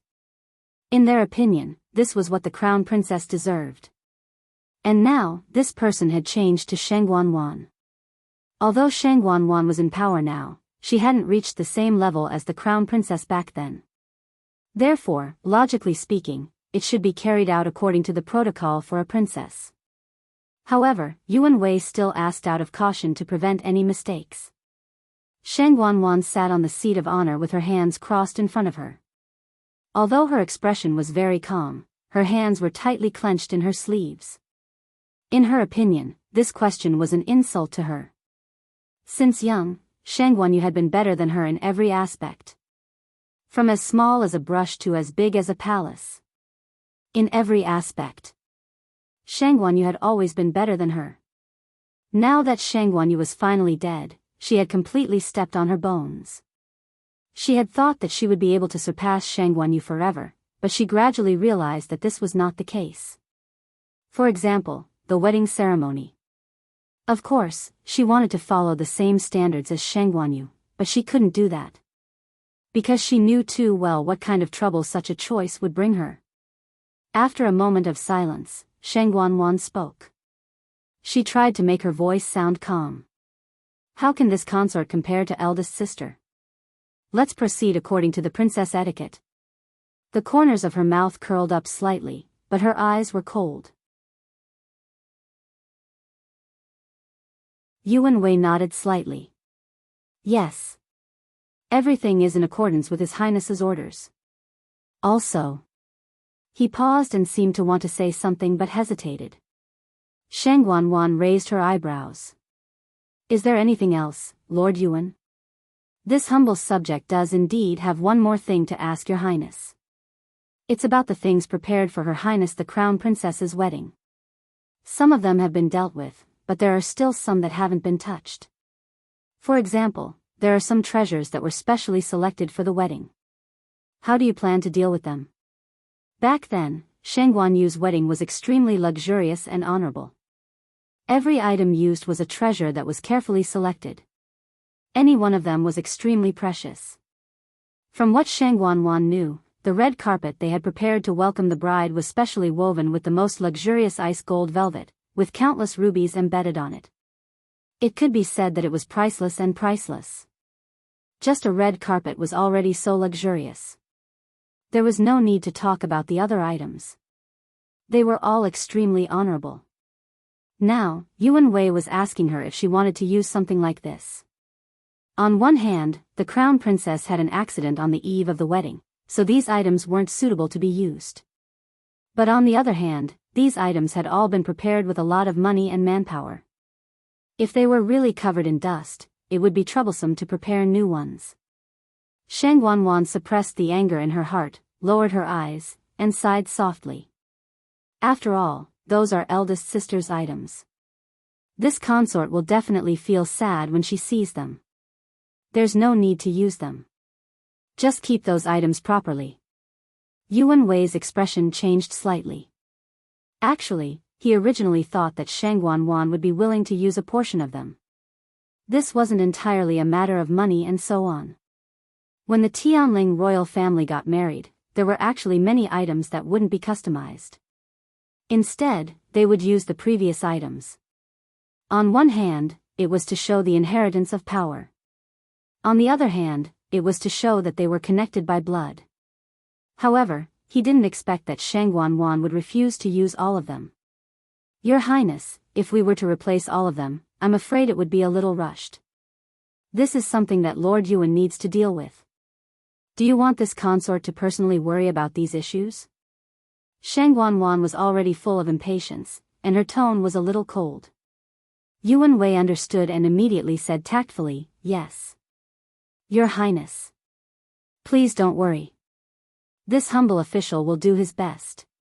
Sheng Wanwan's anger subsided slightly, but there was still a hint of coldness in her eyes. If Your Highness doesn't have anything else to instruct, this humble official will take his leave first. Sheng Wanwan waved her hand. Yuan Wei bowed, then retreated and walked out. Sheng Wanwan's anger still hadn't subsided even after his figure completely disappeared outside the door. Yuan Wei's trip this time was simply to disgust her. She kept calling him Empress Concubine. He had already been dead for almost 2 years. What else was there to say? All right, don't think about those useless things. It's better to think of a way to recover your Yuan meridian as soon as possible. A hoarse and cold voice suddenly sounded in her mind. Sheng Wanwan shuddered, and fear flashed across her eyes. Yes. Yes. If your Yuan meridian hasn't fully recovered before your wedding, I'm afraid you won't be able to raise that scepter in front of so many people, right? This sentence directly pierced Sheng Wanwan's heart. All along, this had been her greatest worry. Senior is right. You were very afraid when I asked you to summon a few people into the palace previously. If you don't do anything now, there won't be time. Sheng Wanwan also had a headache. But if I do it so openly, it will definitely arouse suspicion. She had only taken a portion of it from Yang Qin, or previously. After the matter was exposed, she was suspected for a long time and was even harshly reprimanded by Jianghu. She really didn't dare to do it now. That voice sneered. If you don't dare to call them over, why don't you go out and find them yourself? Go out? But, don't worry, I will help you when the time comes. Yes. After Dugu Mabao and the others left, Chu Luiyue looked at the black figure and sank into deep shock. She didn't recover for a long time. She had seen the first master before. She must have interacted with him before. Moreover, in that dreamlike illusion, his tone was so intimate and gentle. He called her, you. An absurd guess suddenly rose in Chu Luiyue's heart. He is, digression, today at 4 p.m. As an injured person, Ben February finally had a legitimate reason to not update his novel. Sob sob sob. Will I start to recover tomorrow at 5 p.m. or noon? There are basically no blisters on my hands. Now, only patches of red spots are left. I should be fine soon. Love mobile users, please browse and read. A better reading experience comes from Love Network.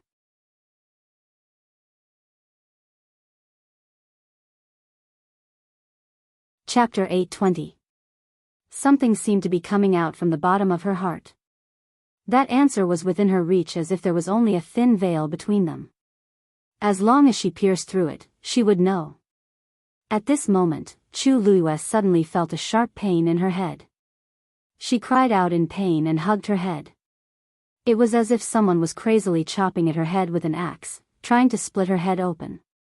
The excruciating pain made Chu Luiyue clench her teeth as her body trembled slightly. After some time, the pain gradually disappeared. Chu Luiyue's forehead was covered in sweat, and her lips were pale. She was drenched in sweat as if she had just been scooped out of the water. She leaned against the stone wall at the side and rested for a while before she gradually recovered. She was clearly very close to that answer, but there seemed to be an invisible hand stopping her, not allowing her to take another step forward. Chu Luiyue let out a long breath and looked up at the darkness. There seemed to be waves in the depths of her eyes. The first master would definitely recognize her. It's also very likely that they were very close in the past. However, other than the scene on the cliff, she couldn't remember anything else. After standing in the same spot and thinking for a while, Chu Luiyue finally decided to put this matter aside. Not only master, but Biyao and the other two's identities were also a mystery. I'll ask them properly when I see them again. The most important thing now is to go out and find the dancing lotus. Just as this thought surfaced in Chu Luiyue's mind, she suddenly felt a wave coming from her dantian. She was slightly stunned and realized that the wave came from the heavenly square cauldron. It seems to be the 2 baby. Chu Luiyue's heart moved, and she summoned the heavenly square cauldron. A small transparent square cauldron sat quietly on her palm. 2 jade green 2 babies floated in it and gently swayed in one direction. Chu Luiyue squinted her eyes. Is it talking about the dancing lotus's location? Dumpling. With a command, a red color flashed across her eyes. Dumpling appeared in front of her. Chu Luiyue looked at its wings, and the wounds on them were almost healed. The divine beast's recovery ability was strong to begin with. In addition, Dumpling was a red-tailed red phoenix with an extremely strong bloodline. Naturally, it was needless to say. In addition, the 2 baby had now submitted to Chu Luiyue. The power it had left behind would not cause any harm to Dumpling. On the contrary, it would be even more beneficial. As long as one did not look carefully, one would not be able to tell that he had been injured. Chu Luiyue felt slightly relieved. Hula, Dumpling spread its wings and Chu Luiyue jumped onto its back. Go! Chu Luiyue shouted. Dumpling let out a clear cry and flapped its wings. He leaped into the air. Screech! This clear sound of breaking through the clouds immediately attracted the attention of the few people waiting outside. The few of them seemed to have sensed it and looked up in unison. That already withered one Yeshan suddenly started to break inch by inch and silently turned into powder. It scattered with the wind. Qin Yi narrowed his eyes. Lei Laosi looked at his big brother excitedly, and when he saw his big brother's expression, he became even more agitated. Chang Wanzhou's eyes were fixed on her. His soft, short blonde hair covered most of his eyes, but there was a rare hint of nervousness on his handsome face. Mu Hongyu was originally cultivating, but when she heard the sound, she quickly opened her eyes. Song Song, who was beside her, already couldn't help but take 2 steps forward with respect in its eyes. Yi Ranran acutely sensed the change in the surrounding atmosphere, and his eyes lit up as he asked Mu Hongyu softly, "Are you coming? Is Lu Yu coming out?" The moment he said that, a gigantic figure rapidly rushed out from below. The sharp sound of something breaking through the air was heard. A red tail swept across the sky like a fire. It was the red-tailed phoenix. Everyone looked over and saw a girl standing on the red-tailed phoenix's back. Her shoulders were straight as she stood against the wind, and her black hair fluttered in the wind. If it wasn't Chu Luyue, who else could it be? After staying in the dark space for too long, she still wasn't used to it when she suddenly came out. Luckily, it was before dawn, and the blue sky revealed a faint light. Chu Luyue closed her eyes and quickly saw the scene in front of her clearly. She scanned the area from the corner of her eyes and saw that the entire mystic forest below had withered. At a glance, it was silent and had a sinister aura. Not far from the gradually dissipating mother tree, there were a few people standing. Lu Yu. Mu Hongyu couldn't hold it in and shouted first. She kept waving at Chu Luyue excitedly and joyfully. Lu Yu. We're here. Yi Ranran was also so agitated that his face flushed red. It's really her. She really came out. After such a long wait, nobody knew what kind of torture they went through in their hearts. But it was worth it just for this moment. Chang Wanzhou pressed his lips together. Even though he didn't have much of an expression on his face, his amber-like eyes seemed to be twinkling with stars. I know. I've always known. She will definitely be safe and sound. Lei Laoxi's hanging heart finally relaxed as he waved his fists and laughed out loud. Ha ha ha ha. I knew it. I knew it. What kind of person is Her Highness? This isn't a problem at all. Qin Yi's lips curved up slightly as he stood with his hands behind his back and looked up at that girl. She was like a god of war that came back from hell as she exuded a valiant and cold aura from head to toe, making people subconsciously submit to her. Even if she was in a dangerous situation, she would definitely think of ways to solve all her difficulties and stand up again. This is the Her Highness we've been following. Seeing these few people, Chu Liyue's heart suddenly felt warm. In an instant, all her limbs and bones seemed to be smooth. No matter what the situation is, there will always be people waiting for me relentlessly. Meeting the few people's expectant and joyful gazes, Chu Liyue finally understood. She had never been alone in this battle. Dumpling, let's go down, said Chu Liyue with a smile. Dumpling responded, flapped its wings, and swooped down toward the ground again. The strong aura of a legendary fiend instantly enveloped the entire space. Chu Liyue leaped up and jumped down. Mu Hongyu and Yi Ranran immediately rushed forward, but when they reached Chu Liyue, they widened their eyes in disbelief and stared at her without blinking. Lu Yu? Lu Yu. It's really you. Chu Liyue smiled brightly, and her eyes curved into crescents as she pinched the two people's faces. Of course, it's really me. Mu Hongyu was slightly better, but Yi Ranran's eyes directly reddened. That's great. I thought, as he spoke, his voice already sounded like he was about to cry. Chu Liyue's heart warmed up. Don't worry, I'm fine. Aren't I perfectly fine? She then looked up at the remaining three people. Countless emotions gathered in her heart, and in the end, they turned into one sentence. Thank you for being willing to wait for me. I'm back. A better reading experience came from the Love Network.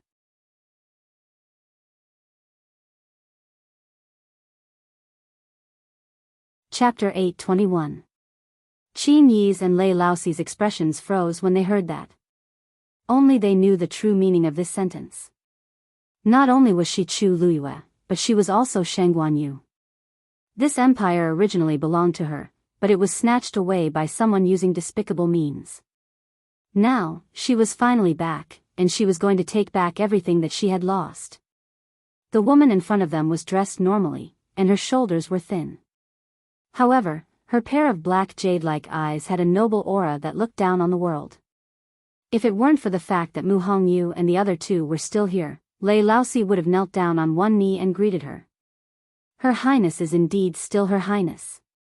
Our long wait wasn't in vain at all. Qin Yi glanced at him with a gentle gaze. We've been staying here for close to 2 years. Actually, even we didn't know if Her Highness was still alive or when she would return. From start to end, we relied on our stubbornness to persevere. Now, we can finally see the moon after parting the dark clouds. Not to mention old Four, but even his heart was surging with emotions. Chang Wanzhou seemed to have sensed something and glanced over. For some reason, he felt that Qin Yi and Lei Laoxi treated Chu Luyue differently. Even though he didn't know much about the ways of the world, he had the sharp instincts of a wild beast. If not for this, he wouldn't have been able to stay with them with such ease and wait for Chu Luyue to come out together. He looked at Chu Luyue and saw that her eyes were so deep that he couldn't see the bottom of them. It seemed like she was hiding a lot of secrets. Chang Wanzhou looked down. Since she doesn't want to say it now, I won't ask. There will come a day when she wants to say it, and she will naturally say it. Lu Yu, why were you trapped down there for so long? What exactly happened in between? How did you come out? After confirming that Chu Luyue had returned safely, Mu Hongyu was completely relieved. The moment she relaxed, she couldn't help but ask a series of questions in one breath. Chu Luyue was caught between laughter and tears. It's a long story. I'll tell you all about it when we get back. Yi Ranran exclaimed. Lu Yu, you seem to have broken through again? Chu Luyue blinked. She had stayed in the two Tian babies' god's domain for more than a year. It would be strange if she hadn't made a breakthrough. Her current realm was already peak rank 5. He was only one step away from becoming a rank 6 warrior. In fact, she had already felt that she had touched that invisible barrier several times before.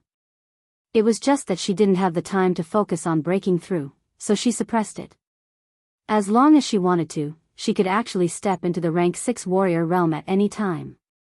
I was just lucky, Chu Luyue explained simply. Yi Ranran's round little face was full of amazement. Master said that luck is also a part of strength. Lu Yu, when we return, the pavilion master, and all the other senior brothers and sisters will definitely be very proud of you.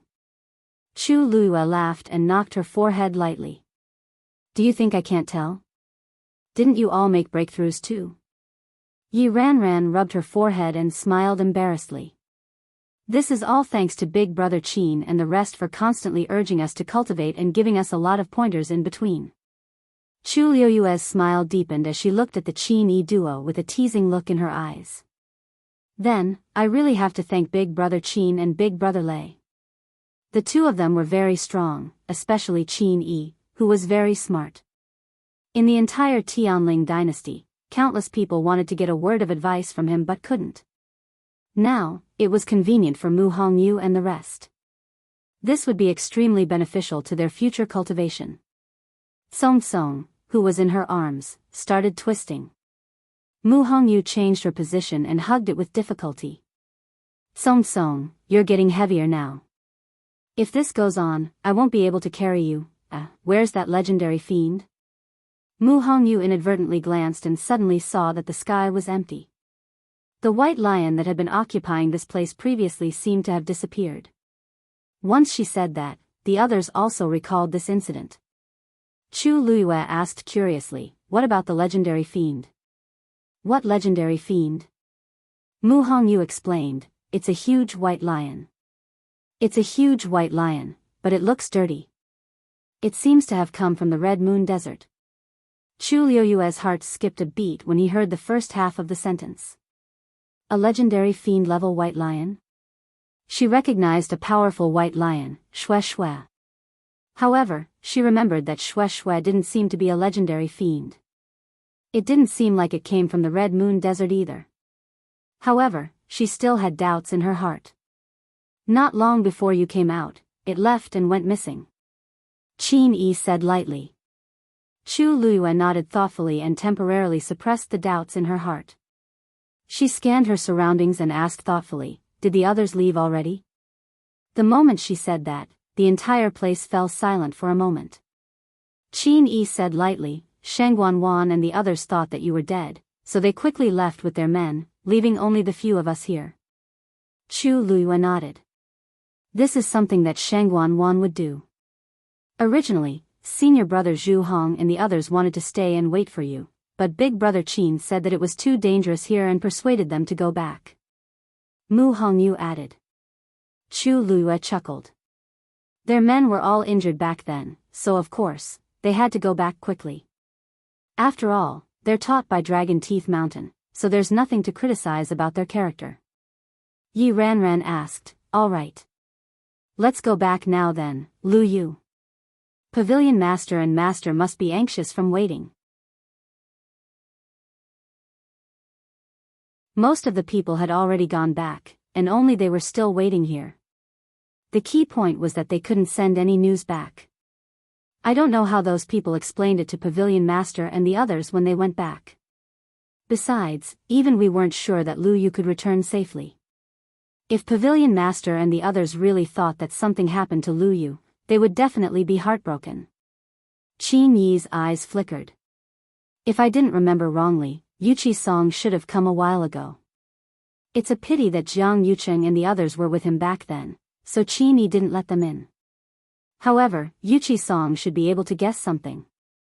Chu Luyue shook her head lightly. No hurry. I have something else to do now. What? The few of them looked over with some doubts. Chu Luyue raised her hand and pointed in the direction of Mirror Lake. Retrieve the dancing lotus. A ray of white appeared at the edge of the blue sky. Then, a ray of light pierced through the thick clouds and shone out. The entire sky was gradually dyed orange-red. Finally, a bright red sun leaped out from the sea of clouds. In the Red Moon Desert, the chilly night air quickly dissipated, and under the sunlight, it gradually became boiling hot.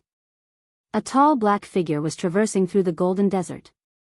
Behind him, there was a white lion that had already turned into an earthen yellow color. Digression: last night, I was informed by the editor to change the story, which meant that all the physical contact and so on had to be changed. Hence, I took it out chapter by chapter and sent it to the editor. The editor then told me to change it, and I changed it before submitting it for review. Finally, I changed it to 1 p.m. yesterday, and I felt terrible. I changed about 7 to 8 chapters at the beginning, and I changed some paragraphs and sentences. Everyone, make do with it. Woo woo woo woo. At this moment, I'm so glad that Rong Xiu was locked up in the little black room for so long. Woo woo woo. I'll continue at 6 p.m. Woo woo woo. Mobile users, please browse and read. A better reading experience comes from Love Network.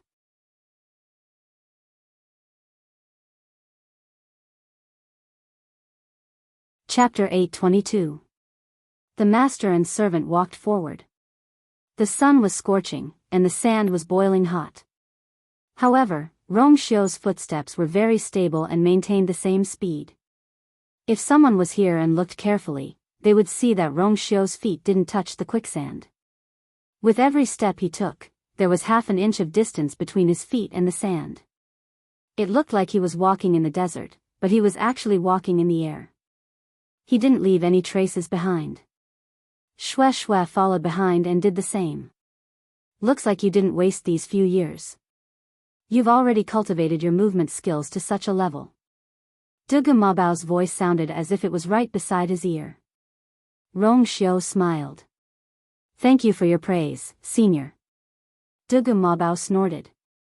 They wanted to teach this kid a lesson, but they realized that their previous methods were no longer a threat to him.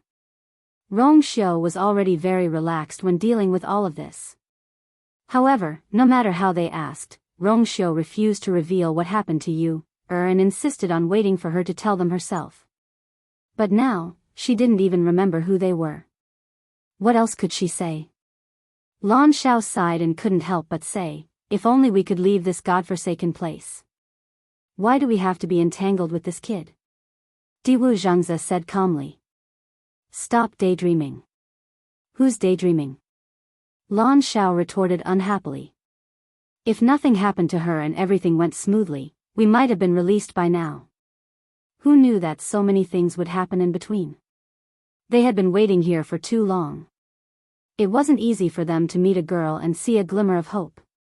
It was obvious that they had to wait from the beginning again. There's no need to think about it now. She hasn't even broken through to become a stage 6 warrior. Diwu Zhangzi paused, and his tone became more serious. More importantly, she doesn't have the Tianjing Yuan meridian anymore. As soon as he finished speaking, the surroundings fell silent. Dugu Mabao and Lan Xiao were speechless. Because this was what they were most worried about. With their strength, even if they did not personally check Chu Liuyue's pulse, they could still roughly determine her Yuan meridian level based on the flow of energy in her body. That was definitely the Daijing Yuan meridian and not the Tianjing Yuan meridian. Even if she doesn't have the Tianjing Yuan meridian now, she will definitely become a top expert in the world in the future. Dugu Mabao suddenly spoke, his tone firm. That was the confidence and pride that came from one's own strength. The few of us taught him together. No one can compete with him. If she forgets, we can just do it again. The West Hill. The Jiang mansion had been very lively recently. On the one hand, he had to prepare for the wedding of the eldest young master and the third princess. On the other hand, he had to prepare for the marriage between the fourth miss and the Xiahou family. Everyone in the mansion, from top to bottom, started to get busy. But amidst this, Jiang Yuqing was exceptionally free. Most of the time, he stayed in his room to recuperate. Other than a few important matters that required his instructions, he left everything else to his subordinates. Early in the morning, Jiang Yuqing took his medicine, packed up, and planned to go out. But just as he walked to the door, he saw Sun Qi walking over with 3 people. Seeing the familiar face of the person at the front, Jiang Yuqing narrowed his eyes. Yuan Wei? He didn't need to think to know why he was here. Sun Qi went forward and bowed. Eldest young master, Lord Yuan is here. Jiang Yuqing and Yuan Wei greeted politely. Yuan Wei went straight to the point. Eldest young master, I'm here today to discuss some specific matters of the wedding. Jiang Yuqing smiled. Lord Yuan, thank you for making this trip. I'm sure you've already asked the third princess before this? Yuan Wei nodded. The third princess wants to follow the princess etiquette. As for the things to be used at the wedding, they will all be replaced with new ones. Jiang Yuqing frowned slightly. Replace everything with new ones? Is this what Her Highness wants? Yes. There's not much time left before the wedding. It shouldn't be too late to prepare everything again, right? There are clearly many things that are ready-made. Why don't you use them? Yuan Wei paused for a moment. I've already ordered people to rush it. Don't worry, it won't delay the wedding process. But Jiang Yuqing's expression still didn't improve. He didn't need to think to know why Shangguan had made these requests. It was just that she didn't want to use the things that Shangguan had prepared to use. Even if they hadn't gotten married yet, those things hadn't been used yet. Jiang Yuqing felt a sense of disgust in his heart. Shangguan knew that this would make things very difficult for the people from the Ministry of Rites. It wasn't good for her reputation. But she still did it. Just to not use Shangguan's things. Jiang Yuqing's expression became much fainter. Since time is so tight, then we'll simplify everything here. In any case, the residence has everything that needs to be prepared. When the time comes, we can just use it directly. As for the other things that need to be deleted, everything will be done according to the princess's etiquette. Lord Yuan is quite experienced in this, so I don't need to say anything more, right? Yuan Wei was stunned for a moment. Eldest young master means, I'll leave all these matters to you. I still have something important to do today, so I'll take my leave first. If you still have any questions, feel free to discuss it with my father. After saying that, Jiang Yuqing nodded and left. The remaining people all quieted down. No one expected that Jiang Yuqing would leave in such a hurry. They were here to discuss the wedding matters with him. Did he just push everything away so cleanly and neatly? What was he going to do that was more important than the wedding with the third princess? Sun Qi glanced in the direction that Jiang Yuqing left and sighed in his heart. For some reason, eldest young master's mood had been very bad recently. Even he didn't dare to touch his bad luck. He could only carefully do his own things and didn't dare to ask anything else. He cupped his hands at Yuan Wei. Lord Yuan, I'll bring you to see Master. No matter what, Master's identity was still here, so it wasn't too rude. Yuan Wei came back to his senses, smiled, and said politely, that won't be necessary. We've already understood eldest young Master's intentions, so we won't disturb Lord Jiang. Sun Qi didn't dare to say anything else and respectfully sent them out. After leaving the Jiang residence, a young man behind Yuan Wei finally couldn't help but say, what does eldest young Master Jiang mean? Why does he seem to not care about the wedding at all? Yuan Wei pondered for a moment. There's no need to care about this kind of thing. Just do as he says. The two of them replied in unison, yes. Yuan Wei turned his head and looked meaningfully at the Jiang residence. It seemed that this eldest young Master Jiang did not care about the third princess as much as he seemed to care about her. Oh, the best reading experience came from Love Network.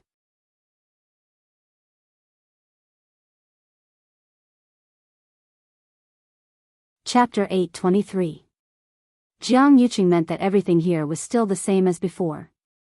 The so-called before was naturally the things that he and the Empress concubine were about to get married. Moreover, because the Empress concubine's wedding was of a higher level, he had to take away a lot of things to be considered a princess's etiquette.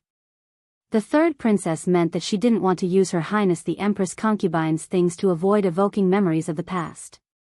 He had clearly conveyed this meaning to Jiang Yuqing, but Jiang Yuqing still made this decision.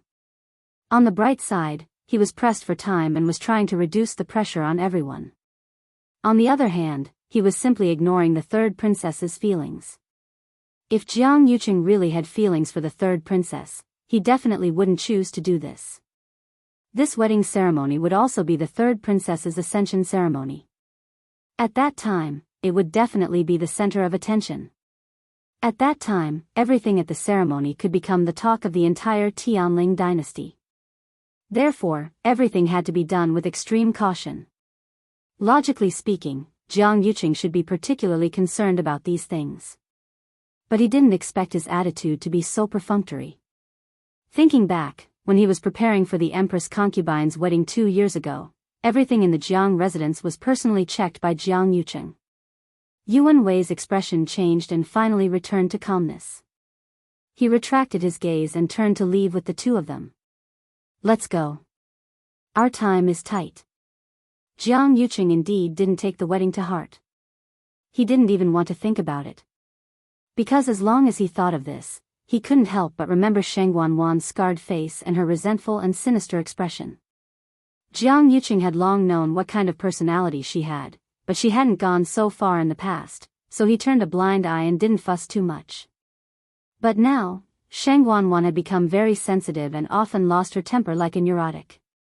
Over and over again, the little bit of liking in his heart had long been wiped clean. If it weren't for, why would he choose to marry her? Jiang Yuqing's face grew colder and colder. He walked alone to a remote corner of the Jiang mansion. This was an abandoned courtyard. It looked cold and cheerless, and the weeds at the entrance had not been cleaned up. Jiang Yuqing didn't stop. He walked straight ahead and pushed open the door. Inside the door, there were 2 guards standing on either side.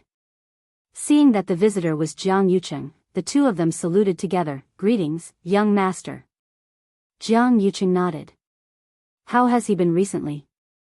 One of them said respectfully, "At first, he was a little dishonest, but now he's obedient." Was eldest young master going to meet him personally? Hearing Jiang Yuqing's faint, the guard hurriedly led the way. "Young master, this way please." The two of them walked towards the room inside. If someone were to barge in at this moment, they would sense that there were several hidden auras in this seemingly desolate courtyard. Ordinary people could not easily break in. Because this was actually the place where Jiang Yuqing locked people up. The people of the Jiang mansion also knew that this was Jiang Yuqing's territory and would never come here without permission. Jiang Yuqing followed the guard to one of the rooms. With a creak, the door was slowly opened. Jiang Yuqing walked in. The guard considerately closed the door again and waited quietly outside. This room was not big, and there was dust everywhere. It seemed that no one had been here for a long time. Jiang Yuqing didn't stop. He walked past the screen and entered the side room. This was a dim and narrow space. It couldn't even accommodate a person lying flat. And inside, there was a person sitting on his knees against the wall. All kinds of unpleasant smells mixed with the strong smell of blood rushed to his face. But Jiang Yuqing's expression didn't change. This kind of scene was too common for him. Hearing someone come, the man slowly raised his head. His originally sturdy body had become emaciated after a long period of torture. His cheeks and eye sockets were deeply sunken. Under his messy hair, one could see that he was missing an ear. There was a bowl-sized scar there. This person was Qi Dai, who was imprisoned by Jiang Yuqing that day. Seeing the person who came, Qi Dai's eyes moved, but the bottom of his eyes was scarlet. Jiang Yuqing looked at him condescendingly. "How does it feel to be bitten by the mestiu on gravel?" Qi Dai opened his mouth, as if wanting to say something, but only a hoarse and bitter moan came out. This was because he wanted to commit suicide. He tried to bite his tongue to commit suicide, but because he was discovered in time, he didn't die. But after that, his tongue was directly cut off, and he could no longer speak. He reached out, as if wanting to grab Jiang Yuqing. But just as he moved, there was the sound of chains vibrating. It turned out that his four limbs had been locked by iron chains, and he had completely lost his freedom. His emaciated hands, which were as thin as skin and bones, clawed at the air. The veins on the back of his hands were bulging, and there were also shocking bloodstains. In the end, he still didn't catch anything, only empty air. Jiang Yuqing's voice was calm and cold. "Don't worry, you can come out today. Chongshu Pavilion's pavilion master Wei Qi is looking for you." Qi Dai panicked, and deep despair appeared in his eyes. He desperately hid behind him. But this space was so narrow that his body couldn't even move, let alone escape. Jiang Yuqing raised his hand. A cloud of brownish-yellow powder spread out. Qi Dai gradually stopped struggling and fainted. Jiang Yuqing lowered his eyes and lifted his sleeves. On his arm, a scar stretched across, hideous and terrifying. The faint red line was almost invisible. This degree of scar could actually be repaired, but of course, he wouldn't do so. Then, Jiang Yuqing leaned over and checked the same position on Qi Dai's arm. Sure enough, a similar red line had already appeared. Jiang Yuqing's face revealed a trace of satisfaction. In order to complete the set, he had put in a lot of effort. He took a few steps back. "Men. Take him out." The atmosphere in Chongshu Pavilion had been very gloomy recently. Chu Luiyue and the others didn't return from the trip to Dahuang Swamp. The rumors in the outside world were very fierce. Even though most of them stayed on Qingyuan Mountain, they still heard all kinds of rumors. This couldn't help but worry them. If it weren't for Jian Fengqi's explanation and the pavilion master's good reaction, they would have rushed to Dahuang Swamp to look for him long ago. Waiting day after day made everyone very tormented. And this atmosphere was finally broken by Jiang Yuqing's arrival. When the news came, Yuqi Song was taking care of those herbs in the herb garden.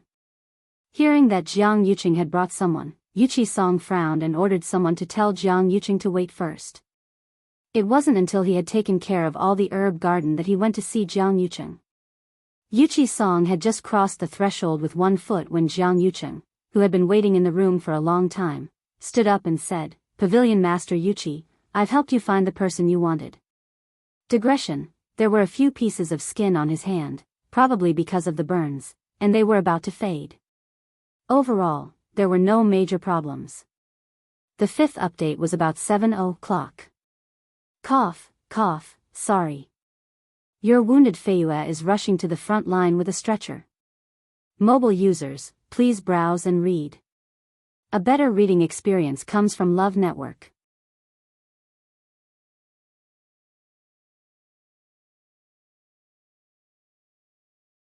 Chapter 8:24. Yuchi Song turned his gaze and looked at the person kneeling behind Jiang Yucheng. This person was thin, and his aura was weak. It seemed that he had suffered a lot. Some old and new scars could be vaguely seen on his exposed wrists and other places. Yuchi Song frowned. This person's name is Qi Dai. He used to be my subordinate. He did go to Nanjiang with me. After receiving your commission, I checked all these people and finally found him. In order to make him tell the truth, I used a little punishment. Jiang Yucheng spoke casually. However, Yuchi Song only needed a glance to see that Qi Dai was already half dead. He probably wouldn't live for long. The so-called, a little, punishment was probably unworthy of the name. How did eldest young master find out it was him? Yuchi Song continued to ask. Naturally, I relied on evidence. Jiang Yucheng raised his chin as he spoke. To tell you the truth, ever since I brought them back from Nanjiang, most of them were more or less injured. So, I gave them a severance fee and let them go. This time, in order to help you find someone, we gathered them together again. And that day, I found that there was something wrong with this brother Qi. First, his realm had regressed a lot compared to before, and his strength was not as strong as before. Second, there was a mark left on his left arm. That was the evidence of the backlash from the Chaos Yuan gravel. Hearing this, Yuchi Song's eyelids couldn't help but twitch. The evidence is irrefutable. It's absolutely true. Speaking of this, Jiang Yucheng sighed, and a hint of disappointment appeared on his face. I didn't expect that it was really my people who did such a thing. They almost harmed the entire Chongshu pavilion. Today, I personally brought Qi Dai here to give you an explanation, and also to apologize to you in person. It's all because of my poor discipline that such a thing happened. My heart is filled with guilt. Jiang Yucheng's words were sincere and sincere. If someone else were to hear these words, they would definitely be moved. However, the Yuchi Song was an exception. He took 2 steps forward and carefully examined Qi Dai. At this moment, Qi Dai was kneeling on the ground with his hands tied behind his back. His eyes were lifeless as if his soul had been sucked out of his body. Even when Yuchi Song walked behind him to check his arm, he didn't move at all. It was as if he didn't care about anything. Yuchi Song asked casually. Why does he look so strange? Jiang Yucheng explained unhurriedly, that's because he tried to escape and was captured. However, during the fight, he was severely injured, especially his head. That's why he ended up like this. Yuchi Song sneered inwardly. This Jiang Yucheng could really lie without blushing. His ability to write, direct, and act was really strong. He just casually found a scapegoat and prepared all the evidence that he needed, making it difficult for others to deny it. It just so happened that this person was injured and couldn't argue for himself. In the end, of course, he could only accept whatever Jiang Yucheng said. In the end, Jiang Yucheng was fully prepared. That was why he dared to swagger in like this today. Yuchi Song glanced at Qi Dai and found that there was really a red mark on his arm. The other symptoms on his body were exactly the same as the backlash from the Mestyuan gravel. It could be seen that Jiang Yucheng had put in a lot of effort for this. Yuchi Song thought so in his heart, but he didn't show it on his face. Jiang Yucheng was calm and composed. He wasn't worried in the slightest. He knew that these things could deceive ordinary people, but they might not be able to deceive an old fox like Yuchi Song. But so what? Now that all of this was in front of him, it was difficult for Yuchi Song to deny it. If he didn't believe it, how could he find evidence to prove that all of this had nothing to do with Qi Dai and that everything was done by him, Jiang Yucheng? Jiang Yucheng was certain that Yuchi Song couldn't do it. No matter what, this matter would only end this way. Yuchi Song glanced at Qi Dai without batting an eyelid, and his heart skipped a beat. Immediately, he straightened up and said in a deep voice, he was indeed bitten by the Mestuan gravel. There's no doubt that it should be him. As he spoke, he turned his head and looked at Jiang Yucheng. Eldest young Master Jiang, have you asked him why he did this? Jiang Yucheng was stunned for a moment and shook his head. No. Yuchi Song's expression tensed up a lot, as if he still couldn't let it go. This was normal. Qi Dai was an ordinary person to begin with. Why would he target Chongshu Pavilion for no reason? And the group of people who attacked Chongshu Pavilion clearly had an extraordinary background. There must be other people behind Qi Dai. Yuchi Song said in a deep voice. Jiang Yucheng's eyes twitched, but he still controlled his expression very well. I have the same thoughts as you, but this Qi Dai is very tight-lipped. No matter how we interrogate him, we can't get anything out of him. But no matter what, I'll hand him over to you first as an explanation. Yuchi Song's expression relaxed a little. Thank you for your help this time, eldest young Master Jiang. Then leave this person to Chongshu Pavilion. How about it? Of course. Jiang Yucheng cupped his hands. Although I don't know why Qi Dai is like this, he used to be my man. So I'm very sorry about this. Yuchi Song looked at his hypocritical appearance and felt even more disgusted. He turned around and hid the expression in his eyes. Eldest young Master Jiang, you don't have to be like this. He is him, and you are you. If I was wrong before, it was all because I was anxious. Jiang Yucheng smiled. Pavilion Master Wei Qi is magnanimous. I should be the one apologizing to you. Yuchi Song didn't dwell on this for too long. Instead, he let out a long sigh. Actually, this kind of thing is hard to predict. For example, everyone always thought that the 13 Yu guards were loyal to the Empress concubine. Who would have thought? Oh right, didn't you issue a kill order previously, and there hasn't been any progress? Digression, tomorrow at midnight, mobile users, please browse and read. A better reading experience comes from Love Network.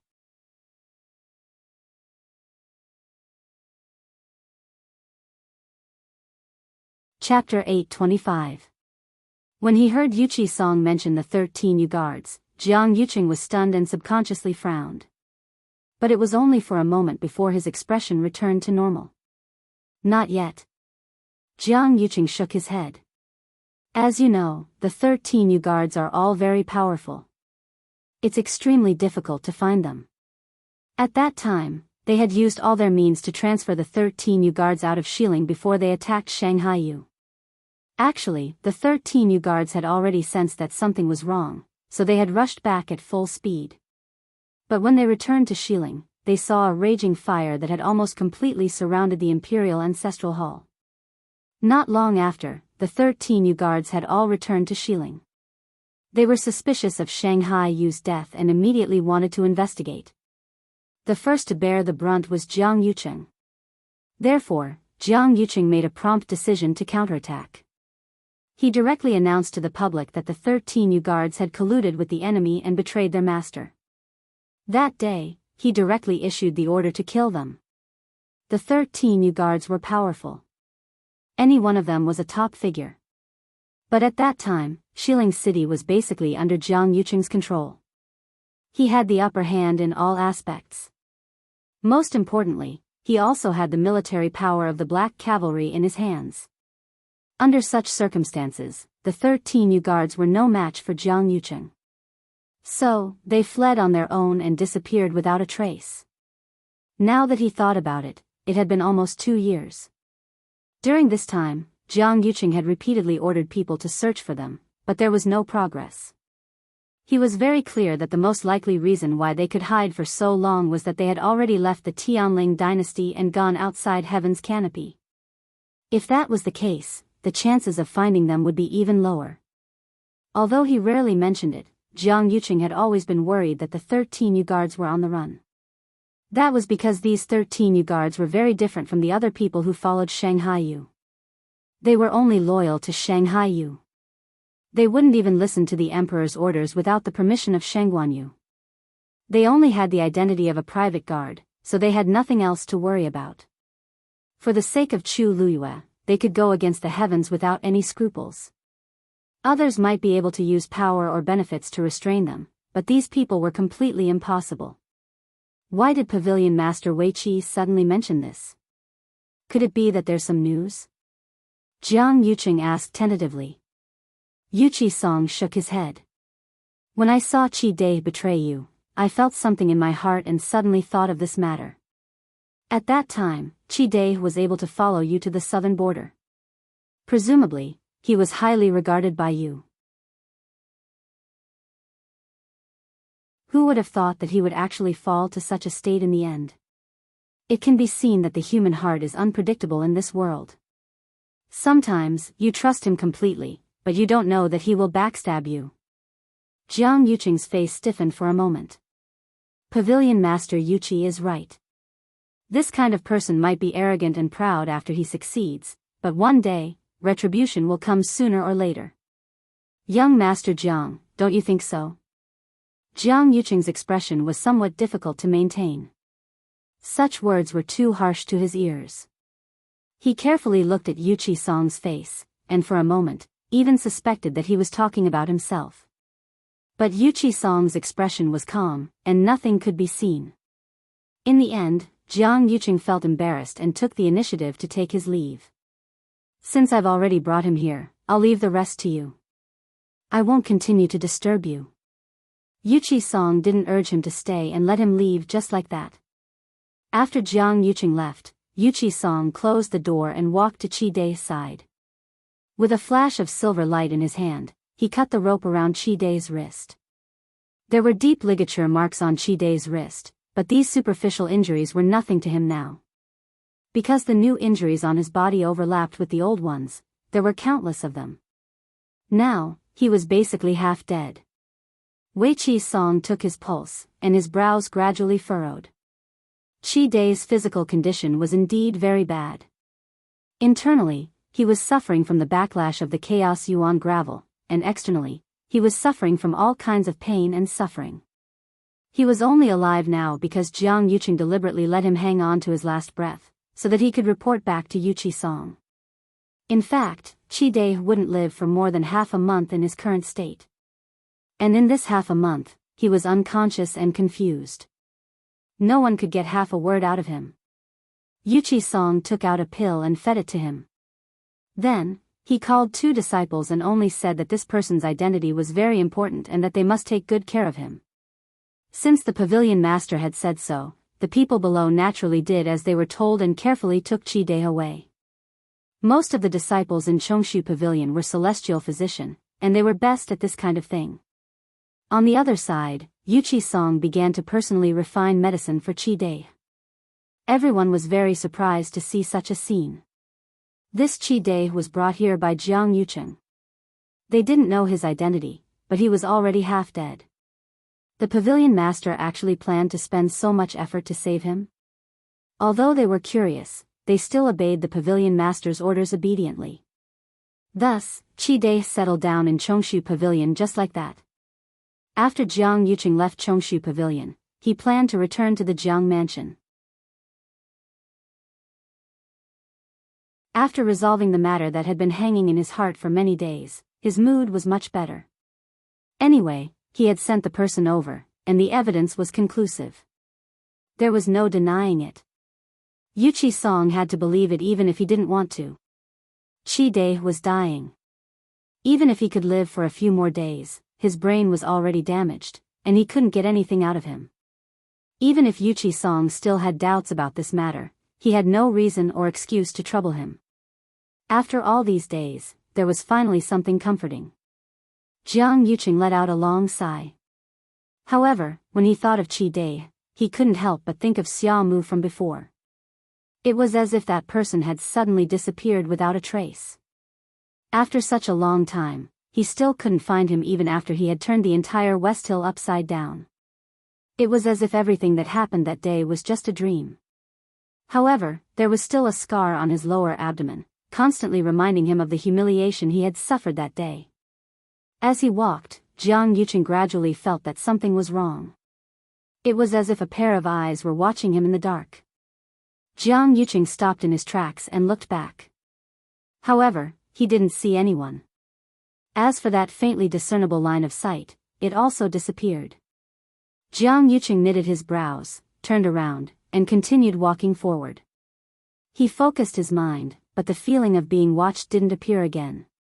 Could it really be his imagination? After some time, Jiang Yuqing suddenly realized that he had unknowingly arrived at Xianli Garden. Thinking of the stolen zither, Jiang Yuqing hesitated for a moment, but still walked in. Mobile users, please browse for a better reading experience from Love Network.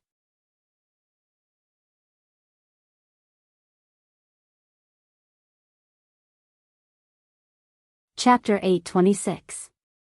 As he walked in, the people in Xianli Garden bowed respectfully when they saw Jiang Yuqing. Jiang Yuqing didn't pay much attention to them and went straight to Thousand View Garden. When the guards saw him, they said in unison, "Greetings, eldest young master." After the zither was stolen, Jiang Yuqing transferred a lot of people here to guard it strictly. Therefore, the place was now heavily guarded in all directions, both in the open and in the dark. However, Jiang Yuqing hadn't come here since the day the zither was stolen. He stood by the lake and glanced at the zither room. Have there been any abnormalities recently? The guard said, in response to eldest young master, there hasn't been any abnormalities. Jiang Yuqing waved his hand and dismissed them. He walked towards the zither room. In fact, he had guessed the situation. The most important thing in the zither room was the zither. Since the other party had stolen it, there was a high chance that they wouldn't come again. But who would be interested in this ancient zither? Although it was precious, it was just a zither. Moreover, the zither's appearance was very special. It was in the shape of a phoenix's tail, so it was also called the phoenix tail zither. Almost everyone in the Tianling dynasty knew that it was the princess's favorite zither. So, from this point of view, it was absolutely impossible for that person to sell the zither. They didn't even dare to take it out for others to see. Was it really just to take the zither for themselves? Jiang Yuqing couldn't figure it out. And no matter how hard he tried, he couldn't think of any characteristics of that person at that time. He once suspected that it was Mu Hongyu, but the aura seemed a little different. Dragon Teeth Mountain. Jian Fengqi was leisurely today, so he planned to go down the mountain. As soon as he reached the foot of the mountain, he saw an ordinary-looking young man talking to the guard at the door. Jian Fengqi didn't pay much attention at first. Just as he was about to walk over, he vaguely heard Mu Hongyu's name. He stopped in his tracks and looked over. What's going on? When the guard saw him, he hurriedly bowed respectfully and said, "Young master, this person is here to deliver a letter." He said that it was a letter from Mu Hongyu's family. We told him that Mu Hongyu was not on the mountain now, so he could keep the letter and pass it to her in the future. But he wouldn't, and that's why. Jian Fengqi looked at the man who delivered the letter. "What's your name?" Jian Fengqi asked while sizing him up calmly. This person looked very ordinary. If his face was placed in a crowd, he would be forgotten in the blink of an eye. However, this person's eyes were clear and resolute. He didn't seem like an ordinary person. Most importantly, this person gave him a vague sense of familiarity. It was as if he had seen it somewhere before. "I'm Qin Qi. I've delivered a letter for Miss Mu Hongyu before." However, at that time, the person he met was Miss Chu Luiyue.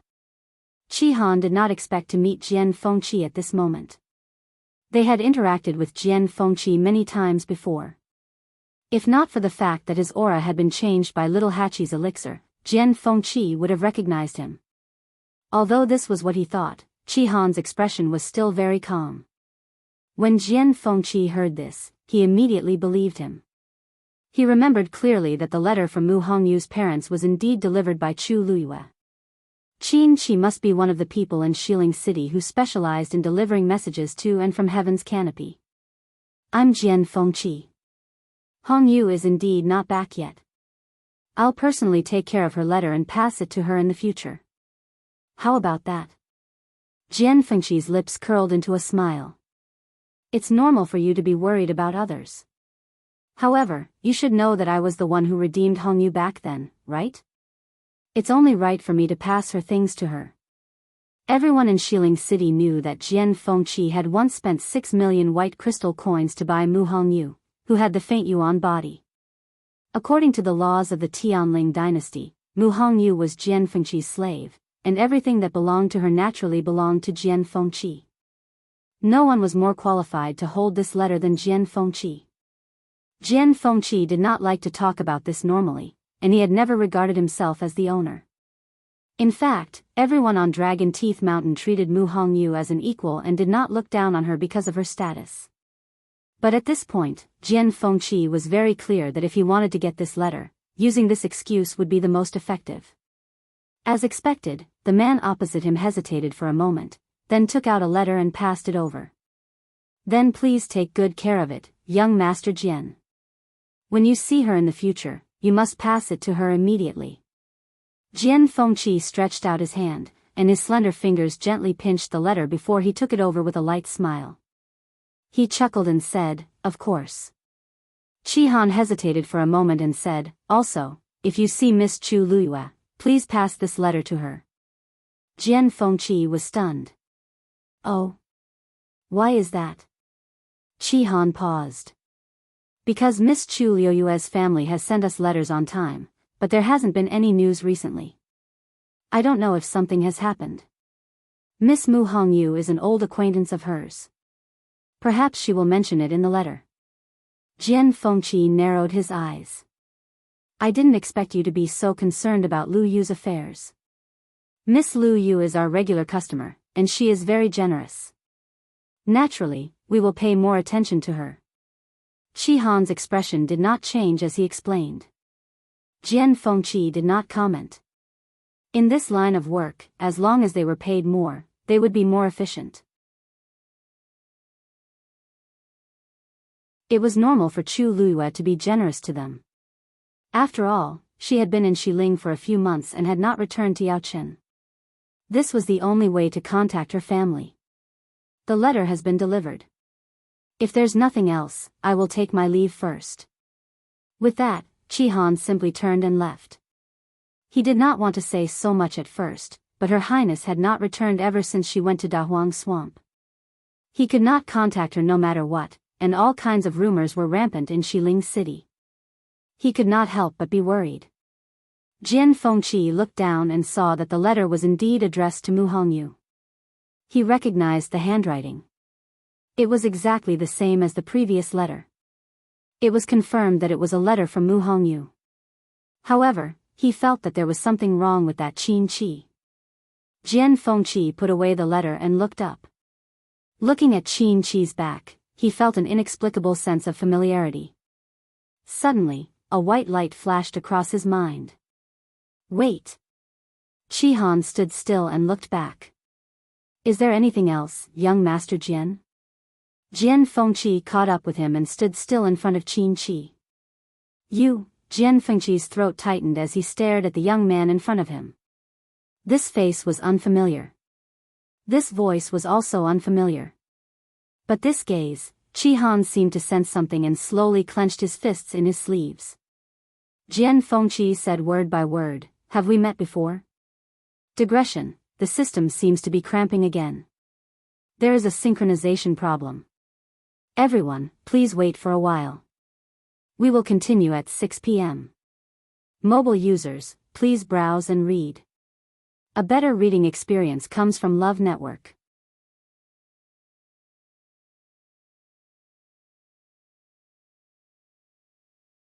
Chapter 827. Chihan's tone was calm. "I'm just a messenger.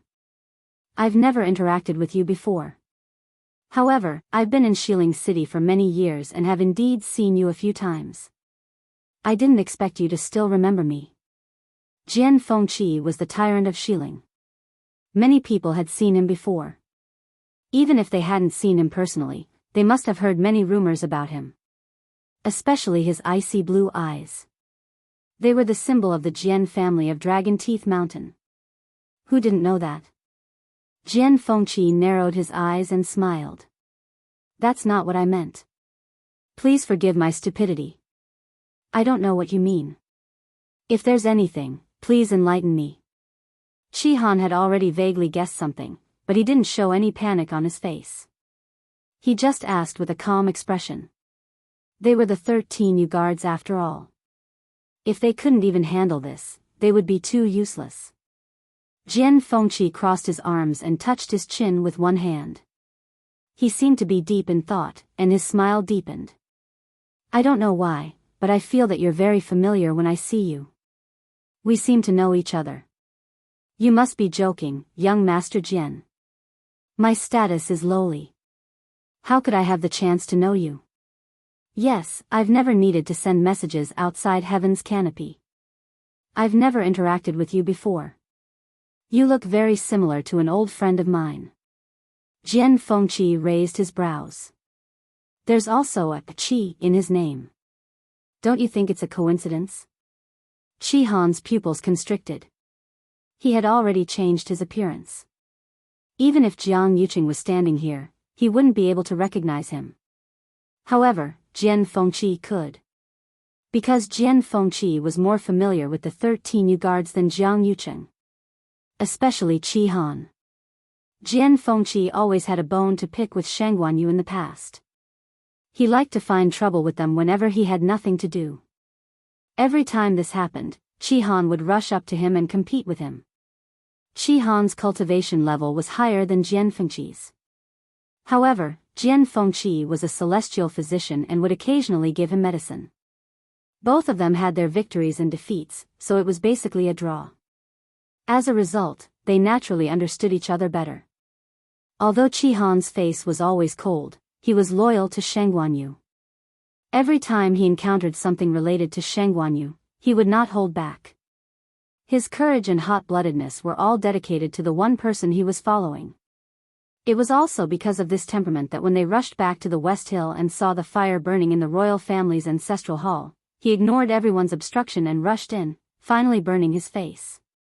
Now that he saw Jian Fengqi again, it was within his expectations that he would be able to guess who he was.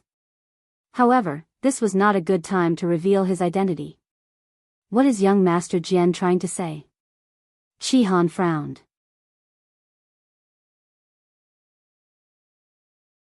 Seeing the two of them talking, the two guards couldn't help but look over from time to time. Jian Fengqi suddenly smiled. It's nothing. It's just that I feel that you're quite suitable for this young master. Shihan was stunned. Jian Fengqi's expression clearly indicated that he had already confirmed his identity, but why was he helping him to cover it up? Jian Fengqi suddenly threw a heavy bag over, and Shihan caught it. This is 1,000 white crystal coins. Help me do something today, and this money is all yours. Shihan was even more puzzled, but he still asked. What does young Master Jian want this little one to do? Jian Fengqi blinked. I'm going to Chun Feng restaurant. Come with me. Shihan never expected that Jian Fengqi would spend so much money just to make a trip to Chun Feng restaurant with him. It was only when the two of them arrived at the entrance of Chun Feng restaurant that Shihan was sure that Jian Fengqi wasn't joking with him. Let's go. Seeing Shihan standing at the entrance with an indescribable expression, Jian Fengqi laughed wildly in his heart. If this was in the past, Shihan would definitely have fought with him directly. Unfortunately, they were in public now. Due to his identity, he could only listen to Jian Fengqi's orders obediently. Shihan's voice was several degrees colder, and the air around him was so cold that it could freeze people to death. Young Master Jian, you don't have to joke about this, right? What exactly do you want to do?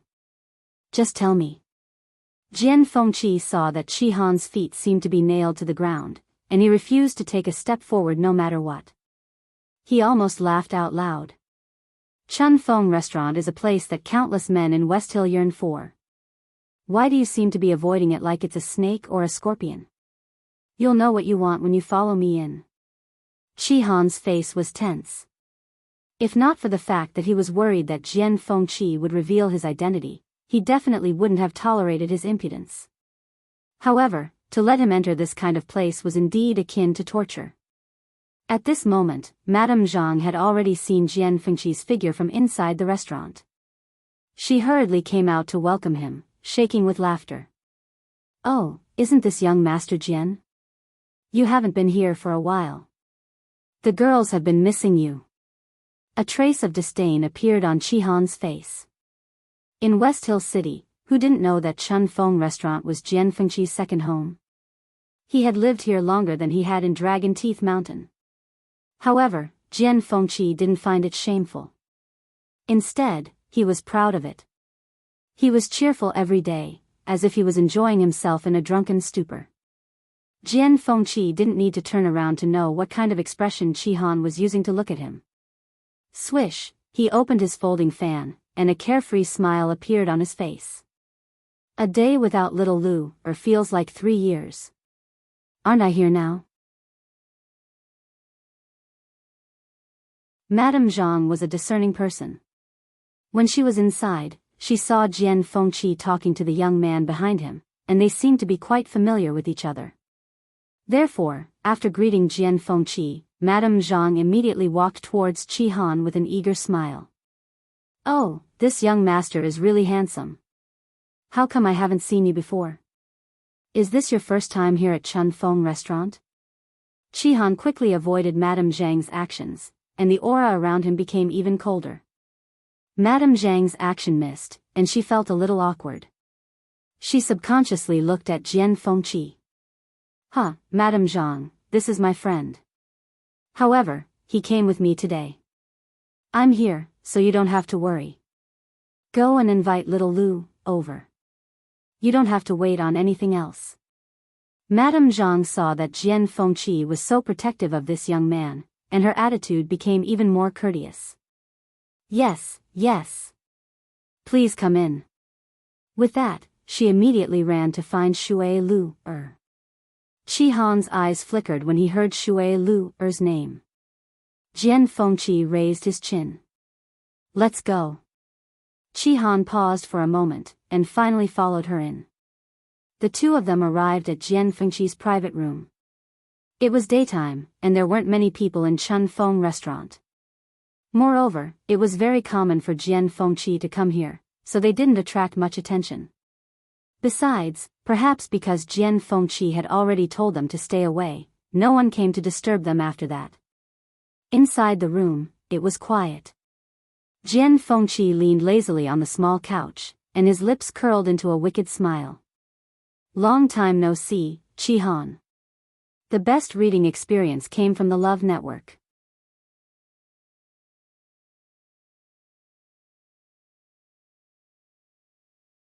Chapter 828. As expected, he had already recognized him. Shihan's heart skipped a beat, but because he had already guessed it, he quickly calmed down. Since this layer of window paper had already been broken, there was no need to continue acting. Shihan went straight to the point and asked, "Why did you call me here today?" A look of surprise flashed across Jian Fengqi's eyes, and he sat up straight. "You admit it just like that? I thought I would have to spend a lot of effort before you would admit it." Shihan frowned, and a trace of impatience appeared in his eyes. "You have already confirmed my identity in your heart. No matter how I explain, you will not change your mind, right? If you have something to say, just say it. I am very busy." "TSK, you are still as impolite as before." Jian Fengqi shrugged and did not intend to beat around the bush. "When did you return to West Hill?" Shihan's voice was cold and hard. "It has nothing to do with you." Jian Fengqi choked, and his eyelids twitched. Why was it that after such a long time, Shihan's bad temper was still the same as before? But when he thought of the 13 Yu's current situation, Jian Fengqi suppressed his anger and swallowed back the words he wanted to say. Jiang Yuqing's killing order has not been revoked yet, and you came back so boldly? Could it be that you are here to die? This was not a joke. Jiang Yuqing had made up his mind to exterminate the 13 Yu. It was too dangerous for Qihan to appear in West Hills so openly. Although he had changed so much that ordinary people would not be able to recognize him, what if? It was absolutely impossible for a person to completely change into another person. His identity might be exposed at any time. Besides, the person they were going to face was Jiang Yuqing, who already had a lot of power in his hands. I have my own plans. Qihan's answer was extremely brief, and he had no intention of continuing the conversation. In actual fact, if it weren't for the fact that Her Highness trusted Jian Fengqi, Qihan wouldn't even have said those words. Jian Fengqi, he rubbed his temples as he had a headache. There were 13 people in the 13 Yu sect. Why did he have to meet Qihan, who was the most difficult to deal with? Any random person would be easier to talk to than Qihan. But it was useless to think about it now. Jian Fengqi silently persuaded himself in his heart again as he tried his best to ask calmly, why are you still here? Have you been to country Yaochen before? This time, Qihan did not hide anything. Not bad. Jian Fengqi narrowed his eyes.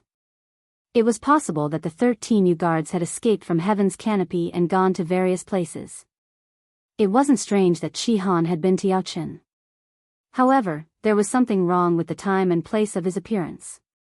Jian Fengqi remembered it very clearly. At that time, it was the day of the mutiny in the imperial capital of Yaochen. The imperial palace was in chaos. Swords flashed and flames soared into the sky.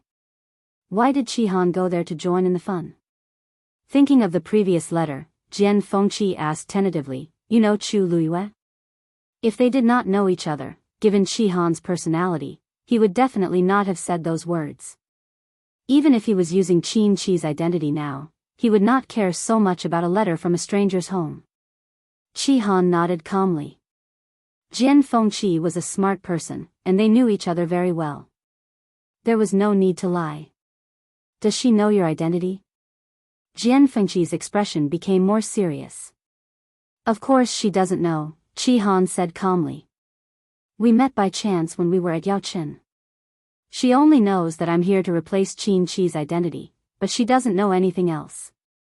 Jian Fengqi felt that something was wrong, but he could not say it out loud. The two of them fell into silence. After a while, Qihan frowned. If you called me here today to ask about this, can you leave now that I have said it?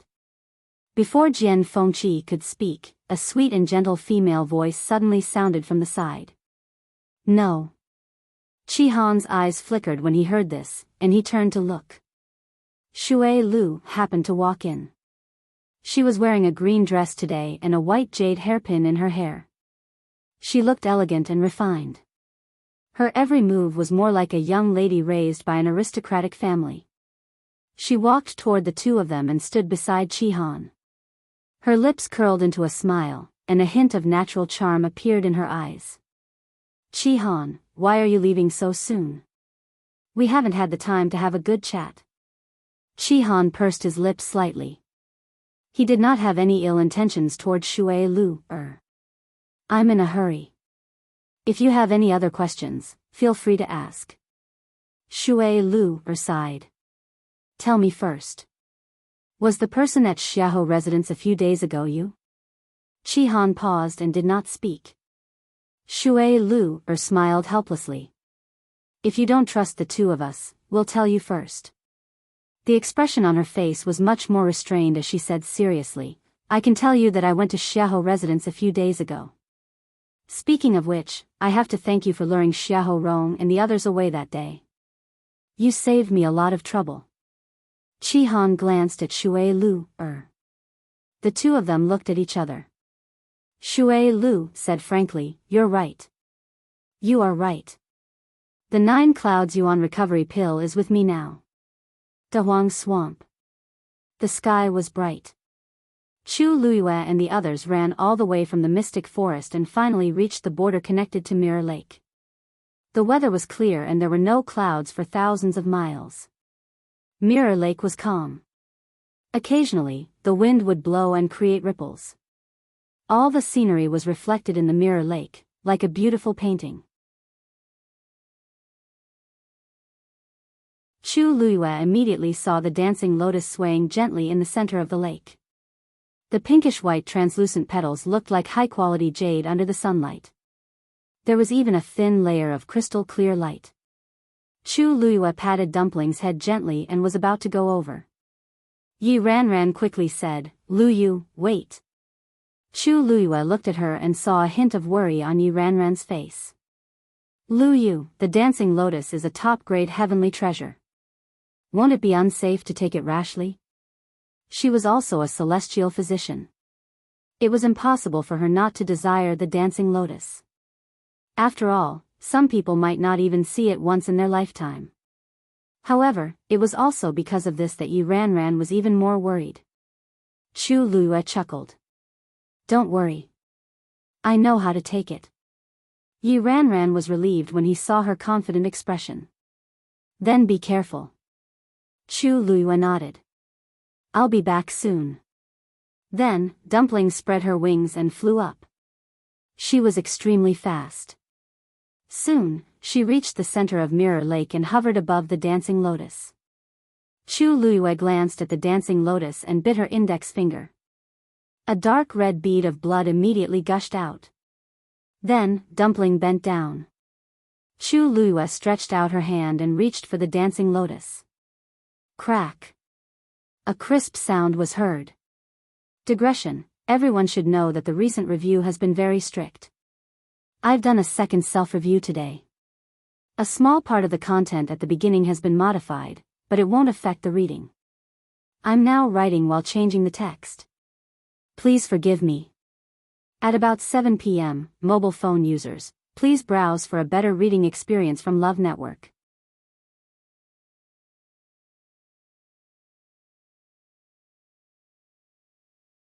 Chapter 829. When the green stalk came into contact with the blood on Chu Luiyue's fingertip, it immediately snapped. Then, the dancing lotus quietly flew up and landed in Chu Luiyue's hand. Chu Luiyue looked at the dancing lotus lying quietly in her palm with a blank expression. What was going on? She hadn't moved much just now. How did this thing come to her on its own? Although she had never seen the dancing lotus with her own eyes before, she had read about it in ancient books. According to the books, it should be drawn with fresh blood. In short, it was quite troublesome. She had made ample preparations in case something went wrong. But now, it seemed like all her efforts were in vain. Chu Luiyue blinked and realized that the drop of blood on her finger had silently seeped into the stalk. The 5 petals closed naturally. It still looked fresh, clear, and beautiful. From the looks of it, the plucking was very successful. Although she didn't actually do anything. In the distance, Mu Hongyu and the others were closely watching the situation in the center of the lake. They were a little confused when they saw Chu Luiyue reach out and grab the dancing lotus. Mu Hongyu raised her hand and asked curiously, Ran, didn't you say that the dancing lotus was very troublesome and dangerous to pluck? Why does it seem to me that Lu Yu is very relaxed? Yi Ranran was also shocked. I don't know either. Their master had mentioned this herb before. At that time, he had specially warned them not to rush forward blindly if they encountered it. Otherwise, they might not even know how they died. However, Chu Luiyue did seem to have easily plucked the dancing lotus. They waited nervously for a moment, but nothing strange happened around them. Chu Luiyue jumped directly onto Dumpling's back. The master and servant were back in the blink of an eye. Lu Yu, are you okay? Yi Ranran could not help but ask. At the same time, his gaze fell on the dancing lotus in Chu Luiyue's hand. It lay there quietly, like an ordinary flower. Chu Luiyue didn't know whether to laugh or cry. I'm fine. To think that she had done so much preparation just now. So it's actually so easy to obtain an offensive heavenly treasure like the dancing lotus? Yi Ranran murmured with a puzzled expression. Chu Luiyue was also very confused. This dancing lotus was very gentle towards her. It had even taken the initiative to break off and give it to her. She also seemed to have an inexplicable sense of closeness to it. It was as if this was supposed to be hers. This feeling was so subtle that Chu Luiyue didn't know how to explain it. After thinking about it, she could only say, maybe I'm just lucky. After saying that, she glanced at the dancing lotus again. Then, she took out a jade box and carefully placed it inside. Look! What's that? Mu Hongyu suddenly exclaimed and looked in front in shock. The few of them turned around to look. Yi Ranran sucked in a breath of cold air and widened her eyes. Lei Laosi couldn't help but swear. F***CK. What's going on?